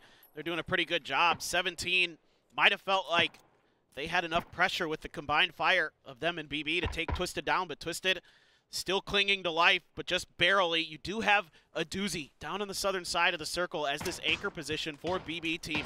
That's going to be a potential point of interest for 17 Gaming if they're going to keep making moves, but they have to back off of this fight with Twisted because the circle is cutting off that high ground advantage they had. I mean, this is an interesting situation if you're BB team. You know you want to get rid of Twisted because of what they can do, but Toolins has already got a knock on to Phil first. The more that they have to focus in on this, it's just meaning that they're surrendering more terrain over to what's going to be happening on the opposing side of it. Luch is trying to see if he can get into the circle itself. Does get some damage on Bestalock, but Bestalock has the cover. He has the angle. BB now at 10 kills. 17, though, they're just going to hop in vehicles. They're going to see if maybe they can get into a position to set up a counterpoint. And whoa! 17 just instantly finished that out. The moment Twisted fell, they knew that they had to pounce, and they just caught BB out. The PGS1 champions coming through with the big chicken dinner here on Rondo. Tough spot for Twisted Minds to be in. Tip of the cap to them. They fought like hell. I mean, I get 17 there at the end, though. I love the way that they played that. They had to shift in because of BB's positioning. Look at Twisted Minds.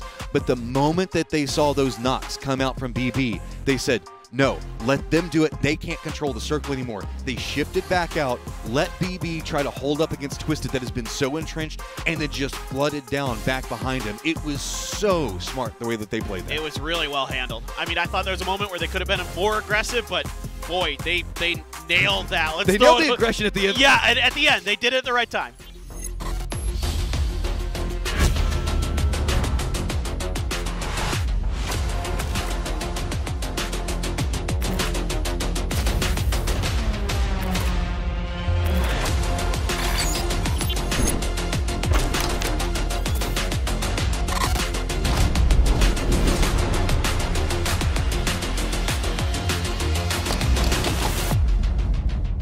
Got there eventually. And with that, 17 Gaming gets themselves a victory on Rondo, and it was perfect timing for them at the very end of this. Having two of these teams locked bullhorns together and then being able to vanquish BB team once they finished off Twisted Minds. Yeah. Perfect stuff. Perfect. I mean, we watched the drop from the very beginning, James. You went, Rondo is the EMEA map. Look at all of our teams getting Neox and Test Track. Damn it. 17 drops on the far side of the map and then makes their way all the way over. Two planes. Oh, dude, the 2 planes was awesome, though. Like, crossing right on Neox Test Track, that was cool. That said, though, 17 went off to an off position. They made a big rotation. I really thought that was BB team's game. I think the fact that they just had, Doozy had to give up that defensive position when 17 crashed, it just put them in a tough spot. Yeah, as soon as you're 3, right? Yep. If they're 4, I think it's a different story. 100%. Maybe you could actually stay where you were, but for a Doozy, had to fall back, and then it gives up. It takes too long against Twisted Minds, and then it gives up too much room. And as soon as you see 17 in the cars, moving, ready to go, like, how do you actually shut that down as BB team? It's not possible. I don't think you can. And I give credit to a Doozy falling back. If there's a team that you know is willing to throw bodies at you in a 2v1 or a 3v1 situation, it's 17. So he falls back. They made the right play. It just took too long for them to get Twisted Minds down, and by that point, 17 smelled blood in the water. It's like they not only smelled blood in the water, as soon as they came around the corner, the cavalry comes along. Yep. The ending was as quick as a flick. It was so fast, because 17 was just, they knew exactly where they needed to go, they knew exactly where they needed to look, and they knew exactly when they needed to pull the trigger. And they were also really smart. They know Doozy was in that south compound. They saw him load into the car and try to make the sprint to his team, and they were already preloaded themselves to follow with their own vehicle and put them in a 2-2 situation. And that split was just really, really strong. So 17 has been actually really, except for the fact, I think they'd be, if they weren't hot dropping, right? If they weren't losing people in these early games, they would be a force to be reckoned with right now. Yeah, definitely, definitely. I mean, obviously, if the hot drops had all gone their way, then it would have been a different story. But that's not to be the case. You're not, if you're going up against Na'Vi, even on all the other battlegrounds, you're not always going to get a victory against them. They will, even if they're just going to take 1 or 2 scalps. Exactly. Then that wounds you for the game. And that's exactly right. It's 17 every single time. Every team that's come out of those fights has been limping. And this is the first time we've seen 17 with full strength going into an end game in this event, and they play it really well and come out with a win. Both teams, of course, though, know as GPT that they are going to be fighting all year if this is to continue things on. Not the biggest game for 17, but playing things on edge and playing it steady and knowing when to strike is as important as getting those big wins. So only the 4 kills going their way. and so a very small portion of this being overall for the man of the match. Absolutely. I want to give it, again, I love this roster. I love the fact that I think some of these players, Xiaobei, Little Ghost, have been like 4 years together. Xiao Wu has been with them for 3 years. And this is a staple team that has been consistently able to get into the top.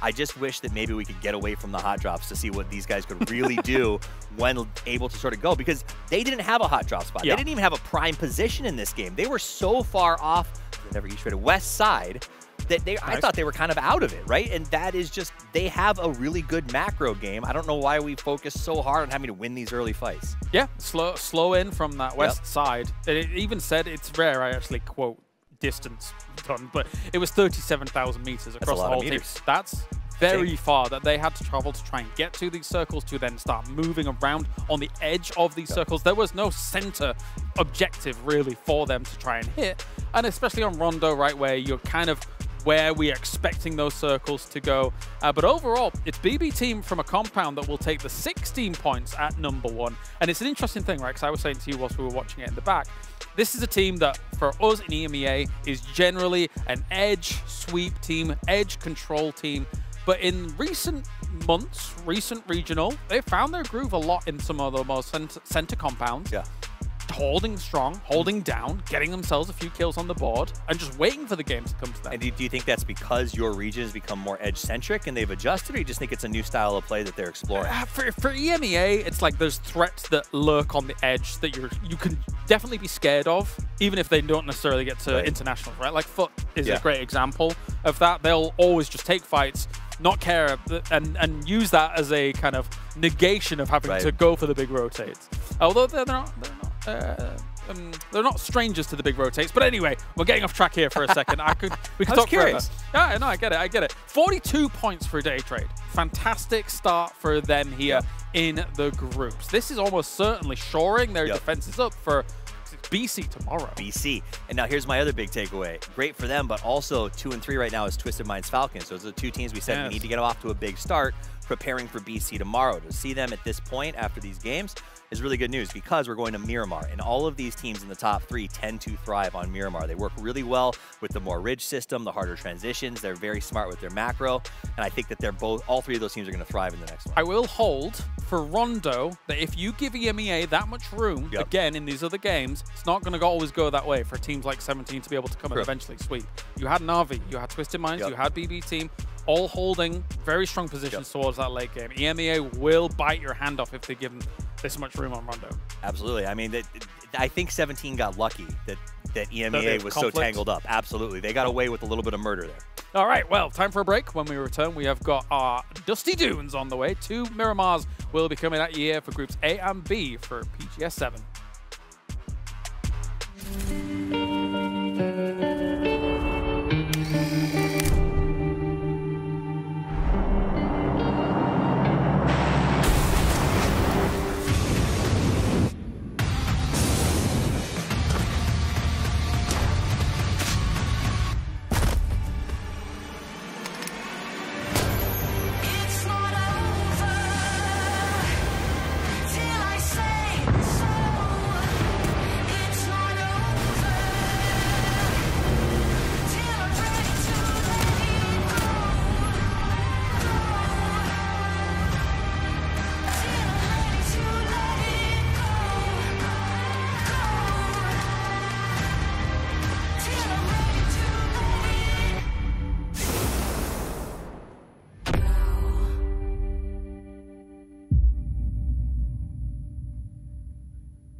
Rookie, listen up. You're about to learn the basics of survival in Rivals Hover League, so pay attention. Step 1, hop on your hover vehicle. Soar, glide, and drift your way around the arena. Hover high and strike hard. Soar and dominate everything beneath you. Step 2, boost. You want to escape danger or catch a rival. Hit that boost and zoom across the map. It's all about timing. Step 3, remember speed is key, but you can't outrun a bullet, so make your shot count. Hover, boost, shoot your way to become the MVP.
big updates to map consistency, an expansion of the recall system, and the results of those aim punch tests. All this and more as we dive into the Update 35.1 patch report. First up, as we talked about in the 2025 roadmap, we're starting our big moves towards standardizing key gameplay elements of the Battlegrounds experience. This will be a phased approach over the next several updates and will begin with items. You'll see things like the zipline gun, emergency cover flare, and stun gun appearing across all Battlegrounds, while things like the thermal scope and blue chip transmitter are being removed everywhere. Take a look at the roadmap for all of our upcoming plans, or the patch notes to see the specifics of this first set of changes. Another way we're unifying the experience is by expanding the recall system to all maps, which means it's now available on Karakin and Paramo. Each map will have its own specifics for the system, so check out the patch notes for details. We're looking forward to seeing how these changes shift strategy on these maps. Next, thanks to your great testing and feedback, we're ready to implement the new aim punch system to live. We're going live with the settings from our last gunplay labs, and are looking forward to hearing your feedback on the system in the live environment. Last but not least, we're making audio adjustments based on your feedback, such as your shooting, driving, and the mortar explosions. Let us know how it sounds. There's also a new contender system in the workshop, a new survivor pass, more improvements to custom match, a new rank season, and more. So check out the patch notes for full details. Update 35.1 is here, so hit up a blue chip tower, call in some friends, and give your enemies a personalized lesson on how aim punch works. We'll see you on the Battlegrounds.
Okay, this has been spicy to start, and I feel now that we're making our way over to Miramar, it's just going to get even spicier. Our hot drop's going to continue? I don't know. I hope so. Probably. It feels like it is the day that Na'Vi is going to do whatever they can to claim their territory as, you know, no matter who is going to be fighting them for it. I mean, obviously on Rondo, that we knew wasn't going to really be a point of contention. It was just more of a, hey, you know, Twisted, you guys get that side, we get the other side. So be it. But beyond that, I think this has just been a great day. We've started to get some really intense late game finishes where teams are kind of stepping up in these big moments. Like we had 17, we had the Falcons that were coming through with some pretty clutch wins. So stuff like this, you know, the teams are starting to get a feel for this lobby, and you're starting to see some really great, especially end game play. Yeah, that was also just an, in general, very weird last set of circles on that map. One, we weren't on test track, which I'm always going to be happy about. And so with the way that everything was kind of lined in, I love watching players have to play from difficult positions because you get to see like the work in progress. You get to see like specifically what they consider to be their win conditions, whether it's firefighting or playing from terrain or just trying to read the circle and get control of compounds. It really gives you the character of how the team plays and the mindset that they have, what they're after. Right there with you. I'm right there with you. And I think that's a big reason why I like Miramar is because there's all this terrain to work with. It offers a lot of different kinds of endings that you can see. So 2 more maps to go here for day 1 of PGS 7. We'll see exactly how this is all going to shape out. A lot of teams towards the bottom of the leaderboards that need to start making moves so they can get themselves in more comfortable positions to get to the grand finals, because like we've been talking about all day, Group C is looming for everybody else in this lobby the next 2 days, and that is a stacked group. That is a scary group. Whenever we look at everybody that's going to be in it, what they've managed to be able to pull out is going to be very hard. I mean, that's where we're going to get Petrichor Road come in. Freaks are going to be making an appearance. VP also going to be in there? I mean, even Arena, where we've seen Arena have some successes in what's been going on with the PUBG series in the past. So PGS4, yeah. This is going to be really, I guess, the better opportunity for these squads that are struggling, as we only have 3 days of play through the group stage. So you've got to make sure that you're making the most of it right now. So what do you have left in the tank on Miramar as eyes are drawn? And yes, Picado is back on the table. Oh, yeah. This was pretty expected. Kind of curious, you know, Twisted Minds gets Power Grid all to themselves. Maybe T1 might be scraping with some teams trying to get to their drop at Chumacera. So this one could be interesting, but are we getting just the boxing ring fight, or is this going to be a split? Looks like maybe Apartments. Oh, boy. This is apps to apps. Yep. And remember, there was that Deagle play. Yeah, but it feels like Na'Vi in their positioning up on top is gonna. I was gonna say has some vision to work around, but the low ground positioning for loot, that 17 with where they made that lower drop, does mean the fact that they have access to a lot more kills to work around, as they're going to be getting a lot more utility and a lot more tools to really be able to punish. You can see that Na'Vi really just trying to scrap around with what they've got up at the top means the fact that they have to really quickly recondense. And boy, we got some loud players right now. They're cold. Yeah, Cold is letting out a few Jiao there, just letting T1 know. Like, I was worried about that for T1 and also TKL. This is the other thing I was looking at, because Twisted Minds was so spread out on their Power Grid drop. I thought, well, maybe somebody might go take a peek at what's going on. It is a Western Circle again, but so far, 17 just trying to lock this down. It's a bit dangerous to go out onto those ledges. Is he just trying to airburst it?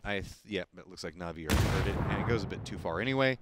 So I like the idea, at least to throw up, and here come the shots, and that's going to be up to Na'Vi. Blue's going to get some vision. This is just, again, Twisted understanding what's going to be going on around them. We know the fact that this is definitely the thinking man's team, so they know that the hot drops have been happening all day today, had to assume another one's going to happen, and just sending a member over to see if maybe he can buy a kill for free. Heck yeah. It's well worth it. I mean, there's really no cost to that. You're going to get decent loot anyway. You have plenty of time. Hakatori, not many bullets left in this AUG, but a Panzer to back it up. Looks like he's going to find a sawed-off as well, so that's a pretty good combo of weaponry. I mean, he's got a lot of options in this fight now for how he can take it. Close range, mid-range, and the Panzers are just extremely devastating. So just kind of look to see if Na'Vi can find those opportunities, find those windows. And then once again, they're going to try to send that flanker out. They're going to try to wrap. It's going to be stayed this time. And I mean, you got to give respect to Na'Vi. They were the ones that getting harassed by Twisted up on top with Lou.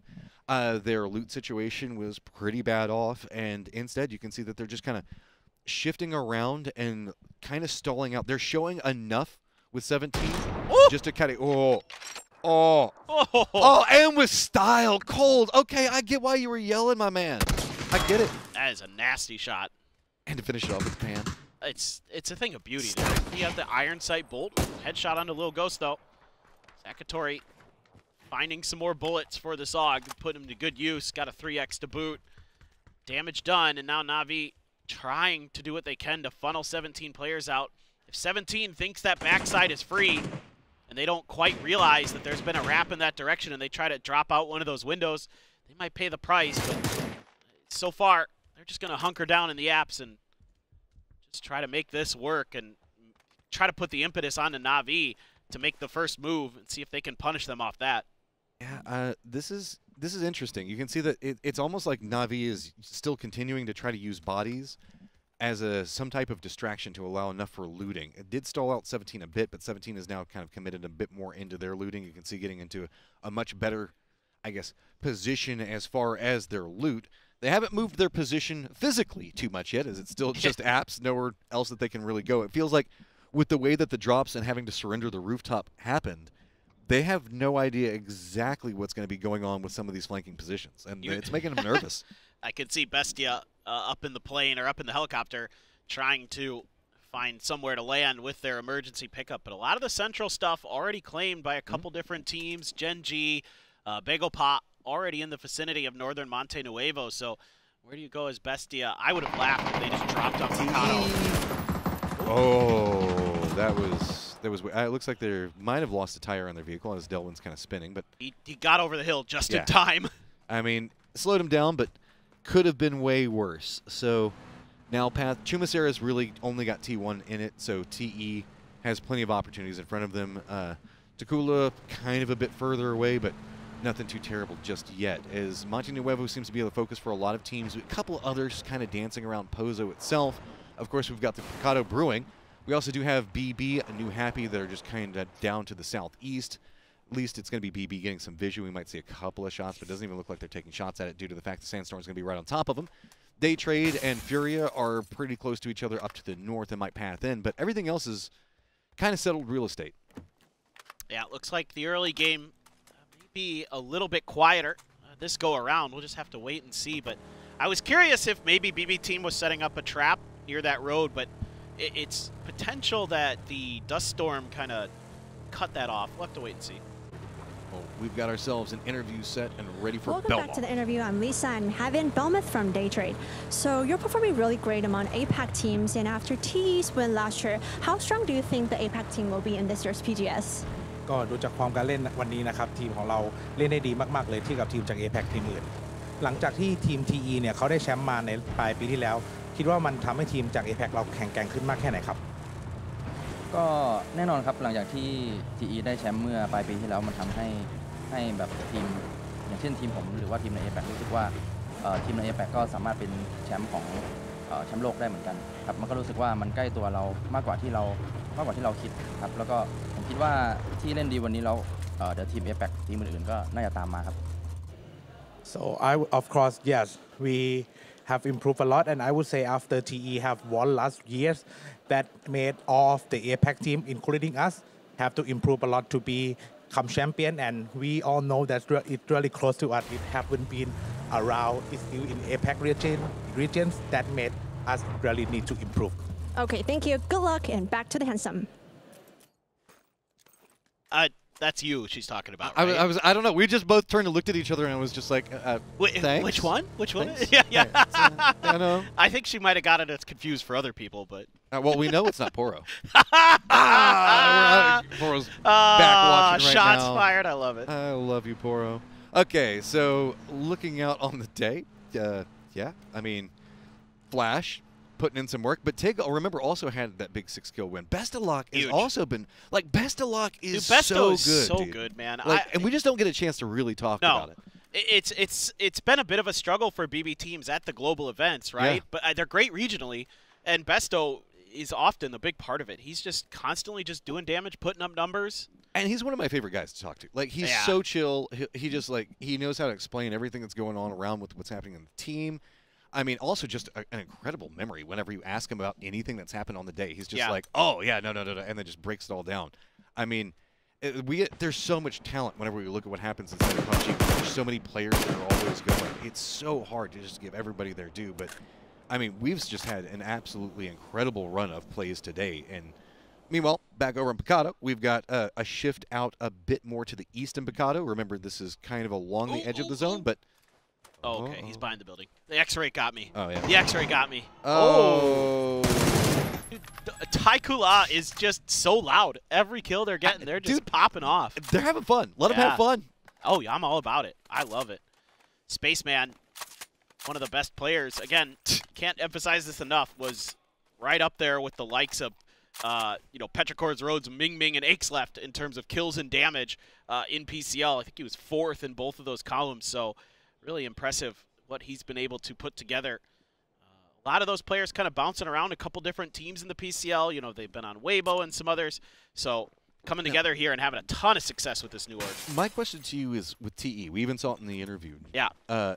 The pressure coming in from PGC and their performance in it. And I mean, that was just such it was a narrow victory for them to pick up. Yeah. But it was, they didn't crack under the pressure there, so you know that their mental is strong. But I'm curious on now, after having 3 months of people talking about their successes, because that can lead to a different type of mental where you now feel like you have to perform over the long haul instead of just in the moment. And we just haven't seen them really be them again just quite yet. Not yet. We've seen some glimpses of kind of that expendable style and the success it can bring them. But it can be hard, especially on day one of a new lobby. Everybody's coming in with different ideas and things like that. But again, I think the thing that impressed me talking to Duck Juice was that their work ethic didn't let up. Like he said, we just went right back to the grind, and I think that's definitely the right mindset to have. And I think one way or another, they're going to be a force to be reckoned with. As maybe not this tournament, but as the year goes on, I think we'll definitely be keeping our eyes on the Expendables, and we'll be talking about them having success at some point. There's still a lot of, I would say, potential growth with Expendables. That's interesting to say about a PGC champion, right? Is like they have still a lot of things that they can just really hammer in on. But I love the fact that they're very committed into their play style. I just want to see. It feels like they're just losing a member here or there in some of their earlier rotations, and it's just setting off their pacing and the aggression that they want to bring out. I think you're exactly right. We were talking about the start of today, like Analyst Desk and us both. This is a bit more of a chaotic lobby than what we're used to as well, and it's been kind of difficult for a lot of teams to kind of ride the wave. Twisted, we've seen just how brutal it is for them to try to make it into some of these zones. I was expecting Expendables to kind of thrive in that chaos a bit more. Yeah, I was too. But they've been kind of having some issues like we just saw in this game. It happened in the previous game where they're losing players early, kind of hemorrhaging as the rounds go on, and then they're having players that are on their own trying to either hold an anchor position or a forward position. They get killed by themselves. Things like that are things you're going to have to address after the day is over, right? You got a game plan coming in today. It didn't quite work out the way you wanted, so you got to look at what the rest of the lobby is doing. You know, how can we take these positions that we want to take? How can we keep our solo players a little bit safer? Things like that, or do we even let solo players run around? Are we going to maybe go for more of a 2-2 kind of hold, or just more grouped up? Things like that are going to be what TE is going to have to consider going into tomorrow, but you never know. I mean, again, there's still 2 more games here. They could have one big pop-off game and feel like, you know what, our game plan was correct. Yeah, they're not out of like touching distance at all. I mean, we still have a whole nother day of play for groups for them, so I'm not concerned or like, oh my God, why are they so bad? I know we're focused in, but it's just whenever you come out of being the PGC champion, a lot of eyes are just going to be looking at you to see, can you replicate it? Can you be able to do it? I think that the squad can. It just feels like their footing is a bit looser than it was at PGC itself, because almost it feels like whenever they feel the freest is whenever they play the best, right? Is whenever they're just going for like some sneaky backstabs and doing stuff like that. What they did to TSM. I mean, and we saw just a ton of cool plays like that, and it's coming. I just don't know. I just hope the fact that the lead doesn't slip too much before it does. No, I'm right there with you. I mean, I think the Expendables are going to be fine. I mean, you got to think about also at PGC, right? It wasn't till the end of the tournament where they really picked up steam as well. Like, they were kind of there in the beginning. They were doing fine, but it came in that last, set of the group stage where they really popped off, and then they started messing around. They started having fun. Well, they are in center of circle, and new circle has popped, and they're pretty center to it again. Na'Vi has regrouped, and it looks like they're going to be taking the northern path inside of Picado. That's going to put them kind of close to where Lil Ghost is going to be playing from.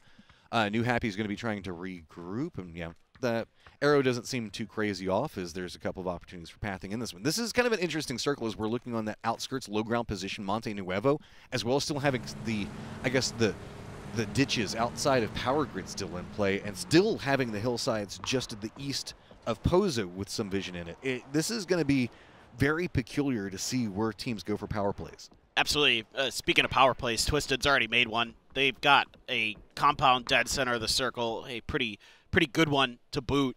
That one across from them in the firehouse where Bagel Pie is also very, very good at times, depending on where the circle wants to go. But the Hook Mountain's still in play.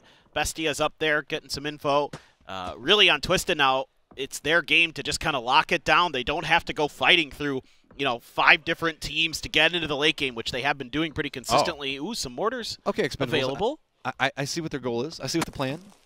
Are they going to be able to get into a spot where they can use them, though? That was kind of what I was thinking as well.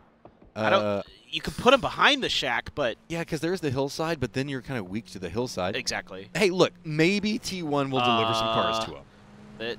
E-End is getting dangerously close here. This is... Oh, he senses it. You can tell. He pulled off of that shack. He was driving straight at it and was like, nah, I don't like this at all. I think he spotted out the roof of one of the cars and was shifted away. Yeah, that's like that veteran presence that E-End is going to bring to a team like T1. I mean, he's been around for so long now, and he just knew that driving path really, really well. Ooh, and, that's a rough like you spot said, to play from, though.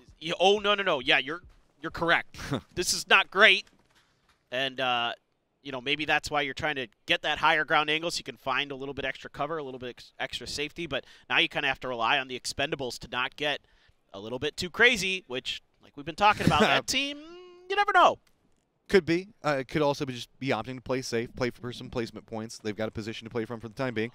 We do have an emergency pickup that was called by Na'Vi, so looks like we're going to be bypassing anything going on with 17. 17 did set up a 2-1 split to see if maybe they can catch anybody out. But looks like that's going to be the end of the hot drop finally cooling off. With as spicy and fast as all the games have been today, it's so weird that Miramar feels slow. I know, it is. It is a little bit odd that this is the game that kind of cools off. Miramar with a hot drop is the slowest game of the day. What? Yeah, I know. It is a little bit strange, but I like this from Na'Vi because 17 had position on them. Lil Ghost, I think, saw the ropes. He did. Looks like he's trying to maneuver in. He's going to try. Is he going to get there in time? The helicopter about to come through. This is scary for Na'Vi. Oh, he's got the window. He's spotted. Goes for the shots. It does get the knock onto one of them. Is the yoink going to happen? Does pop. Oh! Beautiful shots. Oh, that is incredible. Little Ghost. That is disgusting. You just did Na'Vi dirty. Lil Ghost with the big plays there with that last jump out like, nah, you're not going to do us like that. You're not going to hot drop and run. That's beautiful. That is absolutely incredible. Clap. Yep. I'm clapping. I'm literally clapping. That was so good. All right, over here to the west, we've got Genji has inside track on a compound. BB is taking some shots at them. Fury's going to be following him back behind, but not going to be enough to be too big of an issue. Fury, I think, had eyes on Gopher. Sorry, I was just looking at the map. Okay. No, I see him. Okay, we're fine. And also, here, everybody that's watching right now, say it with me. Bagopod. It's one of the most fun words to say. Oh, no. Oh! What? Souza as well. Too cool. Going to shut down Longs and God V both. Okie dokie. Oh, God, and now the grenades are coming through. Tons of damage being done. And Dragunov has a decent angle. Cold is just having his way with 4 a.m. Goodbye. Boom! Just finishes him out. Clean and efficient. 6 kills for Takula. Okay, now it's starting to pick up. Now we're having some fun. This is what I like to see. Oh, Shrimzy done dirty by Vinny. Out of the shack, out in the open, and he's done and dusted. Falcons having a good day. Having a really nice day so far, to be honest. I mean, they're up there in the top 5. Would like to get some more points to really feel comfortable about getting into that grand finals, but they lose a player, and that's okay. They still got 3 going. Oh, please. Yeah, just cover did him dirty there, even on the explosion. With the nose of the car being the bounce point, man, you just kind of, you can't get close to it because you're afraid of how it's going to fall. T5 having a ton of bullets dropped on top of it. Oh, and yeah, there go the tires. I mean, Batu stealing a point there from Genji and then harassing T5 even more. They're in a terrible position in that shack. Day trade out on the edge. A bit of ways from this fight, but starting to get involved with Bestia. In fact, they find Mime, take him down. That's on the northeastern side of this circle. Let's watch this again. This is a thing of beauty, Matt. Just watch. Just enjoy it. That's never not going to make me happy. Yeah, I mean, yeah. That did cost Little Ghost, but it was worth. Well worth. Well worth.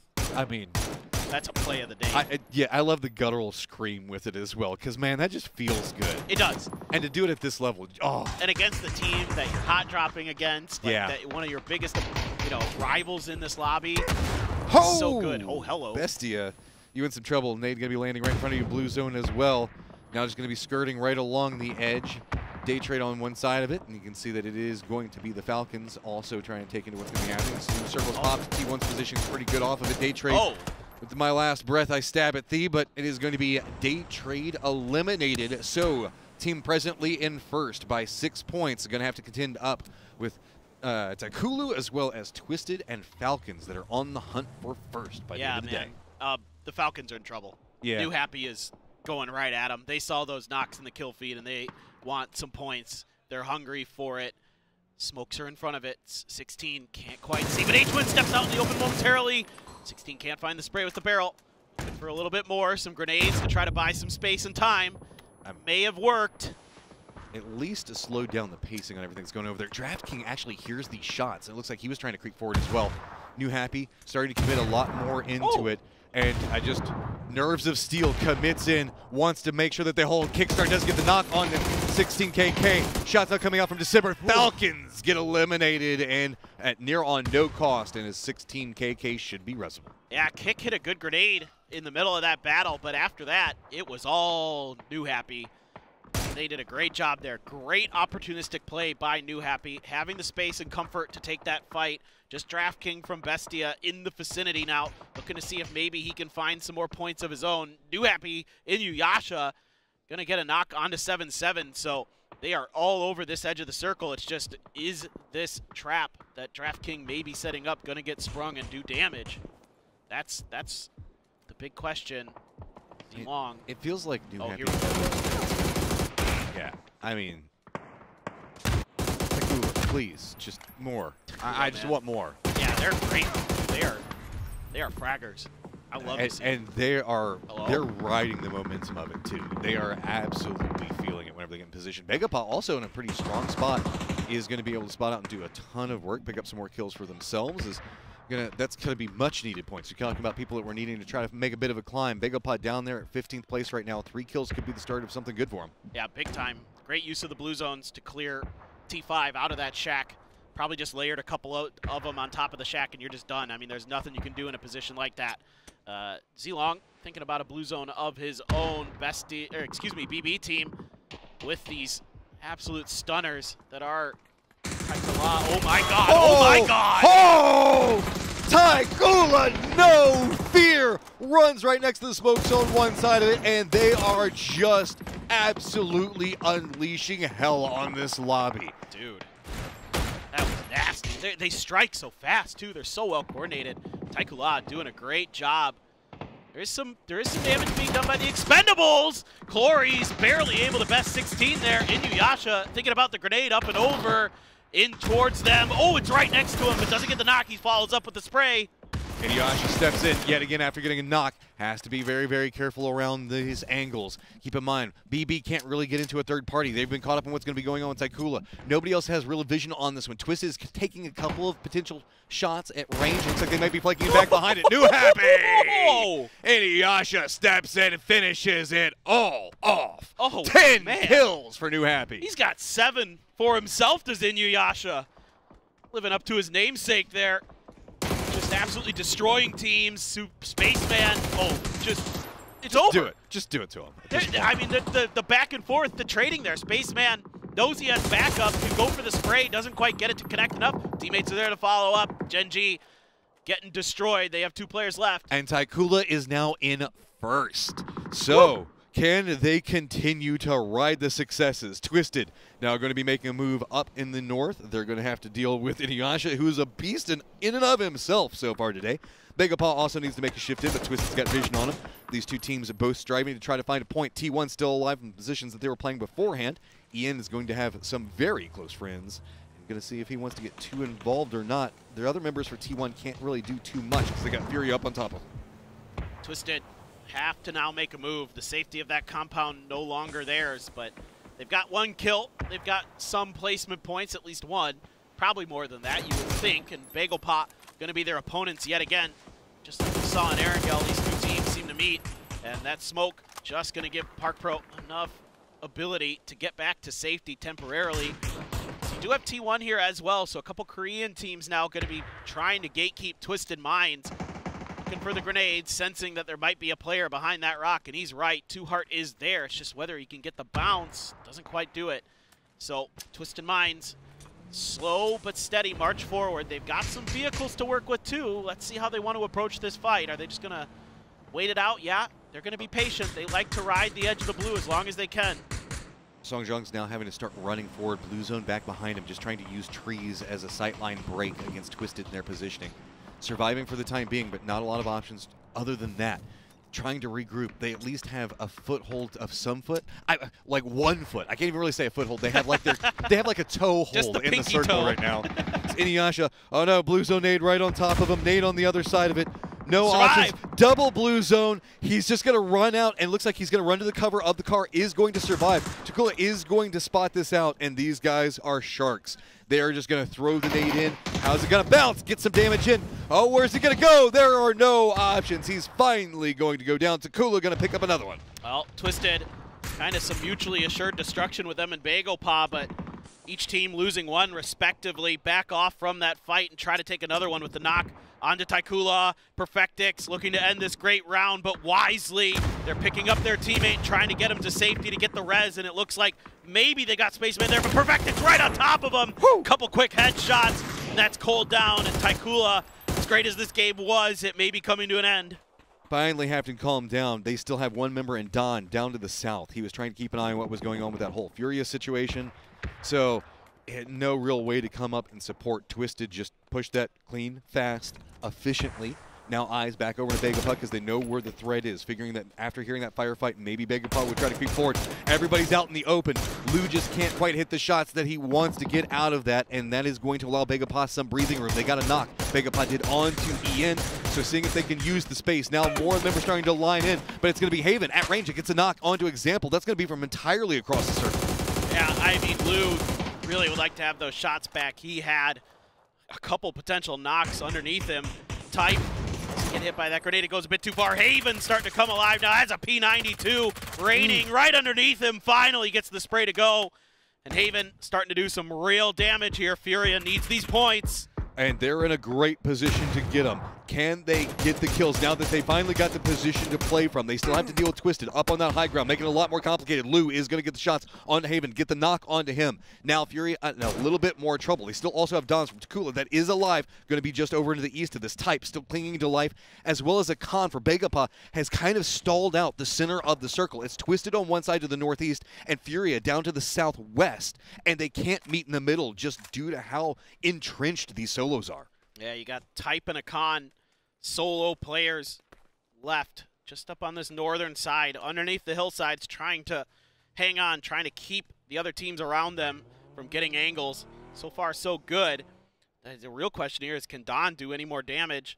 Does he have any more frags in the bag? If he had some, I think he could have a great opportunity to let loose, but... So Twisted just 4 points behind Takula for the day so far. And we've got their solo still lined up right next to the other members for Twisted, but it's Twisted. You have to have expectations for this team. Furia looks like they're managing to get a reset, using that just a bit of a lip for cover. Can't quite get the way that they want. Every single time they kind of go for a peek up, it's just going to be shots coming right back over at them. Just having to watch Haven slowly bleed out. Gizero wants it so bad, but you can see backpacks, can even see a little bit of spike sticking out from it. Is he going to be able to get it? No, Gizera is going to go down, and try as he might, cannot find it. That's also going to be Type going down. That buys a lot more space. We are in a technical 3v1v1v1, because really Furia can't get those reses. Yeah, I mean, Twisted again, able to find the right times to change battles, to keep themselves alive, to keep themselves very much in this game, and they've been able to weather the storm, whereas all these other teams kind of ripping each other to shreds. They have found safety up on the top of the hillside to the east. Now Don wants to find a different angle for himself. Those knocks over there are certainly going to be in the back of his mind, knowing that they're going to be somewhere in this vicinity, and maybe he can scoop up some more points for himself, keep this great game for Taikula going. But who's the solo up for Furia? Of course it is Posa. And that's going to be an issue of itself. But Taikula has been absolutely ripping apart squads. Don, you have an opportunity to at least buy yourself a couple of more placement points, get a kill out of it, but instead he keeps leaning back into Twisted. Akan, Bagopah still alive, still just clinging to the hills, and nobody from Twisted can really get clean sight lines down onto that just yet, most notably doing the fact that they know that Furia still has a member up, and they're a bit nervous on that angle and over-peaking it. Absolutely.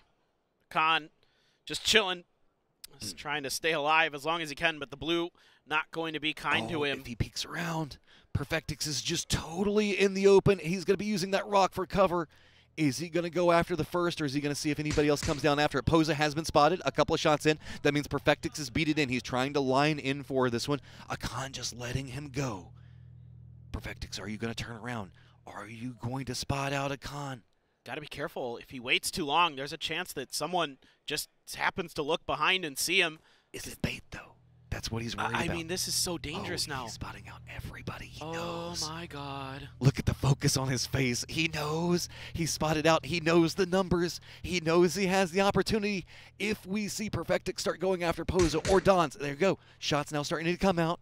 Akan's starting to creep forward. He has the most information out of all the solos, but it's Twisted Mind. He goes up for one, gets the second one. Can he spin it back around? No! It's going to be Perfectix that takes him down, but the damage is done. Perfectix is by himself, goes for the shots after Don, does manage to go with this. Pozo survives. Now down to a 1v1. Oh, and he just got some level 3 gear. This is going to be way more difficult. He got the headshot. He's got the win. Pozo takes it away at the end off of the hero play. Coming out from Akan.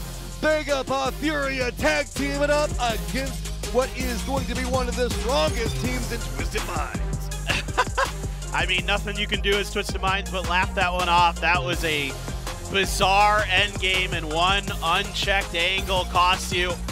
Akan probably feeling pretty good, but would have probably liked to have gotten a few more. So close, man. Close. He almost flipped that all back on. Well, I mean, he did flip it, but he almost manages. He could have potentially walked away with the victory if he got that last of shots. He opened the door. How dare you only kill 2 instead of 3 by yourself? He was almost there. Almost there. Okay, I mean, well, that's just today, dude. I'm loving what's been going on in PGS 7 so far, so let's go ahead.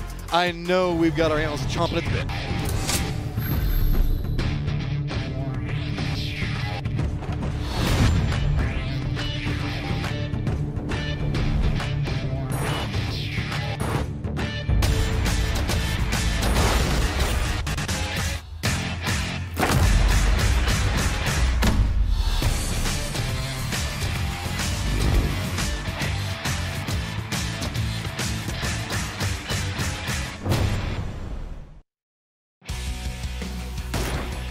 Live with me, I'll be using my explicit button right now. What was that?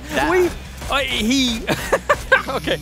Let's start with Furia first. They get themselves the victory. I mean, looking at how things were going to play out in the very end of this game, it was getting a little bit harder to call than some other games, right? But Furia coming in from the low ground as 3, eventually shutting down the rotation across that road, very important.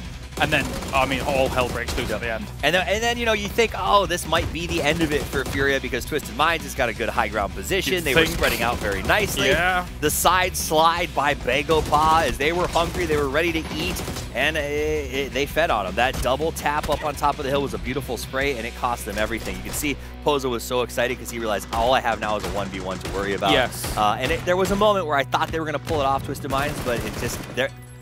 The gut shot of having 3 drop down to 1 like that is hard to come back from because you're turning around going, what just happened? Yeah. Of all the Snake players, Akan was spectacular in the spray control and then getting the 2 knocks. I do question, I mean, maybe he realized that they'd seen him and then he had to just take the shots anyway. But if you don't, you should always be kind of playing for placement in that situation. I feel, personally.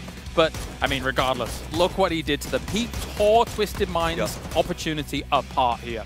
Absolutely ripped him up. And in his own way, you know, he helped Furia win, but Furia also made sure that they got 2 points because he got those double knocks. They were able to confirm that and make sure that those go down. So it was a sort of a nice little working together moment, I guess, as Twisted Minds, who we talked about going into the break. Twisted Minds have been playing kill heavy. They're waiting for their circle. They're waiting for their win. This was it, and it got stolen. It did indeed, but they get to yet another late game. And after already getting to plenty, well, not necessarily plenty of late games, but getting a lot of kills in the previous game, and then on Rondo getting into that late game, Twisted Minds is going to be looking very strong towards the top of those tables. But Furia, big points for them. 10 kills on the board, 1,500 damage goes their way. But Twisted Minds, 2003. Right. Twisted Minds will continue that rise up. We got TKL with another big second place for them, so they will manage to stay on that top 4 position off of this. New Happy, who's also been putting up a ton of points all day, is going to get another 10 kill out of that. Furia is the one team that was sort of on the bottom of the bracket coming into this. I think they only had about 26 points, so this is going to be a huge glow up for them. Probably moving to the top 8, which is a big deal for them going into day 2. Yeah, the 2 and 4, New Happy and Tikula, getting themselves even more consistency here makes me even more excited for tomorrow for Petrichor Road, but maybe we're putting way too much emphasis on them. But I mean, okay, we'll talk about Fury in a second, because we're talking a lot about Petrichor Road, but we said we were focusing on them because we're saying, well, their region felt really weak. Yeah, but their region doesn't look very weak right now. The other teams that made it in are very strong, so Petrichor could be incredibly off the chain tomorrow. And just to quickly wrap up on that, 5 games in, it does make me question, okay, is it just because they are very comfortable situated here where they have played before a lot, or are they strong? I think that question still remains for me. But anyway, Furia here as Gizera, I mean, you were talking about bringing him in and how it could pay dividends in the future, and hey, well, here we are. I mean, when we watched them play previously, they were called Luna Galaxy. We saw them at PGC. They put up some good numbers. We said the one thing that they're missing is that frag forward potential to go out there and mix up the fight. Gizera is always going to find himself in a forward position. We saw him going head-to-head with multiple teams in a 1v2 scenario. He walks away with 5 kills. This is sort of the magic piece that Luna had been sort of building themselves up to become Furia, and now this roster is looking very strong. We saw them come out of the North American region. They absolutely dominated the grand finals there, and they've been playing with confidence that I have not previously seen in their roster going back years. They've always played timid. This is not the same team. That Panther is sort of taken over their souls, and they are playing aggressive every time they have a chance to. Yeah, I'm happy to see the guys get properly picked up. I mean, I think a lot of the implications could be focused on the idea of an EWC, right, yes, for a Furia here. But 20 points for them is no slouch. Tekula, though, gets themselves 16. Twisted Minds, yet again, another double-digit game. The boys, the triple winners, the back-to-back-to-back for Twisted Minds, puts them at #1 by 1 point. Look at that. There's no wins yet, but ultra consistency comes out for Twisted Minds. I mean, to be in that spot without a win is pretty impressive, right? So, like, that's to speak to their consistency, back-to-back-to-back, looking for another one and looking like it's definitely a possibility. The big surprise for me today, and I hate to say this, but it's true, is Taikule has been absolutely phenomenal. Unexpectedly phenomenal. Yep. Can only agree. Can only agree. It's not just being able to get into some of the lowest late games, obviously sat at their most placement points throughout the day so far, but also getting the kills as well. Batulins, #1. Not bad, mate. Yeah? Yeah, okay, no words. No words just yet from Batulins. No words, but his smug little smile and shrug says a lot, right? And also the fact that they're coming in, that could have been a heartbreaker steal, losing that chicken dinner in the last game. But the attitude these guys are coming in with, they're like, that's fine. Listen, man, even losing that, we're still a #1. Well, we're just twisted. I know. Without him saying anything, I know exactly why there's no words. Why is there no words? Job's not done. Job's not done. Job's not done. Job's not done. And they know it here on the international stage. They know that there's always the potential for big threats tomorrow. That's, of course, a looming factor that does exist. And it's very clear that if you've got a Taikula and a new Happy looking like this, Day Trade is also performing pretty well. There are definitely external threats that maybe some of the big teams didn't quite necessarily think about coming into the day. I mean, I think the other side of that leaderboard problem is that we're seeing some other teams, 4AM, GPT, 6 points. They're averaging almost 1 kill per game. It's a disaster. It's an absolute disaster. Gen G, another GPT team, barely breaking past 14. We're seeing a lot of these teams, Bestia, not getting up over that number. And we said teams have to come out, if you are a struggle team or a chase team, strong day 1. And to see teams that are short of 15 points going into game 6 is actually pretty shocking. I'll harp on it even more. For a team like 4AM, obviously there's always questions around their GPT status and stuff like that. And 6 points in these games, there has to be a resurgence in the next game. There has to be a better day in their second group stage. Because it can't be this way that they underperform. I mean, there's a point where it becomes unacceptable, right? You have to look at it and go, what? There's just, this isn't working. We've changed the roster. We keep making, what is not working? Because the fact of the matter is 6 kills. Some of the players with under 150 ADR is absolutely abysmal. So hopefully they can pull something together, maybe figure it out tonight when they come back. But I am shocked by some of our bottom performers. T1 is a team that I have been very pleased with watching today. They've been in good positions. They've played aggressive. They haven't sort of had things go their way. We saw that shift move away from them in the last match and kind of put them in a tough position. But I feel like they've been great as a recovery team so far. Definitely more pep in their step compared to the last weeks of PWS. That was not easy to watch for a T1 fan, I think is fair to say. Also, let's talk about Na'Vi 17 real quick. They went through 4 phases of hot drop last time. Yeah, they did. We might get more. We're on the way. Let's get to Miramar. One final game here for groups A and B. Casters, take it away.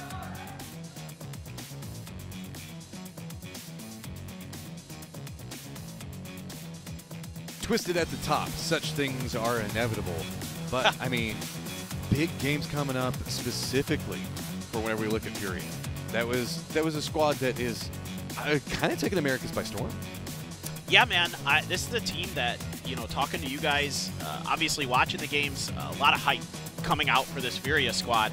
You know, formerly El Proyecto, but got picked up. It's awesome Formerly. Look, it's Americas. How many Falcons has had like 56,000? You guys, technically they're not. You guys need to chill on the teams, okay? Look, money be money, bro. Yeah, fair enough. No, I know, total respect, and I'm really happy Furia picked him up, but I was getting a bit worried, to be honest, Matt. Watching him today, I was like, man, okay, so this fight's happening. 2 hot drops. Well, maybe. Yeah, no, definitely 2 hot drops. So here we go. We've got Takula on one side, and then we have T1 on the other, and of course, Navi and 17 also lined up against each other.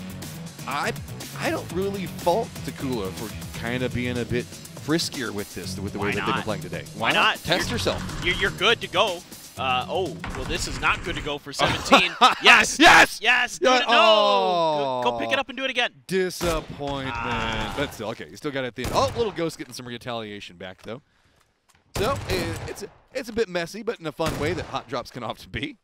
The Saiga so good in situations like this. And an ump. It's a nice setup for Lil Ghost there. Shotguns so hot right now. Yeah, they are.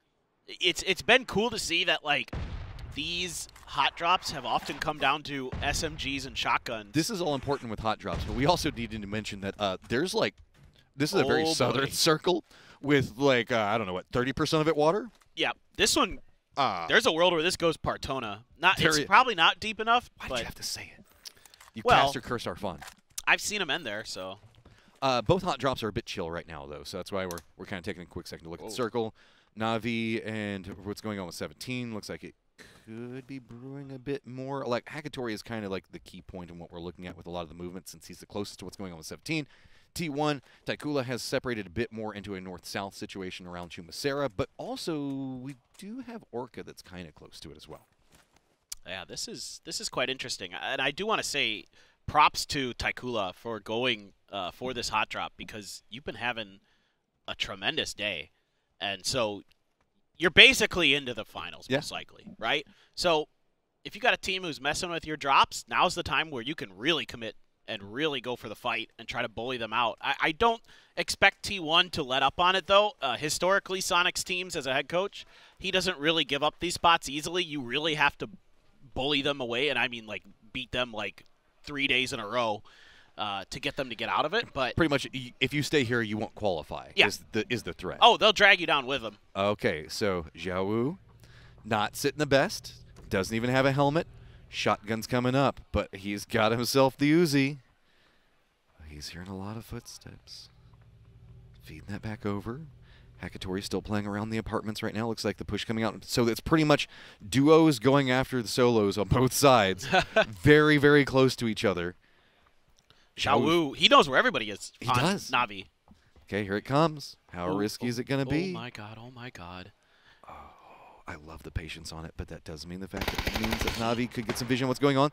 7-7 does show himself and does force away. I mean, I feel like maybe they're trying to protect him. He doesn't have a lot to work with. I thought he was going to maybe go out the window. Oh, maybe they knew he was there to begin with. That's why he's being patient. That chair is putting in a ton of work. It's buying him so much survivability. Tries to get the shots in between. Fairest having a big day. Is going to get dropped as well. That is going to be a beautiful set of plays coming from Xiao Wu. Oh, the jump peak mid-air spray with the micro Uzi while he was running out of bullets too. Absolutely incredible from Xiao Wu. The patience pays off. 7-7 trying to find the last member. Up the stairs he goes.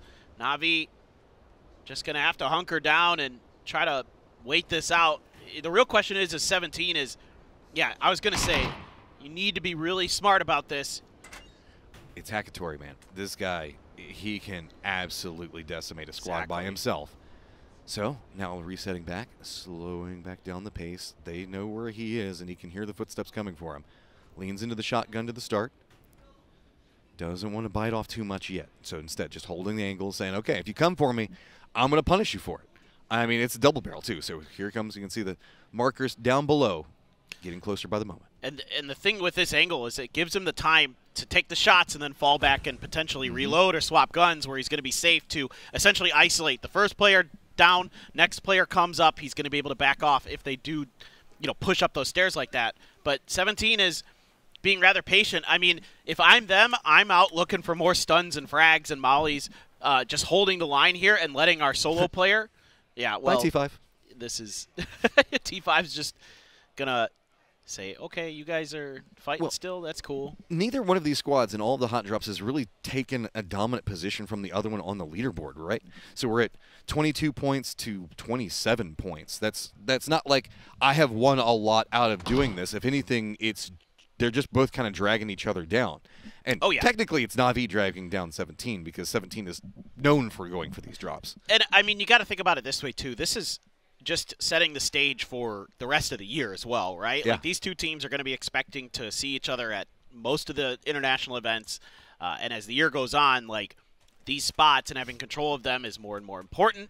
So now you're grouping up for this push. It's just, can Hackatory hack it? Is he going to get this done? I love that, by the way. Thank you. This is respect. You can see that they do not want to bite off too much. They don't want to risk giving Hackatory too much. They know that this guy is a threat. And so instead, now that they're up at the top, they're playing it slow. They can potentially go for the trades. They have to have an idea on which side he's going to be playing from. So here comes a step in. Shotgun's off the start of it. Not really getting too much just quite yet. And there you go. 17 Gaming pick it up. And there's the bullets of we win. We win. The victory spray. Victory screech. The way they approach that, oh yeah, send out some of those emotes, kick them out, kick them out of Picado. But the way they approached that was really, really smart, because once they got up the stairs, they made it so it was really hard for. You gotta be kidding me! He threw the crowbar. I mean, do what you gotta do. Beautiful. That is. That is what the micro Uzi was meant for. Okay, so that calmed down. Yes, also Taikula and T1 did get separated. T1 is presently down to the south, and Daytrade. So it's time to talk about the circle and T1, what's going on with Daytrade as well. Daytrade's kind of separated out. I mean, I don't think that there's going to be too much more happens out of this other than potentially Belmoth, where we see this kind of being set up. He's just kind of forced into the rocks. Tigger can't support. He's not even on the main section of land for Miramar. Yeah, this is pretty challenging, though, to get a grenade down there. It would have to be so well cooked for Heather to get one to land. So not much you can do other than to try to find other angles. And Belmoth, might be okay with that because at least potentially maybe one of his teammates could get some sight lines on a T1. So T1 kind of aware of that. That's why they're just poking and prodding right now, just seeing if maybe they can catch him out of place. The bad news for Belmoth is you're stuck here until either T1 leaves or you die. Or unless something crazy happens and a third party shows up. Like those are kind of your only options. So with Takula getting a kill, they're back into first place, tied up for the time being. So this has been very back and forth with them. Curious to see how it continues to develop. T1 has to be careful, as they also do have Twisted that's getting pretty close to him. Most of our teams have already kind of settled in around Resort, assuming that's going to go that way, but I don't know. We could get a Partona, but we could also get a bait-and-switch Los Leones ending. I'd be okay with that, too. I'm okay. I love Los Leones finishes. I want to see Twisted Minds just rampage through a city again, so I'd be totally fine with another city finish with the way that they handle themselves in those fights. It's just so good. Taikula, what else can you say? I mean, they have had some just tremendous moments today. What a performance they're putting on here in Shanghai. Well, I mean, their firefighting has been phenomenal, and it's just been pretty to watch whenever they get into a firefight. But they're getting into their positions by smartly reading the terrain and really ambushing teams.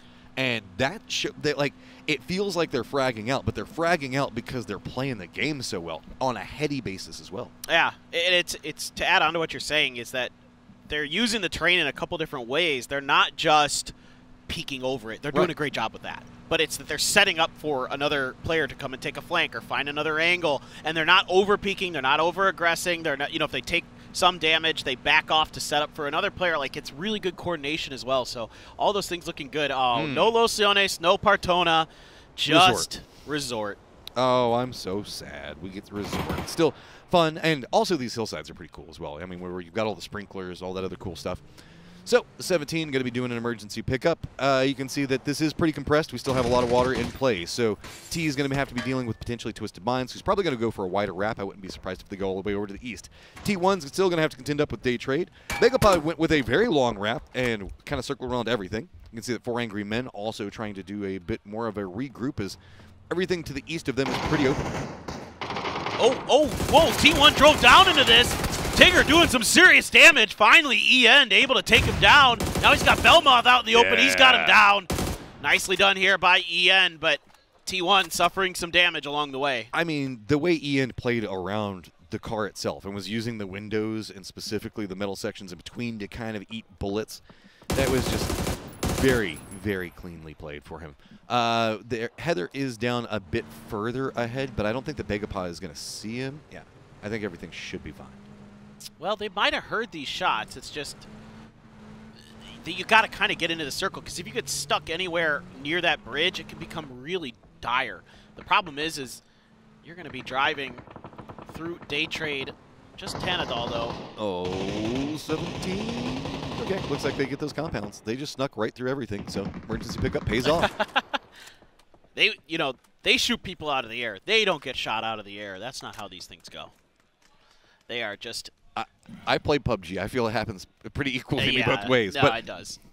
17, I get your joke. I just had you just gave me a flashback to like this moment where I like in a game shot somebody as they were taking the emergency pickup, and then took an emergency pickup myself, and then got shot before I touched down. So I was like, oh, I was like, please no. I got PTSD from it. That's the old PUBG. Justice, as my friends and I call it, is when you do something stupid and it pays off, and then somebody else does it right back to you. PUBG karma is strong. It is absolutely strong team with a lot of good karma. It's Twisted Minds. They have secured the southern end of Los Leones. Fury on the mountains to their east, and then you got Falcons just to the south in the Warehouse District. New Happy kind of settling up in some of the shanty towns above the resort. 4 a.m. solidified a position because they took out a New Happy player. And things looking like they're going to slow down for now. There's enough playable stuff left in this circle that everybody can just kind of chill where they're mostly at, other than T1 is a bit outside. They're the only ones who have to make a move because they had to recover from that fight with Day Trade. And, yeah, I mean, they have a couple of pathing options. They could bump into... They're having a good time. You can always tell. Hey. Oh, well, it's totally gonna be, just us, guys. Genji, yep. Oh, no. Gonna have to stop off on this one. Type has hit some nasty shots. And it looks like he's going to hit enough to make it painful. Instead, now Ian's going to get a nice flanked position around this. He has to be careful that he doesn't overextend because here comes the reinforcements. Vehicles coming down the hillside, both sides. Going to see if he can spot out Tosi as he jumps out of the vehicle. Doesn't connect. So now that means Ian is in a pretty dangerous spot. He's just going to go through the car, peek back over, and keep shifting between them, just trying to bounce it all around. Ian does go down. Americano picks him up. Americano at 1 HP, though, but it doesn't matter. Orca's here. He's backing him up. Types is running him down from behind. He doesn't even have a red dot on that barrel. Doesn't need it. Point blank range has got Orca. I didn't know that blowing the horn like that was the universal sign to play Ring Around the Rosie. Okay, so a couple of shifts in. Type now in some trouble because Taikula, of course Taikula is there. There's gunfighting to be had, and they want the kills. Already sitting at 1. See if they can pick up a bit more. Type having to recess down. Americano's going to spot that. He wants to get Heather back up. At Falcons now also joining the fight. As here comes Spaceman just rolling through. Is Game 6 scrims? What's going on here? It feels like it. Yeah, especially for the teams at the top of the leaderboard. You know you're sitting pretty, so you can start harassing some of these other teams. I like this from Taikula to try to go after T1. They're going to be one of those teams that you're contesting drop spots with. You might as well get involved with this fight, see what the heck happens. At the very worst, you're going to ruin T1's day, even though they're sitting okay. For Gen G, it has been a bit of a struggle today. They're down to 14th. They're below Bagel Pa by a point.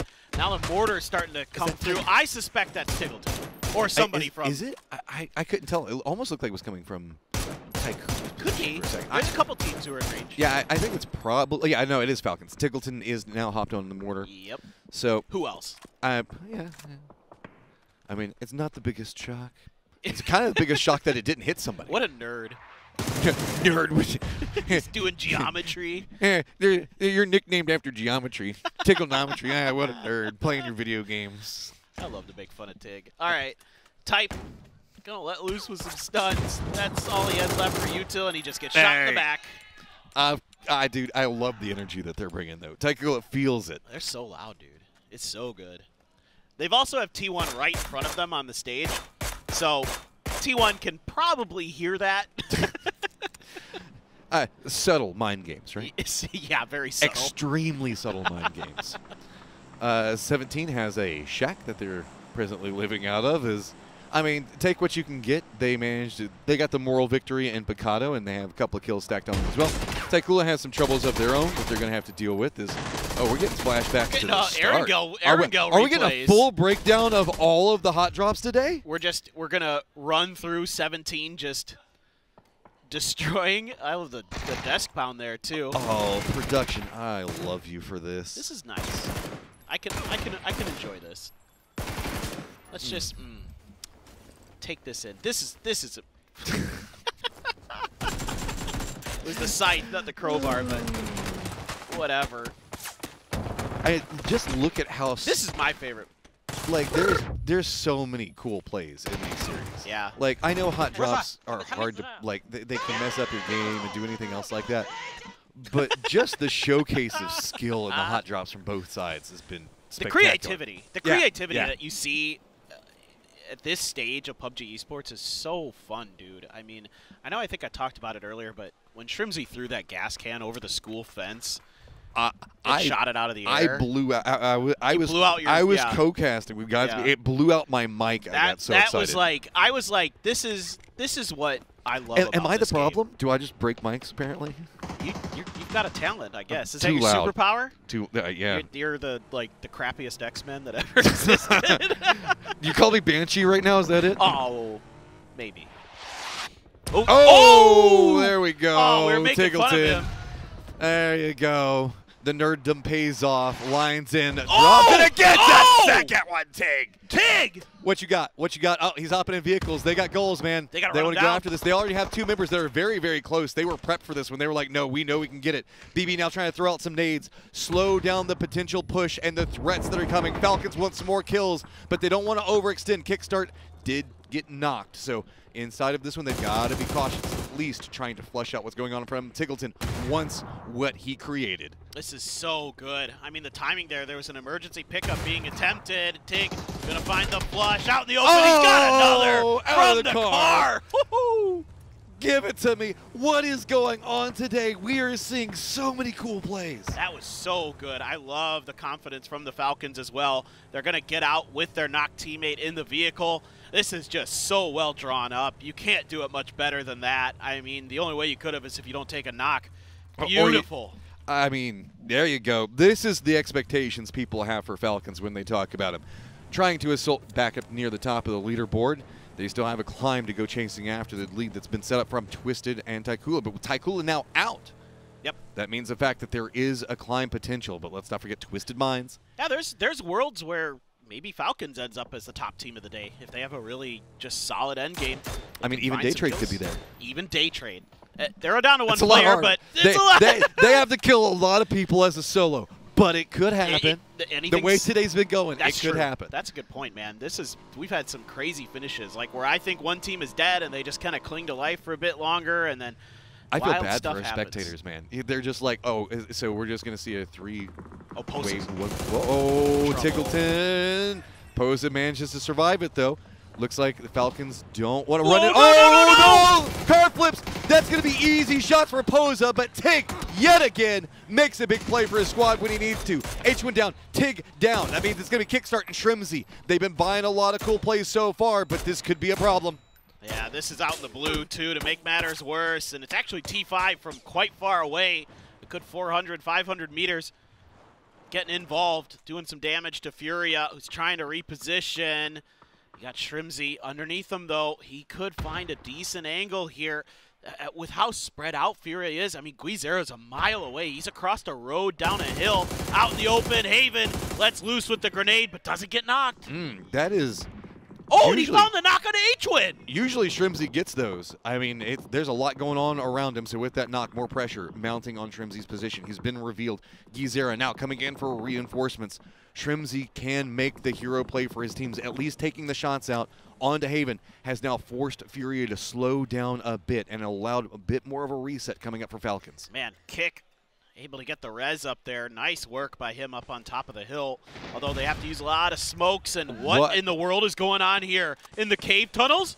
Sure, that's just today in a nutshell. What? I love it. Mime down for the time being. Bestia trying to defend in. They want to shoot over the shoulder, deny Twisted any ability to creep moving forward.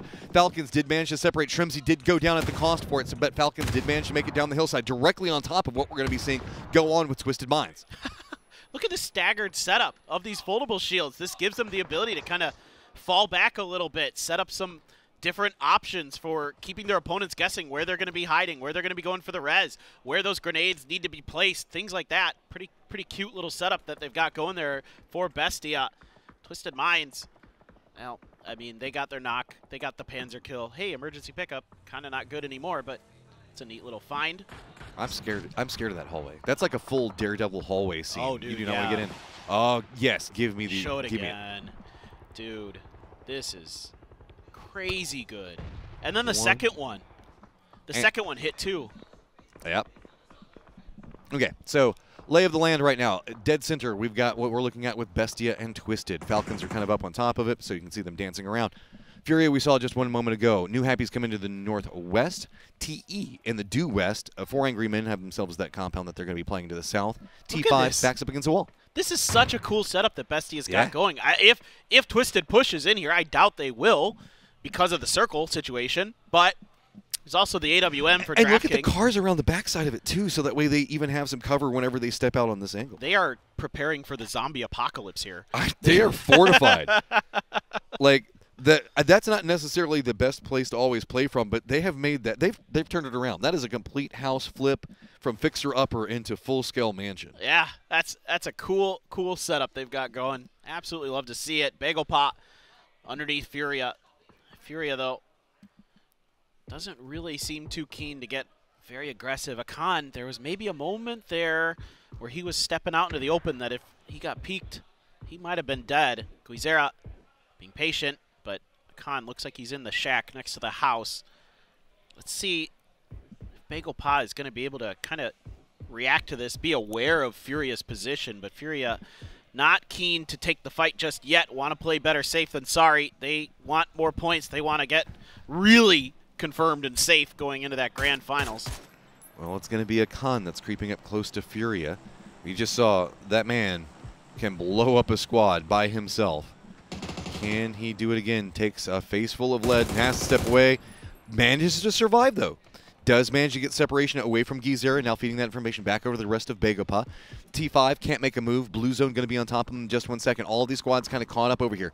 New Happy is trying to flank around, go up on top of everything, kind of move along the position directly on top of where Twisted is. So they're using the distraction. What's going to be going over here to buy a bit more space. T5 using that opportunity. They're going to be sending it in. Looks like they might be in the lines where Falcons is going to be defended up at. Falcons going to be taking a couple of shots in, but not too scary just quite yet. Finally going to get Rusted Jr. Ranger's going to go down as well. Paz and Pong in some trouble. Falcons playing off the back foot in defense, but it's going to be H-Win. Looks like he's in some trouble, narrowly managing to survive. Yeah, they get the wipe, though. That's huge for Falcons, continuing to just be unbelievable with 2 players alive. I mean, we saw them win on Tego.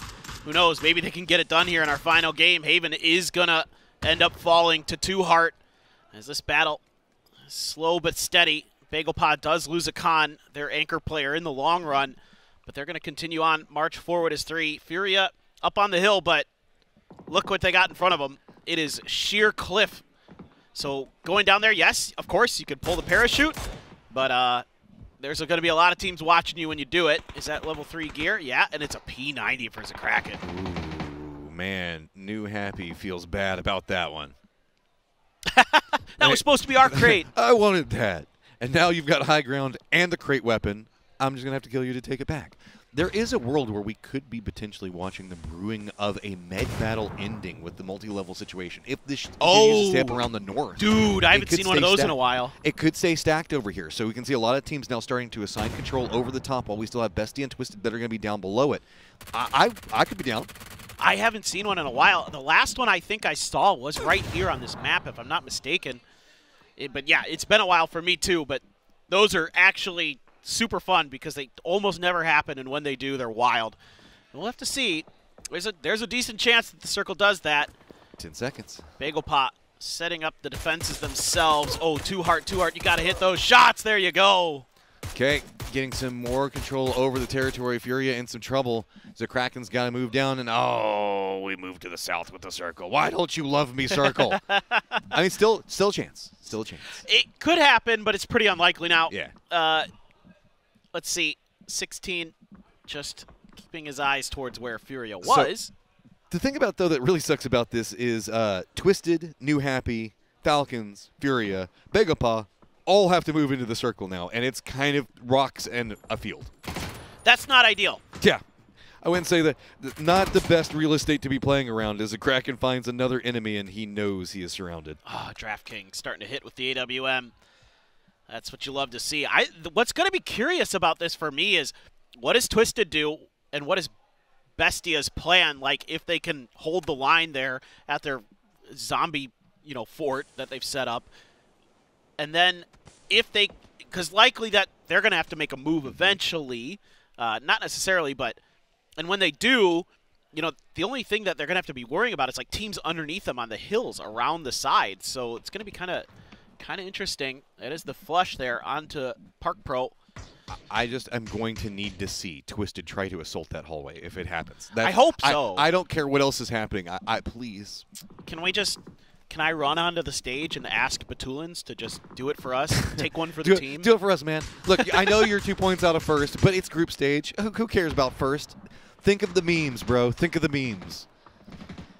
We'll have to wait and see. Oh, this is not good for Bagel Pot. That situation you're talking about. Okay, well, Bestia's starting to inch their way forward. They want to maybe think about better angles to take. I think Twisted might not have a choice. They might have to just go this way. Molly's at the ready. There was not much hope there for Bagel Pot out in the open like that. Trailer is going to be territory. Oh, never mind. Kick. Just donked by 16. I mean, high ground straight in, beat it on him. Not a lot that he could have done there. So that means H-Win, birthday boy himself. All right, what present can you get? Because you are inside the circle. Well, no, actually not even quite yet. You still have to leave this building. Dude, throw a grenade in the window. Do it. Or you could throw it through the hole in the top. Do it. He's just going to wait. This is smarter. Yeah. Oh. All right, it's a Kraken do target. Fish in a barrel situation. As you can see, Falcons now down and out. The Kraken on top and fishing with Dynamite. Bounce. What a bounce. Really hard to hit and work around. Twisted with the new circle popping is going to have to push into Bestia. 4 Angry Men not inside the circle. There is no cover inside of this new circle except for Bestia's positioning. That's crazy. That position might just earn them a chicken dinner after everything is said and done. You can see the verticality that these teams are having to contest with. Okay, Twisted Minds was able to find another exit out, I think, maybe, or maybe the X-Ray's just playing with my brain. I don't know. I feel like they're just getting. They gotta go. They're getting stalled out. Yeah, we're just getting everything thrown in right now. Blue zone nades might be able to buy you space if you can kind of layer them out and time it properly. See, Twisted, they're wanting to try to push through this, but this is the problem. If you go down there, you're just going to be caught in the thick of a terrible situation. And as these shields just keep getting shifted back, you can see new rock formation time and time again. You know what? If there are shotguns on the ground, I think I saw one earlier behind where Twisted was. I would grab those, smoke it, and just run in and pray that you can get close enough and pull the trigger before your opponent does. That honestly could be the play. This is going to be really interesting to specifically see how Batu, of all people, wants to try to navigate this situation. New Happy getting control over the high ground, still trying to take care of. There's a Kraken down below him. TE in some trouble trying to make it in the circle, and it's going to be Zilong that does manage to connect in. Looks like they do at least manage to get into the circle itself. 4 Angry Men are trying to creep forward. Looks like they're trying to get a vehicle set up to maybe buy themselves a bit more space. but New Happy has reign over everything on top, and down below them, Bestia's got control over the low ground and pretty much Hades as it's all on fire and smoking. Yep, here we go. Here comes the push. Tons of smokes. You have to do what you can to obscure the vision, but there's a molly on the ground stalling Twisted Minds, letting the blue do some of the work for them potentially. I'm waiting. They're just going to have to walk into it. They don't want to. Molotov now gone. They know that they're going to be walking into a crossfire. There's no option to really play around. Mime doesn't have a lot of vision. He's just going to be playing off of what he can hear, but there's explosions going off all around him. He doesn't know exactly. I love that Batulins is crawling right now. He's trying to maneuver in underneath of it. And now Mime's going to start hearing the footsteps coming through. Is he just going to let the lead come out? Now he's just going to run in, jumps right into all of them. Twisted just absolutely dismantles this. The cost is 2 down. They're still trying to creep forward. Everybody's just trying to crawl forward. Bestia does get eliminated. Blue Zone nade lands down on top of this. Twisted has to get out. Oh, what a throw from Godby. He hears the fight. He knows where they're at, and the Blue Zone grenades are perfect. They did so much damage. Mutually assured destruction. The Expendables trying to find some kills on the exit. Oh, Kraken just got obliterated by a tongue move. He was trying to go for a cheeky shift. If he'd gotten it, it would have been pretty cool. But Expendables now going to start getting picked apart. Too many angles to work from. 4 Angry Men have control over 2 different angles. So really, it's going to be about the pinch. Twisted walking forward. 2v1. But it is example. A Tongmu on one side of it. Has to juke around. It is going to be the 4 Angry Men picking up the victory on an absolutely crazy ending. Yeah, a quiet day for the most part from 4 a.m., but they come through with a chicken dinner. That's very, very important for them. And what a day. What a day we had. What a final circle there. I love everything about today. Yeah, it was a good day. It was a really good day. That fight in the cave was so wild. I mean, we've seen smart plays. We've seen just crazy aggression. We've seen just so many cool stacks. Hot drops galore. If this is this year of PUBG, oh, my body is ready. I want all of it. Just yes, please. That was some great stuff today. So many great plays, smart plays. That has to suck for Bestia too. They'd spent so much time fortifying that, shifting, trying to make a lot of cool stuff happen, and then to lose it. Well, I think Mime just got a little overeager there, right? Like he was holding that angle, and it's hard to tell when you're that close and that tied up, but yeah. Okay, well, our analysts are going to want to dive into that one, so we'll go ahead and toss it over to Toffees and Colaris to give us a breakdown on the battle in the cave.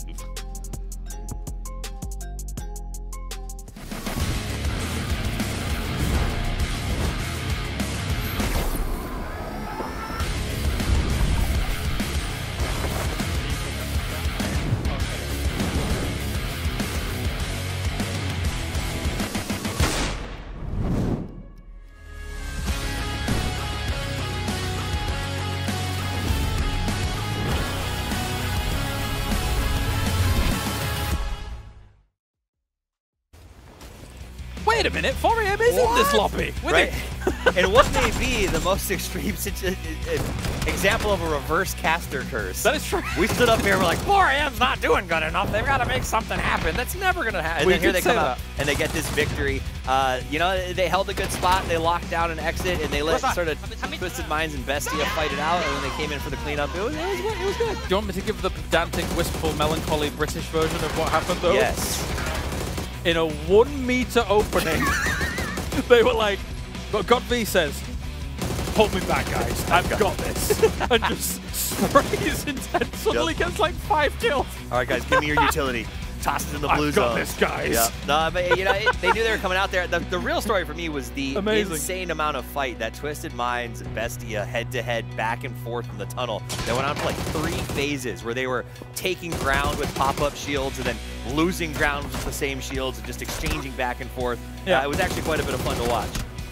We also saw a couple of hot drops this time around. T1 versus TKL fight it out at Chumacera. We saw a continuation of the 17 versus Na'Vi, which I've heard they're not in the same group. So this is the last hot drop we're going to see for a couple of days. Yeah, one in Group A, one in Group B. And I mean, as this game goes, it was so odd. Look at this, bananas. Yeah, I mean, considering it didn't actually feel like a Game 6 that we're used to. You know, everyone goes a bit crazy and all over the place, but it still was bananas. The fact that we had Cave as such a focal point. You almost never really get that. We almost had one in EMEA recently, but it was not to be.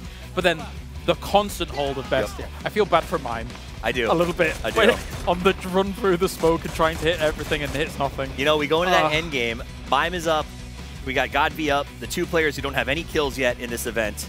Going head-to-head there, and Mime gets knocked down, and GodV gets a whole bunch of kills. I managed to get that win out for 4 AM, which we were talking about GPT. You need to win some games. You got to step up with that title, and they do it. They walk away with a chicken dinner. They deserve the GPT title, right? It was right on time when it needed to be. Yes, it was. They still have to do something, though, in their second day of group, that's for sure. We will end up looking at the overall numbers coming in from 4 AM, but it was a much needed result coming out from them. But now let's head over to the interview to hear from some of our players for the day.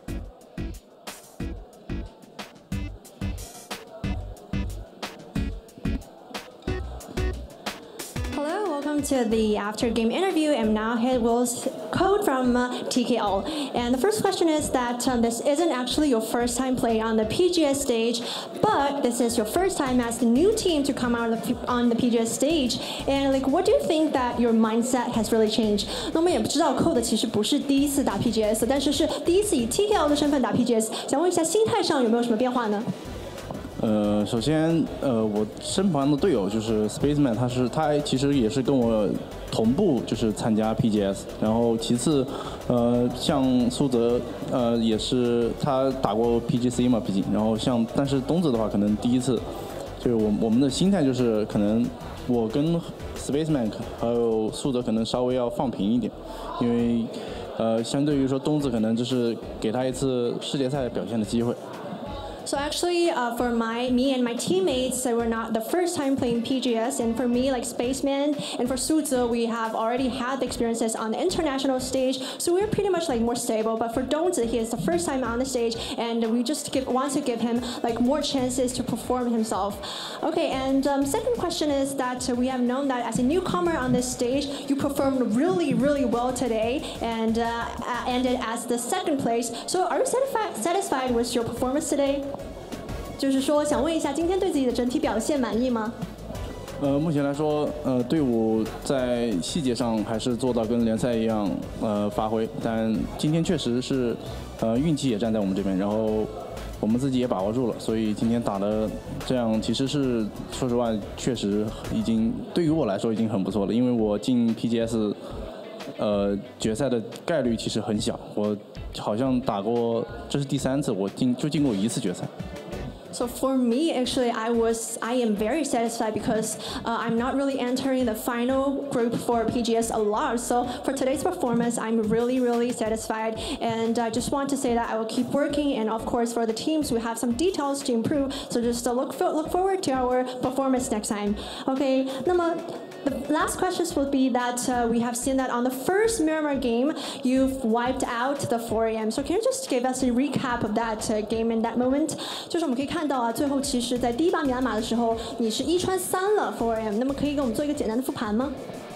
首先当时我在圈相对比较中心的地方在踩点，然后从圈的右边来了两个车，当时我就是已经觉得自己走不了了，然后就选择了原地操作，然后也是借助防区苏泽的架枪，然后帮助我打倒呢第2个补枪的那个人，然后我再慢慢拆开，就是用自己就是所谓的 timing 就去把它拆成1打1就结束了。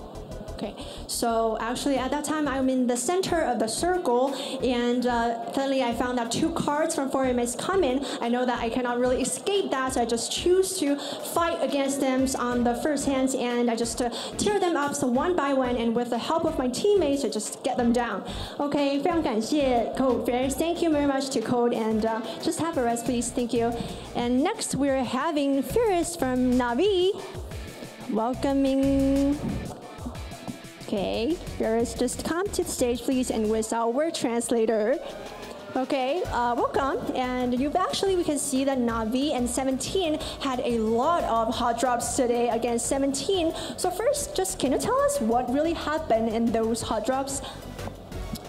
Починаючи з цього турніру, ми будемо боротися за центральні споти з 17-ми, будемо їх вибивати і Тому що ми рахуємо, що вони не заслуговують на такі споти з їхніми результатами. Yeah, so starting from this tournament, we are planning to contest with 17s because of the central spots, actually. Yeah, because we are thinking that they don't really deserve these spots with such a performance. Ooh, that is aggressive. Okay, so just following this hot drop question, so do you think you really win from the hot drops? Поки що рахунок іде рівний, я рахую. Тому будемо бачити, що буде слідуючі дні. So far it's equal, but let's see what's happened next during the next games, during the next days. Okay. Yeah, we can all see that so far it's equal, it's like 50-50, but so like do you plan to continue this hot drop in the future games or it's just a secret for strategy? Can you tell us? Звісно, ми будемо далі ходропати з ними, тому що ми хочемо відбити ці споти і самі їх лутати. Yeah, for sure, it's not a secret. We are going to contest them in future as well. So, yeah. Okay, it's a secret, so just be sure to follow our following matches to see whether Navi and 17s will encounter against in terms of top drops.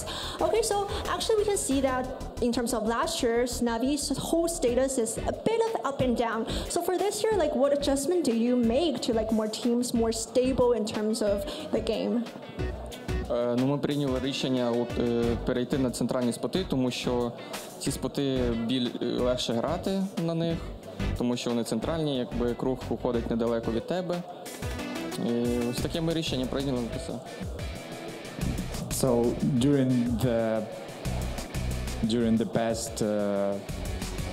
during that time we practiced a lot and we decided to skip and move to the central spots. So we are going to contest on these spots because of it's like easier to play in the spots. We have more strategical things and we can do much more things during the game. Okay, thank you. And you can see that it really worked out, but we really expect how Navi is going to perform in the future games. That's all for today's interview, and thank you very much. And let's go back to the analysts.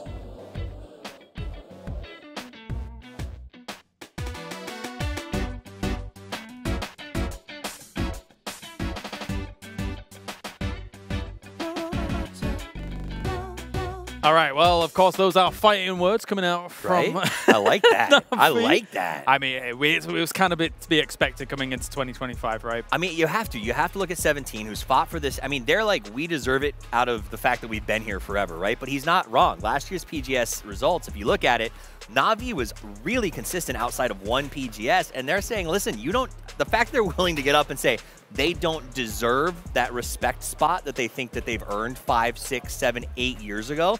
I mean, that's the kind of young gun mentality I want to see. They were challenging regionally, and looks like they want to continue challenging internationally. That said, though, let's see what happened from the previous game. As we said before, a very important game for 4 AM, who was languishing in 16th place before this game. 11 kills, 10 victory points. Look who is gonna get 6 the kills. man of the match. Yes!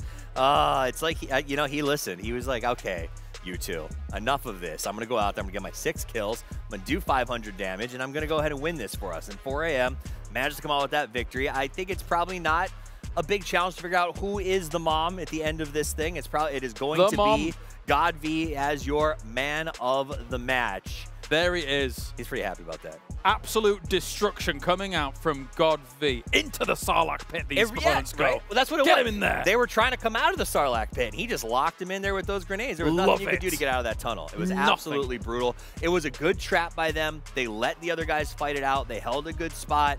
Yeah, I have a lot. You got to respect that positional play by 4 AM. I can only agree. They Shrimsy, the GOAT himself. God V, there he is. All right, well, we've got ourselves the summary for the day. Twisted Minds, 34 kills go their way. They're topping everything. I assume they're top of the standings overall today. It's Twisted Minds. They're back, baby. PGS 7. Calm me down. Calm down, But hey, another favorite team, Falcons, showing up here at number 2 on a bunch of the stats. 2 favorite teams that we kept expecting to see last year that let us down at PGC step up here and play well at PGS. I do have... Oh, he's gone. Hey, Gunner, come back. Gunner, come back. Oh, no, you're not even on the camera. No jersey. No He's jersey. not allowed to. That's ridiculous. I mean, he might. He's coming. He's coming. He'll come back. In the meantime, match leaderboard, 21 points going the way of 4 a.m. They're going to be pretty happy about that.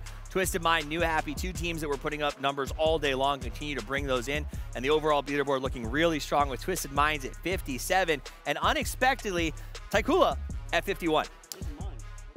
All right, well, yeah, we have Gunnar here. Actually, you can just take that microphone. Hello, Twisted Minds, Gunnar. they're pretty good. Twisted Minds are pretty good. They are pretty good. 57 Where do I points. look?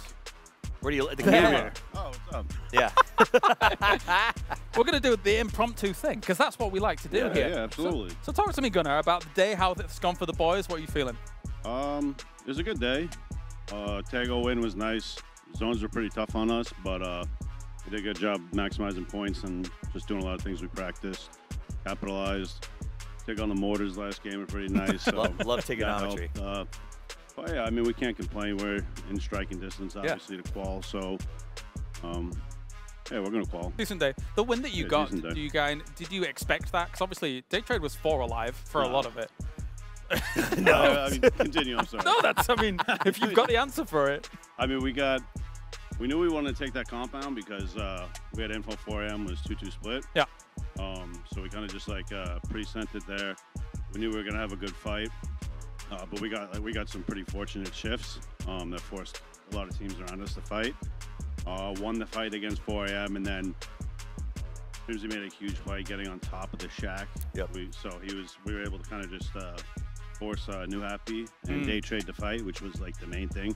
We honestly, the comm was like, hey guys, like what can we do here to play for second? But once we saw that they were nading and fighting into each other, then we knew we had an opportunity to win. So we just tried to basically pick off like each team to give ourselves a better chance. And yeah, it worked out. So nice. So overall, happy with today. Yeah, definitely happy. Yeah, absolutely. Okay, two things. I'm really happy you're here because I never get to be with like people the same height as me. This is fantastic. It's always these I'm guys. kneeling, by the way. Anyone on the broadcast, I'm just kneeling. I'm just kidding. No. I mean, we're 6 foot. They're just like really tall, you know? That's true. 7'4" right here. I'm glad you got the jacket to wear. What do you think of my jacket, though? Actually, really nice. Wait, you don't like it? No, it's great. I love it. No. Don't look at me like that. Give me this microphone back. Go away. I like it, from my grandmother. Thank you, guys. Thank you very much, Gunnar. Thanks, Thank you. Gunnar. Much appreciated. I want to do more of this. This is fun here for PGS7, and it's been a fun day so far overall. It has been. Yeah. It's been a fun day. It's been chaotic. It started a little bit slow. Our Wrangle games were a little bit lackluster. Yeah. But after that, the wheels came off. We saw hot drops lasting for 4 phases. We saw absolute chaos. We saw teams who are on the bottom bounce up into the middle and the top. So I think anything can happen, and tomorrow is going to get even more chaotic as 2 of the best teams coming out of regionals, Apr-4 and DN Freaks, enter the fray. It's not only for us watching hot drops for 4 phases. This is going to be us watching hot drops for 4 PGSs. I think in the whole of 2025. But here's tomorrow's matches coming on. We start things off with Erangel, and we move through the wild cards, and we end things on Miramar here. This is groups B and C. We have all day been hyping up Group C coming in, and it's obvious why. Yeah, I mean, they both, Apr-4 and DN Freaks, who were hyping out of this, and then maybe Geeky before the loss of DiffX, had such prolific day performances in their regions or overall performances that you have to expect them to come in here and absolutely shake up this entire leaderboard. Definitely, definitely. All right, well, of course, we have everybody to thank for making this tournament possible alongside for all of these players. A big thank you to Crafton, as well as Hero Esports for making the tournament happen, as well as making the game happen. I appreciate that. First and foremost, we also have op.gg. You can overpower your game if you head on over there and check out all the stats that are going down. Some may surprise you if you actually check out some of those from the day. You can break down all the players as they go. We also have, well, Aurus joining us as well as the official PC partner, so thank you to them. Coming up as well, we have AMD, our official CPU partner, because we've got to get all of these PC components together in the right configuration, and AMD is your way to go over at home. We have Zowie, our official monitor partner as well here, so thank you to them for providing clear vision for all of these teams. We have Anderseat for all of these teams and players to get situated and comfortable up on the stage over at the casting desk as well. And finally, we have Lexar, our official memory stick partner for PGS. Good? You good? You survived that? I did. That was good. Yeah, it was good. It's all right. What do you guys think? Is it okay? Is it your birthday? It's H-Win's birthday. It's H-Win's birthday? Oh, happy birthday, H-Win. We're not going to sing to you. Frankie tried that once, and no one joined her. It was no, really that was rough. that's a really tough. bad that was idea. a tough That's day. terrible. That was a tough Good day. job, H1. We'll buy you a cheeseburger. You want to come stand next to He us looks so that, really so happy chat about can say happy birthday? Here, come here, H-Win. No We're not going to microphone, sing to you, just- but you can say happy birthday in chat. H-Win, how old are you? Birthday. Too old. Too old. So obviously 47. As he says, right next to 2 old people. All right. Well, that's a lovely hat. It is a good. Right. That's the way you end it. This is a good way to end it. Let's get out of here as fast as possible. Thank you, ladies and gentlemen, for tuning in for PGS 7. That has been the day 1 of group stages. Tomorrow we are back, same time, same place, for B and C. Join us then for more PUBG action. See you then.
блядь, мужики.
Where's that?